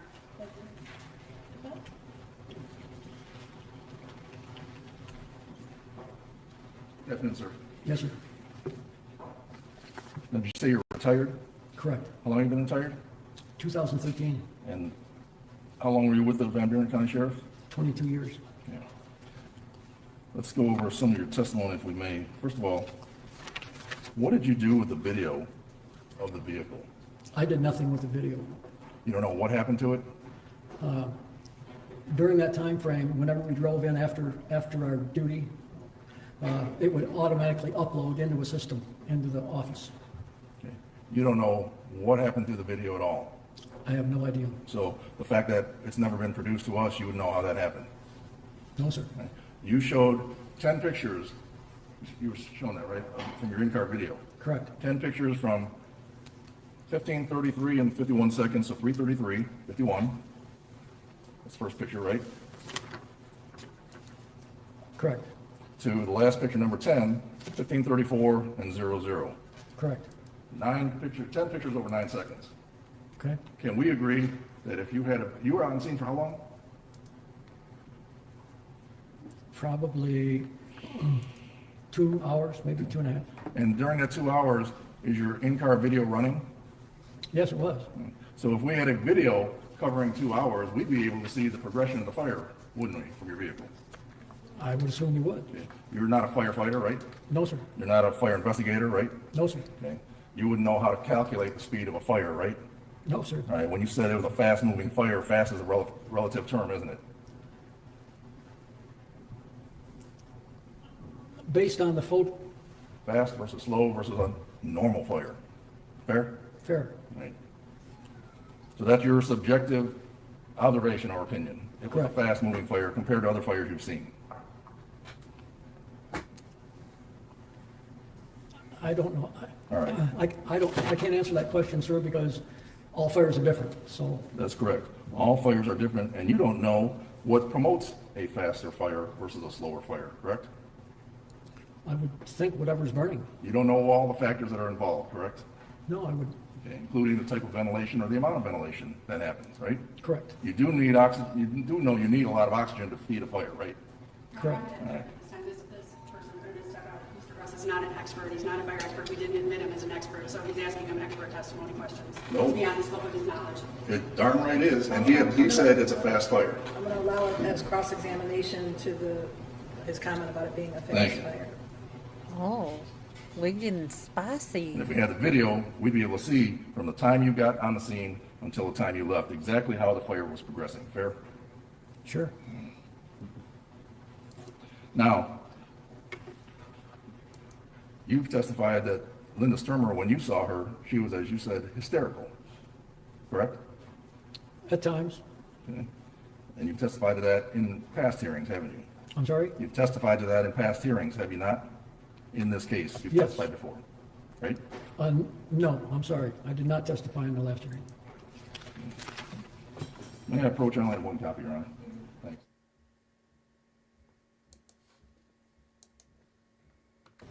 On the second page, I'm going to ask if you recognize your name. Yes, sir. Okay, did you testify in a hearing, sir, on January 6, 2010? I was not called to that hearing. I have a report. Are you testifying to our jury that on January 6, 2010, you were not testifying in a court hearing in this case? I don't recall that at all. Okay. You would agree with me, your memory would have been a lot better in 2010 than it is now about this fire, right? Yes, sir. And certainly, you would agree that your memory was a lot better when you wrote your report right around January 7 of 2010 than it is 18 years later, fair? Yes, sir. You are trained as a police officer to write detailed reports, aren't you? Is that a question? Yes, I said, aren't you? Yes, sir. Okay. You've been trained like that since the police academy, haven't you? Yes, sir. You want to make detailed reports and accurate reports, right?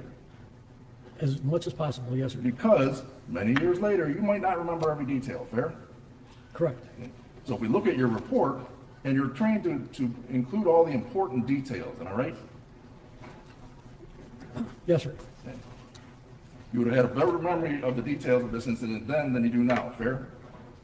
Fair. Okay, you have your report in front of you. Yes? Yes, I do. Okay. I want you to tell this jury, because you testified earlier that Linda Stermer said her husband was in the bedroom. Remember that? Correct. Okay. There's a page on here, page 2, that says interview with Linda Stermer. You see that?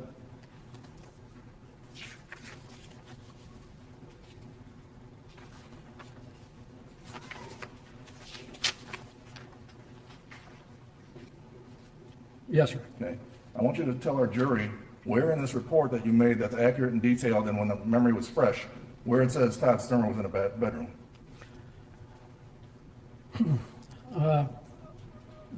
The detailed report came from the senior officer, which was Tony Evans. Mine is a supplement report. It just is a supplement to what his report was. We're reading from the Yes, but you're the one that said that you conducted the interview with her. So if your supplemental report wasn't accurate as to what you got for the interview, that's a weasel word. I mean, it's not, you can't say, well, my senior officer said he was going to put everything in the report. Same report, right? I don't know.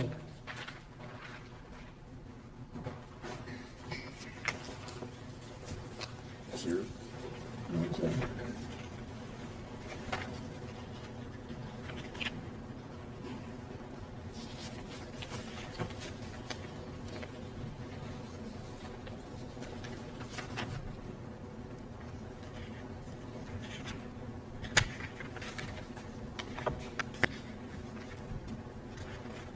The format's a little different. Okay, same wording? Without really going through it, I'm gonna say it's, I just had a chance to look at your report. okay? Tell me where it says that Todd Stermer was in a bedroom.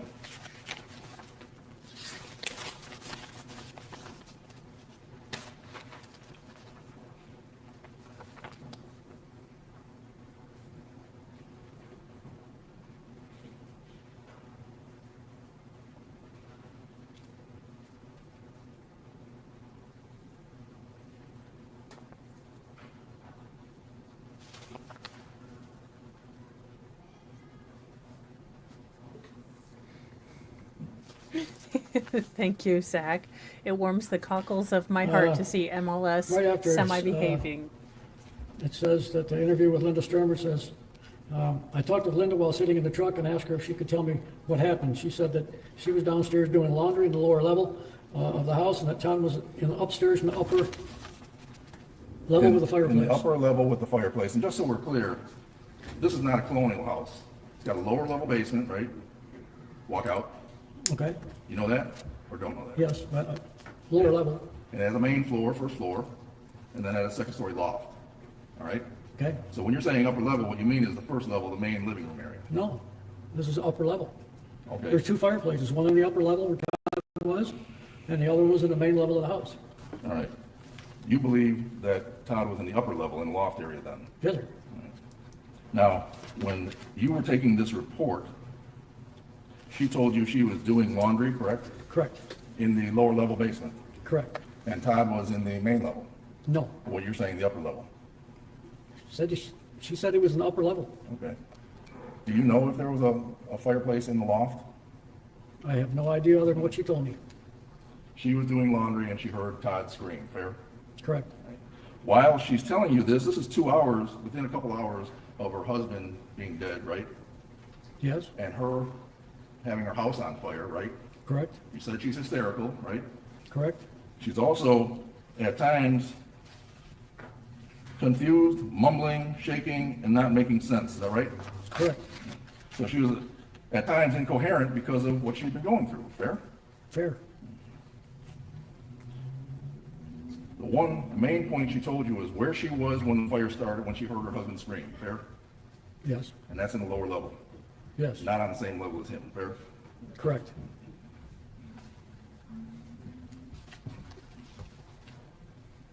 Now,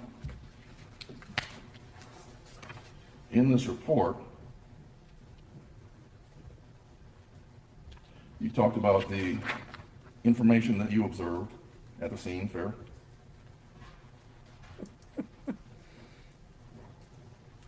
Oh, that's a question? Yes, fair. Yes. Is that fair? Is that right? Okay, correct. All right, I'll start trying to ask you a Bless little his different then. heart.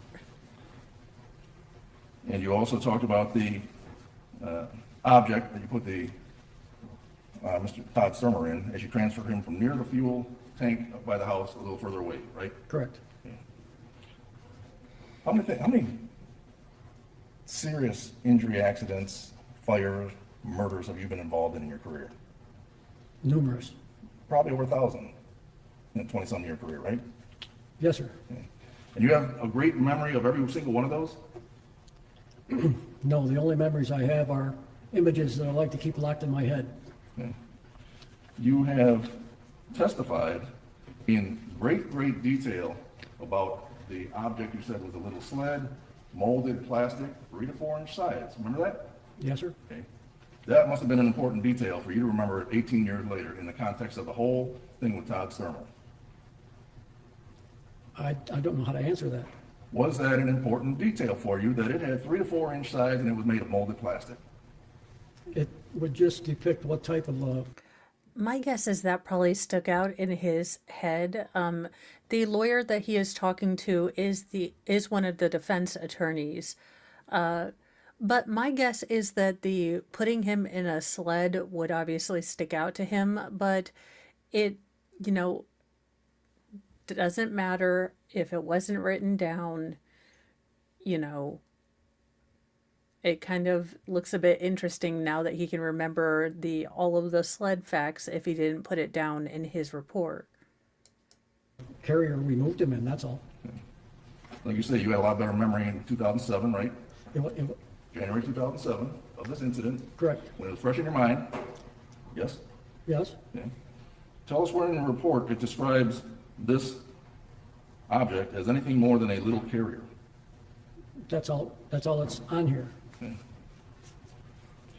Before you came to trial, you prepared with the prosecutor? Before I came to trial, I got my report to Okay, now if we're not going to go full Daryl Brooks, oh, I see what's going on here. You guys obviously had a chance to coach these witnesses. Mr. Brooks, they're your witnesses. They never, you know, they never talk to us. Oh, I see. And no worries, I didn't have it up there because I thought I heard Detective Grass, but the title that they had on there was different, so I didn't want to misname this man. refresh my memory. It was 18 years ago. Did you speak with the prosecutor Briefly, to prepare for your testimony today? somewhat, And you've done that before, right, when you go to trial? yes. It's not your first trial. No, You prepare with the prosecutor so the prosecutor knows what you're going to say and you can talk about what the testimony is going to be. Fair? to some extent. That's what you do. I'm sorry? That's what you do to prepare for a trial. You're an important witness. You're an eyewitness here. Okay, So you prepared with the prosecutor to go over your testimony and how it was going to flow, right? yes. Your Honor, asked and answered, I think he's asked it 3 times. No? Thank you. Your observations regarding Linda Stermer on the scene, it must have been pretty significant for you to suggest Linda Stermer had her hand over her husband's mouth when she was there, right? Yes. Okay. Tell us where the significant detail is, sir, in your report of January 7, 2007. It's not. If it was significant, it would have been in your report, wouldn't it? The significance of it is that we were trying to assist the victim, and she was in the way. We had to have her move out of the way. Have you heard, you know how important writing detailed reports is, right? Yes, sir. Like we said, you've been trained since the academy on how to do it, right? Yes. Have you heard, and do police officers have a saying, if it's not written down, it didn't happen? Yes. All right. And you believe in that, right? Yes. All right. And it's not written, certainly not written down in this report, is it? No. Burn! It Mic was drop. told, you said, right? Correct. If, you know who Steve Leach is, right?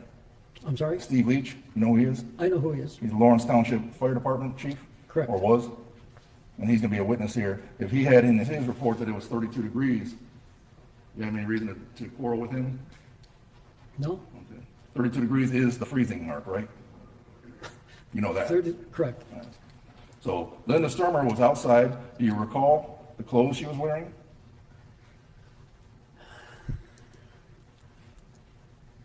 I don't know the exact amount of clothes that she had on. I can tell you that there was no winter coats or any heavy type clothing that I remember. Fair to say that from what you remember, she was not dressed for the weather. I would say so. And you also remember that she didn't even have shoes on. She was outside in her stocking feet. Okay, I don't recall that. You recall 3 to 4 inch size of plastic molded, but you don't recall any details about what she was wearing. Is that what you're telling our jury? Yes, sir. I don't have any more questions for you. Thank you. Thank you, Your Honor. Can I approach, Your Honor? I'm going to show you what I have as your police report, and I believe you were able to read the first. Ghost, I will have to write down those names and then see if those are the ones, representing her this time. Few sentences that Mr. Wolf asked you to read, but he didn't ask you to read the third sentence, and I think he stopped you, where it actually does talk about the bedroom area. Could you read that to the jury? After your comment, I think you read the first two statements. I asked her if there was a fireplace in the upper level in the bedroom area. She said yes, there were two fireplaces. One was in the upper level where Todd was, and the other was in the main living floor of the house. I asked if they were gas fireplaces or wood fireplaces. She said that there was no gas in the house, but they were both fireplaces. So you did actually put in your report that it was the bedroom area. Yes, I did. You just were not allowed to read that following statement. Is that That's correct? correct. And could it be that you remember the details of the sled? Because that's associated with your mind in moving, Todd? I'm sorry. She wasn't naked. She was not dressed for the weather, but Todd had his pants down around his ankles and was shirtless. I don't know what tank was blow-upable. Could it be that you remember the sled because you associate it with moving Todd? Yes, So as you're trying to lift up a man whose skin is falling off his body, you recall that vividly? that's the reason we used the skid, sled, boat, whatever you want to call it, some instrument that we put him in, and we had to roll him on his side because we could not pick him up. And perhaps the details of that sled would remain in your mind as you're lifting him up and trying to put him over the ledge of the sled. Is that correct? Correct, And you made the comment about how he didn't fit. correct. Did that stick out in your mind? Well, to clarify, as best I can, I'm calling it like a plastic carrier with sides. It was not like a toboggan, it wasn't a backboard. It was something that you could slide across the ground for whatever purpose. I can tell you it was not as long as his body. We could And you get us- remember that because you were trying to put his body in it. Correct. Did you ever go into the house? No, Did you ever Thank even you. know what level pertained to the house or where the bedrooms were located or anything about the house? no, You were only recording her statements as she was telling them to you, is that correct? correct. And I believe when Attorney Wolf was asking you if you remembered attending a hearing, you said no. Let me word it a different way. Do you remember attending the trial in 2010 and testifying at that trial?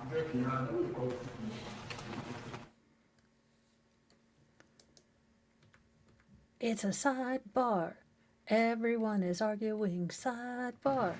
Ask the question again. Lawyers in That question, do you remember testifying? Ask the question again. Do you remember testifying in 2010 at a trial instead of a hearing? I do not. You don't remember. You just have no memory of that trial. I do not. They spent all that time arguing over whether it was a hearing or a trial, and this man doesn't remember either way. He's like, look, my wife picked out what I was supposed to wear today, and I talked to that nice lady over there, but other than that, I don't remember stuff. I'm retired from remembering. Okay, no, and that's fair. So it's sitting here today, 18 years later, it's not something that you remember in your mind. Sorry. Yeah, And again, how many times have you investigated fires, murders, crimes in your 20-year career? You said over 1,000? I don't have an exact count, but I can tell you there's a lot. And how many times have you actually attended hearings and different types of court proceedings for all of those that you've investigated? Numerous. I have no further questions, Your Honor. Thank you. When you spoke to Ms. Stermer, where were you at? Sitting in a pickup truck. You don't know whose truck? I have no idea. No. But you're trying to keep her warm, obviously, right? Correct. Because you were trying to avoid hypothermia, given the conditions of the weather, right? Correct. And the fact that she was completely underdressed for that day. Correct. You just said you've never been to the inside the house, right? I'm sorry? You've never been inside the Stermer house. You've never seen any floor plans of the Stermer house. No. So if I told you there is a fireplace on the main floor, the first floor? Any reason to disagree with me? No. If I told you there are only other fireplaces in the basement, any reason to disagree with me? Thank you. Oh, I can make that happen, MLS. I'm just not sure. Oh, where? There is a picture of Miss Linda Stermer. She makes Hatchet Face look beautiful in Crybaby. I don't know what her obsession with headbands is, but yeah, they didn't pick out the best picture for her. I couldn't agree with you or disagree with you. I have no knowledge of the floor plan of that house. I've never been in it. All I can tell you is what Linda told me. There were 2 fireplaces, one in the upper level where Todd was and one in the main level. Okay. But she did not tell you Todd was in the bedroom, isn't that true? Yes, she said Todd was in the upper level with the fireplace. Where the fireplace was. You've seen bedrooms on the first floor of houses, right? Yes, sir. Okay. And if I told you that Okay, this defense attorney, it sounds like there was a loft, mid-level, and then a basement. So, are they talking? What are we talking about that? the fireplace was in the living room, and I'm going to object to my attorney that he has no knowledge of the interior of the home. He's only recorded Linda's statements. He has no knowledge. he insists that it's in the upper level in the bedroom. I'll direct that you move on at this point. We've covered that topic. Thank you. And despite testifying in a murder trial, you have no idea, you don't, even when I showed you the transcript, you don't even remember. No. But after talking to the prosecutor, you do remember 3 to 4 inch side rails on some type of sled. That's fair? That's an estimate on my part. But you recall that. Do you recall the color? I'm sorry? You recall the color of it? I don't understand. That device you're talking about, that Yes. sled-like device, do you recall the color of it? Dark. I don't have anything more for him. Thanks.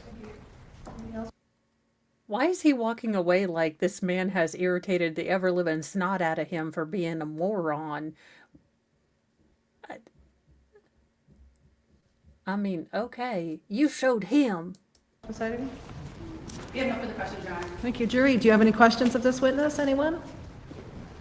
No questions? May he be excused from his subpoena obligations? I would ask that he be excused, Your Honor. Any objection, counsel? No. Okay, thank you, sir. You are excused. I'll take those exhibits. Thank you.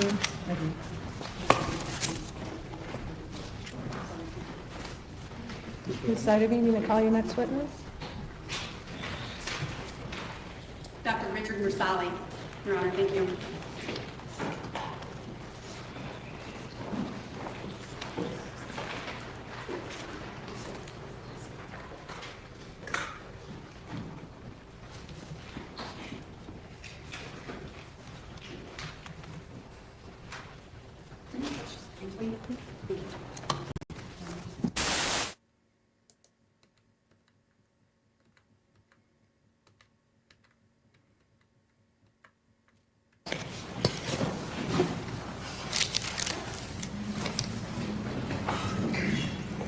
I think she is out on bond,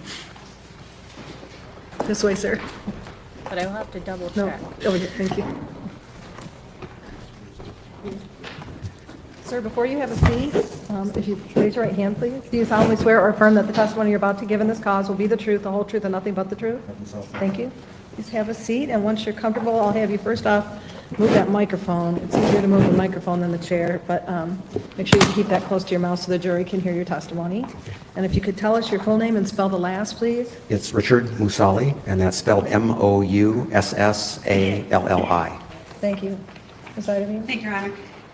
Dr. Mursali, on January 7th of 2007, where did you live? Like what area? I lived at 65140 County Road 215.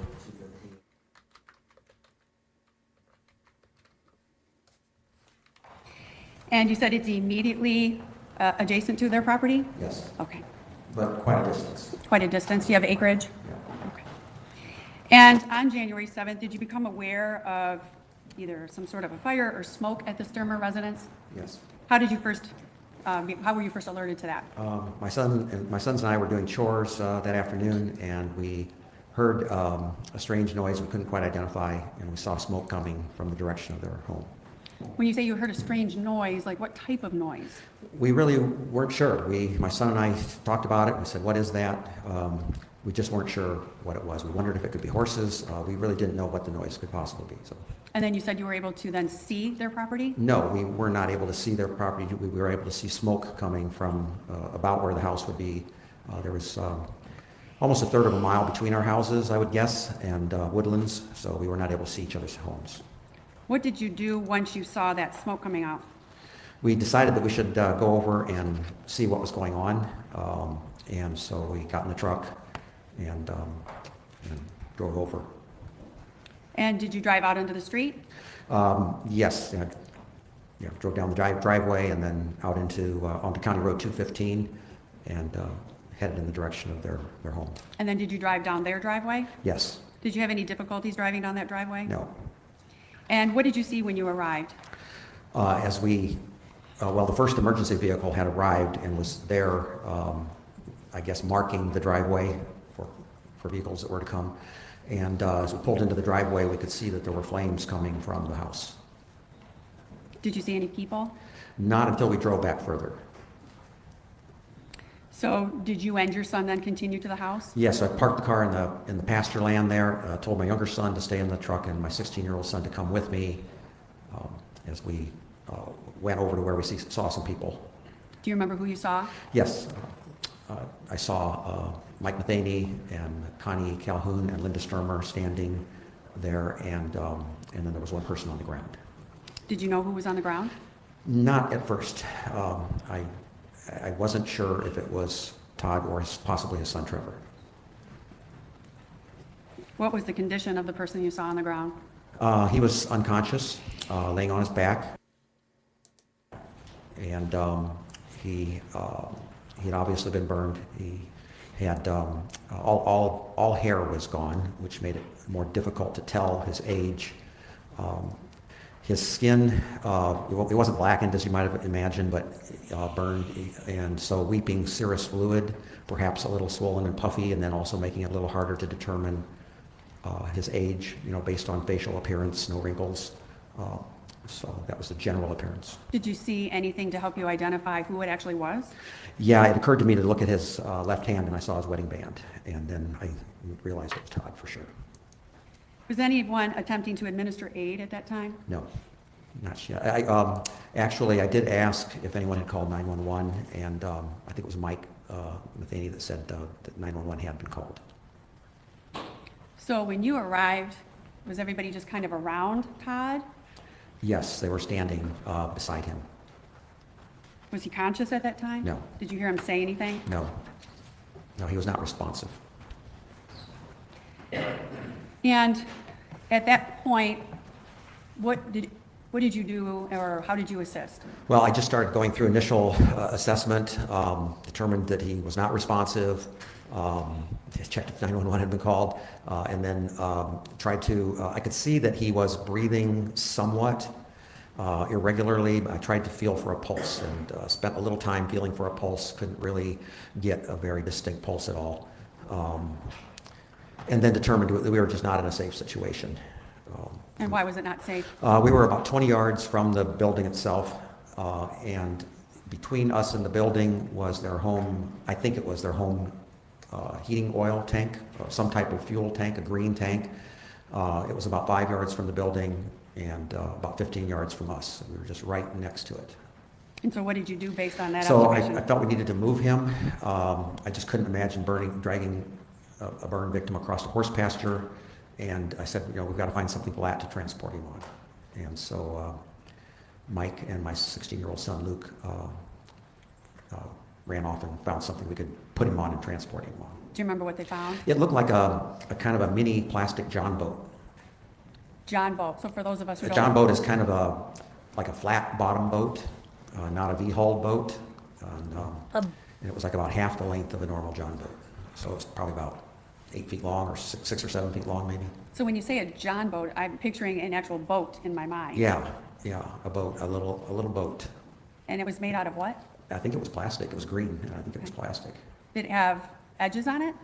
It had like a rim, and we were kind of, I remember we were able to hold that rim. It had seats in it, so we weren't really able to, like a bench seat or maybe 2 bench seats front and back. And then, so we couldn't really lay him flat, but we were able to at least put him in it and not have to carry him and drag him across, a soil field. What was Linda doing at this time? She was wailing, and that was actually, we realized that was a noise we had heard from our home, wailing and crying, varying degrees of upset as minute by minute went by.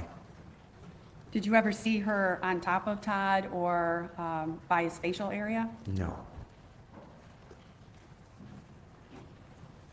Do you recall how long you were on scene? I don't really know. I would say I think we worked with him for 20 to 30 minutes total. I would guess that would be my guess. And then a few minutes and gathered my family and then we left. So. Do you see Linda Stermer in the courtroom today? I don't recognize you. I don't know. Maybe that's you right there, Linda. Yeah, I guess that's you, Linda. Yes, I do. And could you just point to her or describe her by something she's wearing? Kind of gray hair, pink blouse, headband. Your Honor, may the record reflect the witnesses identified the defendant. He's like, bitch, you got old. I don't know you. Maybe the old woman in front of you. And he would say gray hair. So, yeah, this man probably, he's like, hey, defendant.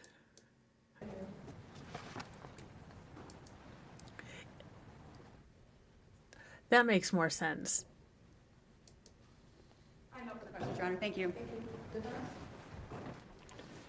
Does anyone want to ask what kind of doctor he is? Because watch him be a proctologist or a podiatrist.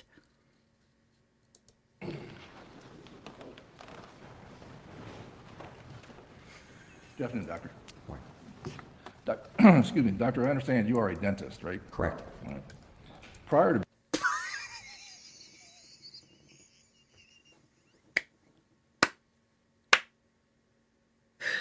To be fair, I'm sure for dental emergencies, you still need to know the ABCs, airway, breathing, circulation.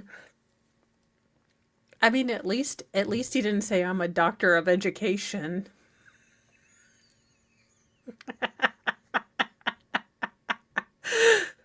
being a dentist, though, you and I have spoken once on the phone, I think, right? I believe so. Yeah, and you were an EMT. I was an RN. I worked mostly in critical care for 5 years before being a dentist. So you know a lot about treating people, patients. Some, yes. All right. When you first...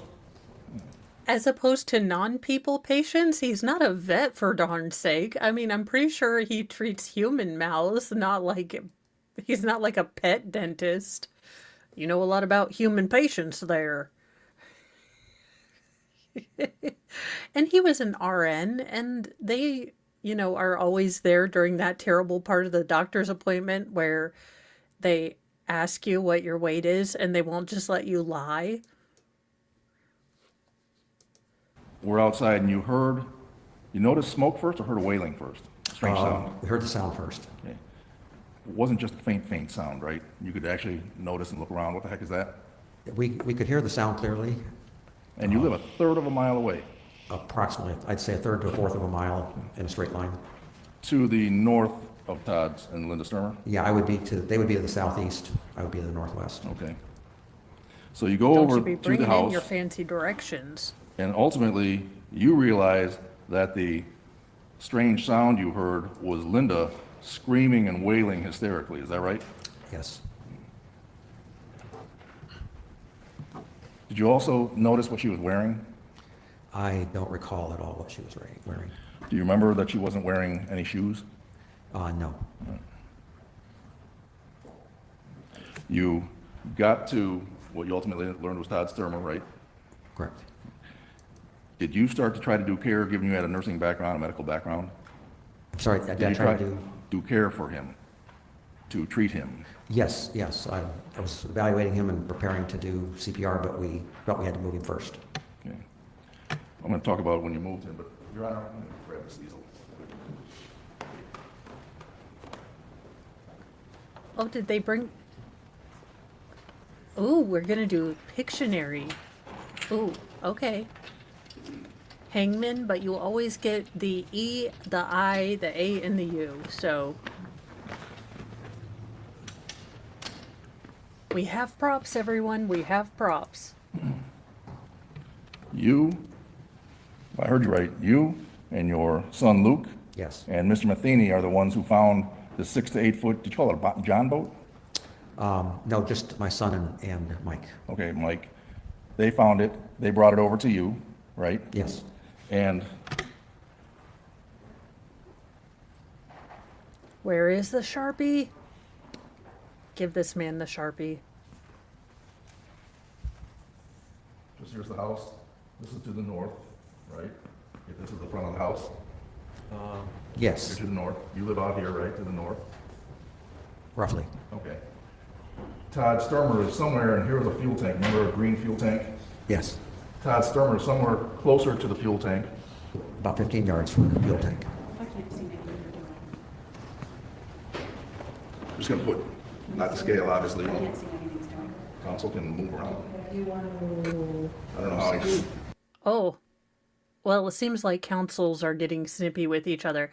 Your Honor, I can't see anything he's doing, and he's not touching me. Do you want to? Can you see it now? Yeah, maybe he's going to decide on that.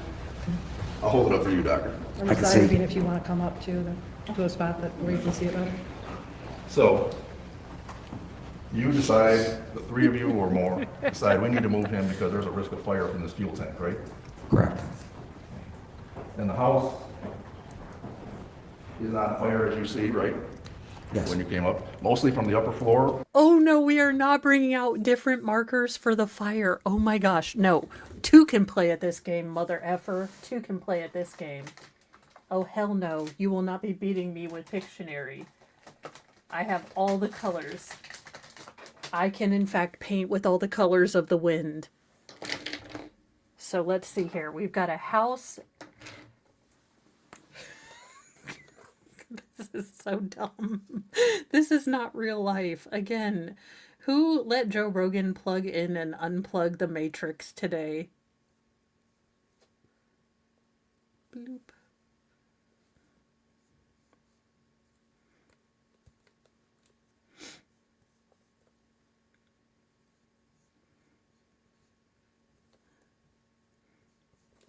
All right, so we have the same starting point. Now he's going to add fire. Yes, that's what I saw coming out of the upper level. Do you remember what side it was on? If the north is where you are, south? I just remember seeing flames coming from the upper level, through the roof, or around the dormers maybe, but just the upper level. Okay. Then you take this 6 to 8 foot long, that's what it's a John boat? Yes, I'll just call it a boat. And you put Todd Stermer in the boat. correct. So where you found him is position 1, right? No, we brought the boat right up to him and then lifted him. Right, Yeah, so- we didn't have to move him any distance at all. They brought the boat right up to him. I got it. I'm just saying, position 1 is where you found him.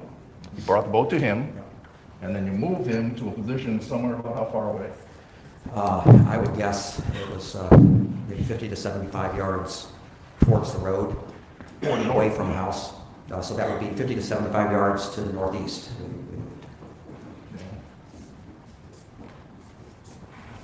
Right?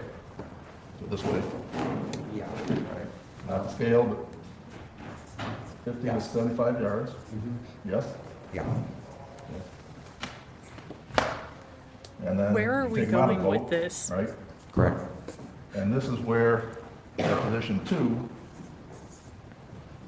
you start performing medical treatment for him Yes. as best you can. Yes. You said I think you tried to do CPR, but his airway was closed off? Yes. Compressions were being done with Officer Gruss, and I was attempting to perform respirations. Respiration is breathe through the mouth, open mouth, Right. mouth to mouth? EMTs arrived, and I believe they had an ammo bag for me. Okay. When you were there, are you on your knees right over him? Yes. You're very close to his body, right? Yes. You never smelled a strong odor of gasoline, did you? I don't recall smelling gasoline. Given that this was a house fire and you're a trained RN, if you had smelled a strong odor of gasoline, you would have remembered that, right? Most likely. Okay.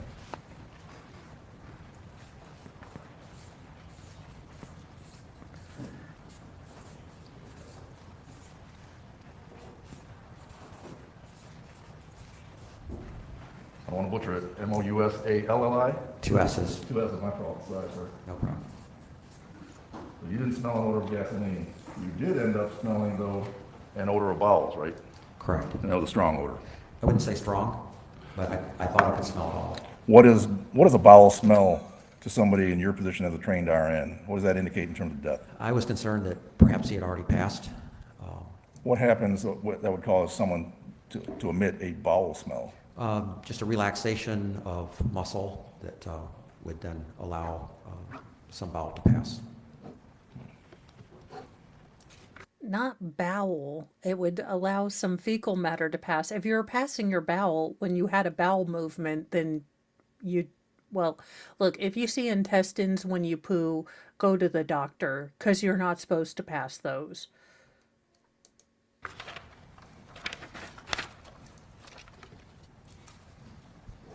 You never had a conversation with Linda while you were at the scene, would that be fair?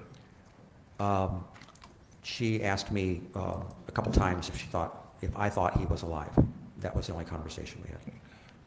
And during the whole time where you were with Todd, she was trying to, she was just out of control, fair? She was crying the whole time, I would say. Wailing loudly, which is why you compared it and said, yeah, that's the sound we heard. I seem to remember that at the initial encounter when I first got there, and then perhaps just crying as time went on. How long were you there on the scene, you think? At least half an hour.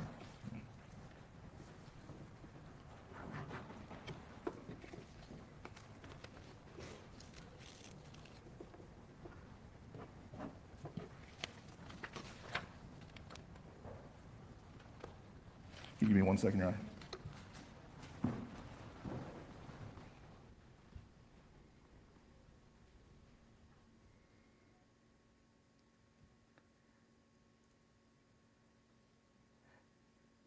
I mean, I kind of like the post-it notes because that's what I do with a Were you ever whiteboard of interviewed by truth. any insurance company representatives, investigators?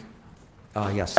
I'm not sure exactly what his position was, but I thought he was some kind of an investigator. Does a guy named James Shinsky, ring a bell to you? Vaguely. Do you recall telling Mr. Shinsky that you smelled no odor? Not distinctly, really. Okay. If you would have told him you smelled no odor, like of gasoline or any accelerant, back a couple days after the fire, that would have been a better memory than now. Probably. But even now, you know if it was significant, if you smelled a significant smell of gasoline, you would have remembered it. Yes. And you don't know what caused the fire, do you? Not really. I don't have any other questions. Thank you. Ms. Sutherland? Thank you, Your Honor. Doctor, is it safe to say there was a lot of chaos going on at this moment? Probably more than I was aware of. I was pretty focused on Todd. And that was going to be my next questions. Your focus was on Todd. It was. And you were by his chest and his head area, Correct. correct? And were you ever down by his feet or his ankles? No. So you remained up here to be able to work on his mouth, his breathing, and his heart. Is Yes. that correct? And you said you felt maybe there was a slight smell of bowel. Yes. Does flesh also have a smell when it burns? It probably would have. His skin was not blackened. There were portions of his ears missing, but I don't really ever remember smelling anything like burning flesh. How about burning hair? Don't remember smelling that either, but his hair was all gone. And you were also on the ground, is that a fair statement? Correct. So you have grass and dirt as well, right? Yeah, we were in a horse pasture And you're also then very close to the home at this point? initially. And can you smell the fire and the smoke? Yes. I have no further questions, Your Honor. Just a couple questions. Oh, God. No, not you again. You said you noticed the skin was not blackened, Correct. like as if you had direct flame burn, right? I wouldn't say direct would be the right word, but Your Honor, I'm maybe, going to object. He doesn't have he wasn't the doctor that actually performed it. I think he's just been outside of his scope of knowledge. He's a former RN, and he said the skin was not black, and I'm just trying to explore, what does he mean? I'm not so sure he Thank understands you. the temperature skin burns that, Your Honor, when it becomes black. Thank you. Let me just ask, from your experience as an RN and treating patients, have you experienced burn injuries? Yes. All right, so you've seen people burn badly, not just Todd Stermer, Yes. and you've seen them where it's been blackened skin, right? Yes. This was actually their kind of next door neighbor, but that term is a little colloquial. I think they were out in the country, so I think they were a good quarter mile to a half a mile away. So this would be their closest neighbor. Now he did have experience as an RN in critical care, but this gentleman is a dentist. But he did try to render care to Todd Stermer. Yes. I don't want to be gross here, but like a hot dog that's been burned too long, you've seen skin like that from fires. Yes. This was more a thermal, you know anything about convective heat and radiant heat? Yes. All right. This is more those type of burns, wasn't it, what you saw? I don't know if I can apply those terms. I would just say my description of the skin would be that it was oozing serous fluid, slightly puffy, but not blackened. Okay. Thank you. Appreciate it. Ms. Iterby? I have no further questions, Your Honor. Jury, any questions of this witness? Anyone? No questions? May he be excused from his subpoena, counsel? I would ask that he please be excused from the subpoena, Your Honor. Any objection, defense? By all means, Your Honor. Thank you, sir. You're all done, and you're excused from your subpoena obligation. Ms. Iterby? Thank you, Your Honor. Keep calling that Crandall. Ooh, Mrs. Crandall.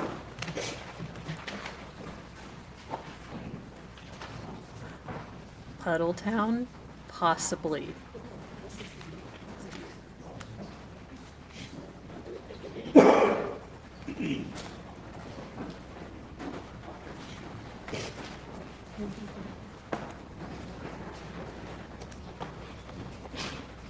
Ma'am, before you have a seat, I'll have you face me, please, and raise your right hand. Do you solemnly swear or affirm that the testimony you're about to give in this cause will be the truth, the whole truth, and nothing but the truth? Thank you. I'll have you have a seat. And I'm taking a guess right now that you're soft-spoken, so... No, I can handle it. You can? Okay, so if you can put that microphone right up to your mouth, and then tell us your full name and spell your last, please. Annette Crandall, Crandall. Okay, thank you, ma'am. Ms. Ivan? Thank you, Your Honor. Ms. Crandall, on October 31st of 2023, were you contacted by law enforcement regarding the investigation with Todd and Linda Stermer? Sounds like about the right time frame. And do you remember January 7th of 2007? Somewhat. It was a long time ago. Did you go to the scene of the fire? I did. And how early did you arrive at the scene? Some of the fire trucks were there, some were still arriving. So you were pretty close in time to the start of the fire trucks arriving. Yes. What did you do when you arrived on scene? I parked across the street to stay out of the way. And then what did you do? Watched. I did call my cousins because they were also friends and told them what was happening, and waited until one of the firefighters' wives showed up with cases of water, and I helped carry them to the scene. So you were carrying like drinking water? Cases of drinking water. And who are your cousins that you called? Kim and Ken Thompson. And who helped, then you were helping, then who dragged the water up? I don't know who brought the water. I just know it was one of the firefighters' wives. Did Kim and Ken Thompson, your cousins, come to the scene? They did. And at that, how long did it take before they arrived on scene? I have no idea. Was it a short amount of time after you arrived? I couldn't tell you. Did you see Linda Stermer at the scene? I did. She was sitting in a pickup truck with a deputy, and I asked the deputy if I could sit with her. And he got out of the truck and I sat with her for a while. So then you were there keeping her company? Yes. And can you describe her demeanor at that time? She was pretty much in shock. We talked small talk. She wasn't real talkative. But she was able to have a conversation sure. with you? Answer your questions? I didn't ask many.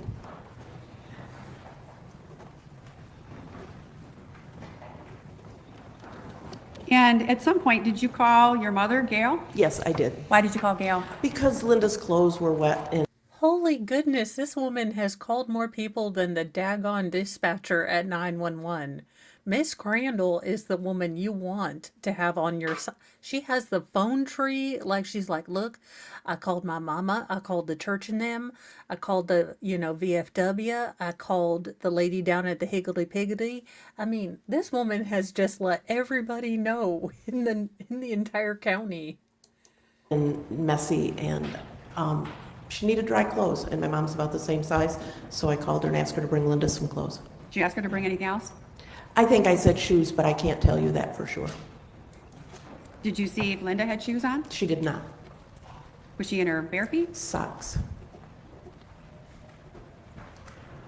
And at some point, did your mom arrive with the shoes and clothing? She did. And did you give them to Linda?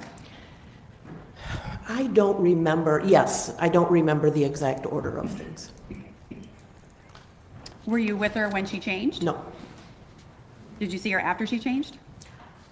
I don't think so. So after you brought her the clothes, do you remember what you did?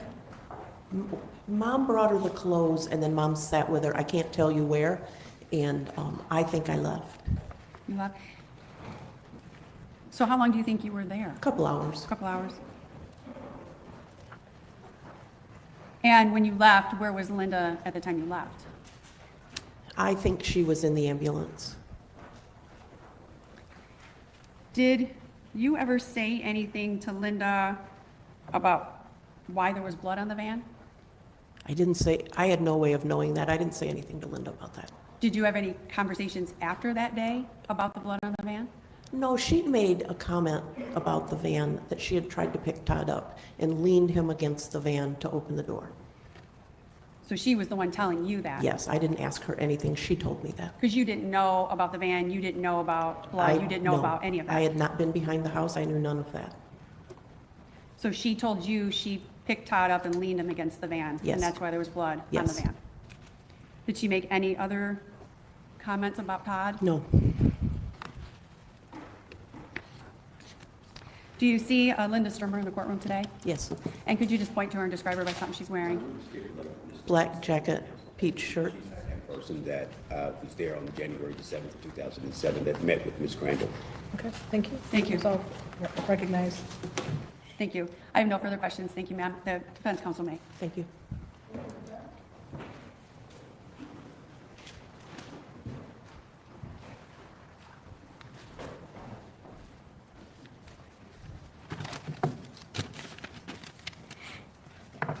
Good afternoon, Ms. Crandall. Good afternoon.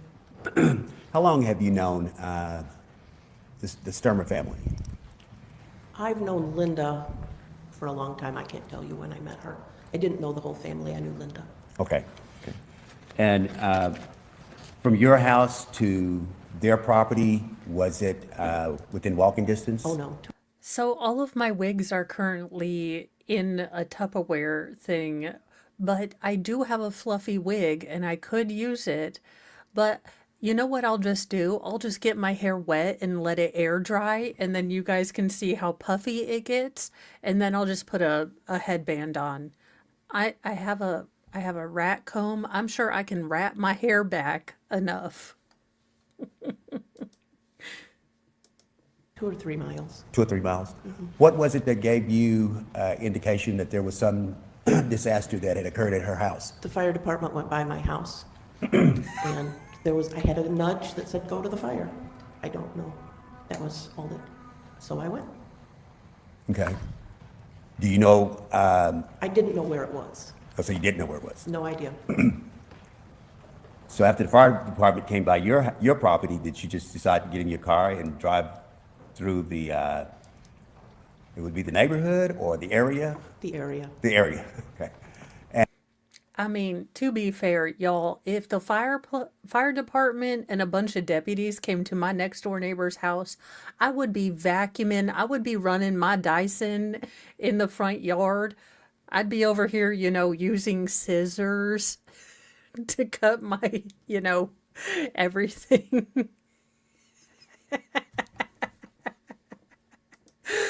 Look, nothing happens out there. She's like, oh my God, Linda's house is on fire and she hasn't returned my Pyrex. And to your surprise, you come upon the property that is a friend of yours. Is that Yes, correct? correct. Okay. Now, when you arrived, did you see any other first responders other than the one fire truck? There were several fire trucks there. There were still fire trucks arriving. Okay, okay. Did anyone prevent you from coming up on the property? No, Okay. Did you have to speak with any law enforcement officer to identify who you were No. for being there? no. Okay. Okay. So when you first arrived, where did you see Miss Stermer? I didn't. You didn't see her? I was on the other side of this road. It was not close to the house, and I stayed out of the way. Okay. So you parked your car, your vehicle on the side of the road? And did you walk up to the property? Yes, About how far a distance was that? 100 yards? Okay, okay. Had you been to the property before? No, Never? never. But you knew that's where Linda Stermer stayed? I did, You just had never been inside the house? correct. Were you living there when they started building the house? I don't In the know. area? I don't know. Okay, okay. Well, now you're on the property, you see that, you can clearly see that the house is burned, is that right? Correct. Fire department is still trying to suppress the fire, is that Correct. correct? And, how do you find out where Linda is? Does somebody tell you that she's? No, in I the saw her truck? sitting in the pickup truck. You saw her sitting in the pickup truck? Okay. When you first approached the truck, can you explain what her look was, her demeanor? I didn't approach the truck on her side. I approached the side the deputy was sitting on. And so I didn't see Linda clearly until I got in the truck. Okay. So was it a truck that had a back seat? No, Okay. So you got in the front seat with Linda? yes. Okay. And you could immediately tell then that she was in shock? Acted that way, yes. And that you stated that her clothes were disarrayed, that they were wet? Yes, Is that correct? yes. Was it anything else distinguishable about her clothes that you could tell us today? I'm not an expert, but it appeared to be, they had blood, mud, something on them. I didn't look real closely. Okay, okay. From that point, that time of day, on that date, what would you say the weather conditions were? It was sloppy, snowy, muddy. It was, I don't remember if it was snowing. It might have started raining or snowing. I don't remember that. I remember the ground was wet and snowy and muddy. And muddy? Okay. And was driving kind of compromised because of the, I didn't try to drive on it, but I would think so. okay. Wait, Was the how road did you? that you drove on? No, it's paved. Oh, the road was your, was the property her, Ms. Stermer's property, was there any concrete pavement on their property? Not that I saw. Okay. And so after you got in the truck and you were, I would say, consoling Ms. Stermer, is that right? Yes, And you said you called your mother to see if she could bring some clothes to Ms. Stermer? after a while, yes. Okay. And did your mother in turn do, Yes, she did. did she come to the location or did you have to go get the clothes? No, she came to the location. Okay. Now, did your mother stay a while you were there? Yes, she stayed a while. I don't remember how long. Okay.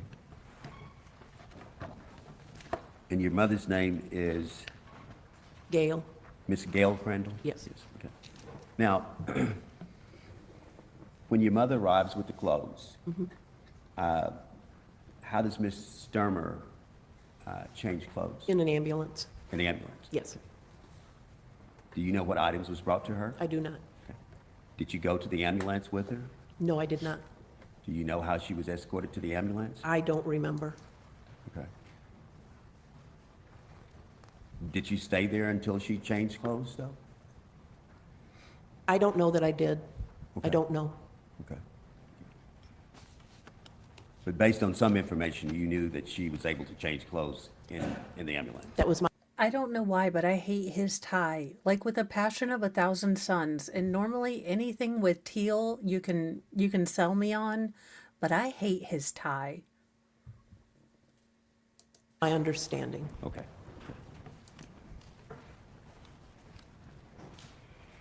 Have you ever observed anyone that has been in a traumatic situation like a house fire? Friend of No, yours, not maybe? like this. Not like that? No. Okay. Did you happen to see Mr. Stermer just by coming up on the property when you No. arrived? You did? Okay.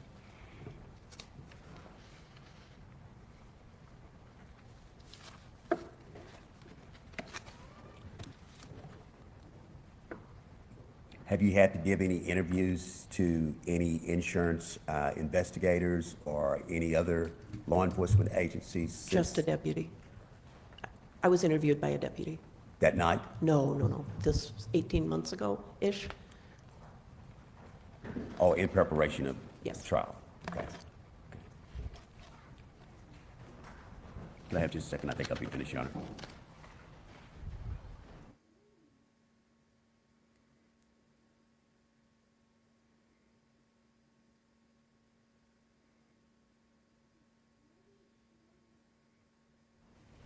Thank you, Your Honor. Thank you, Ms. Grant. I have no further questions. I'm sorry. I just have one brief one. So you left before you actually talked to any deputies or anything on scene that night? Correct. I have no further questions, just want to make that clear. Thank you. Jury, do you have questions of her? I've got at least one hand going up. Did you write it down already? Okay, thank you. Counsel? And that's right. For those of you who just joined, Michigan is one of the states where the jury can ask questions. That is also the case in Indiana. So if you are on jury duty and, after the state and the defense get to ask questions, then the judge will turn to the jury like she just did and ask if there were any questions. The jury will write them down on a piece of paper. All of the lawyers will make sure that it is, okay for lawful law. And then, we can kind of get a sort of idea of maybe what the jury is looking for, what wasn't quite clear, or things like that.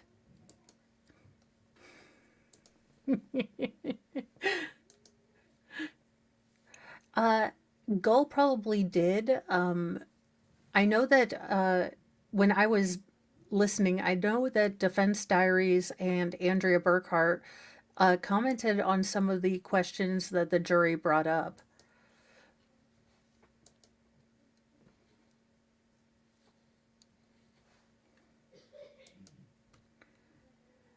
And then after this witness, I am probably gonna let you guys go so I can How much snow was on?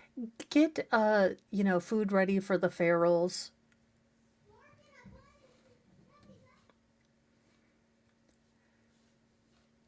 MLS says, I love the idea of jury questions, but I was burned once in a case where the final jury question for the final witness caused a mistrial. Well, you'll have that.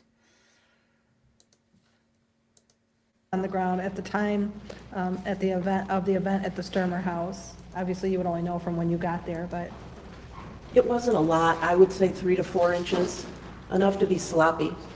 okay, thank you. Counsel, any other questions in light of that question and answer? Can I have back the first exhibit?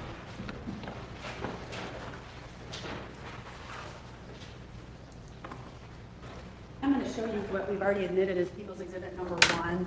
Can you just kind of flip through those and just take a look at the ground?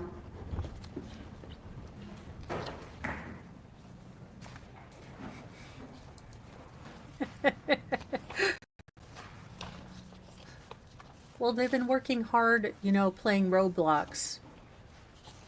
So when you first arrived, it was after the fire trucks came. Did the weather change from the time you arrived to the time you were there?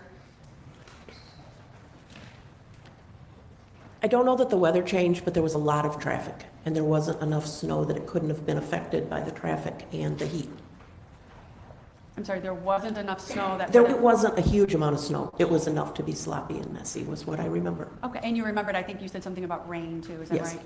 So when you're looking at those pictures, does that seem to refresh your memory or out of the ordinary for what would have been that night, the weather that night? That could have been. I have no further questions, Your Honor. Thank you. Anything else, Mr. Kelly?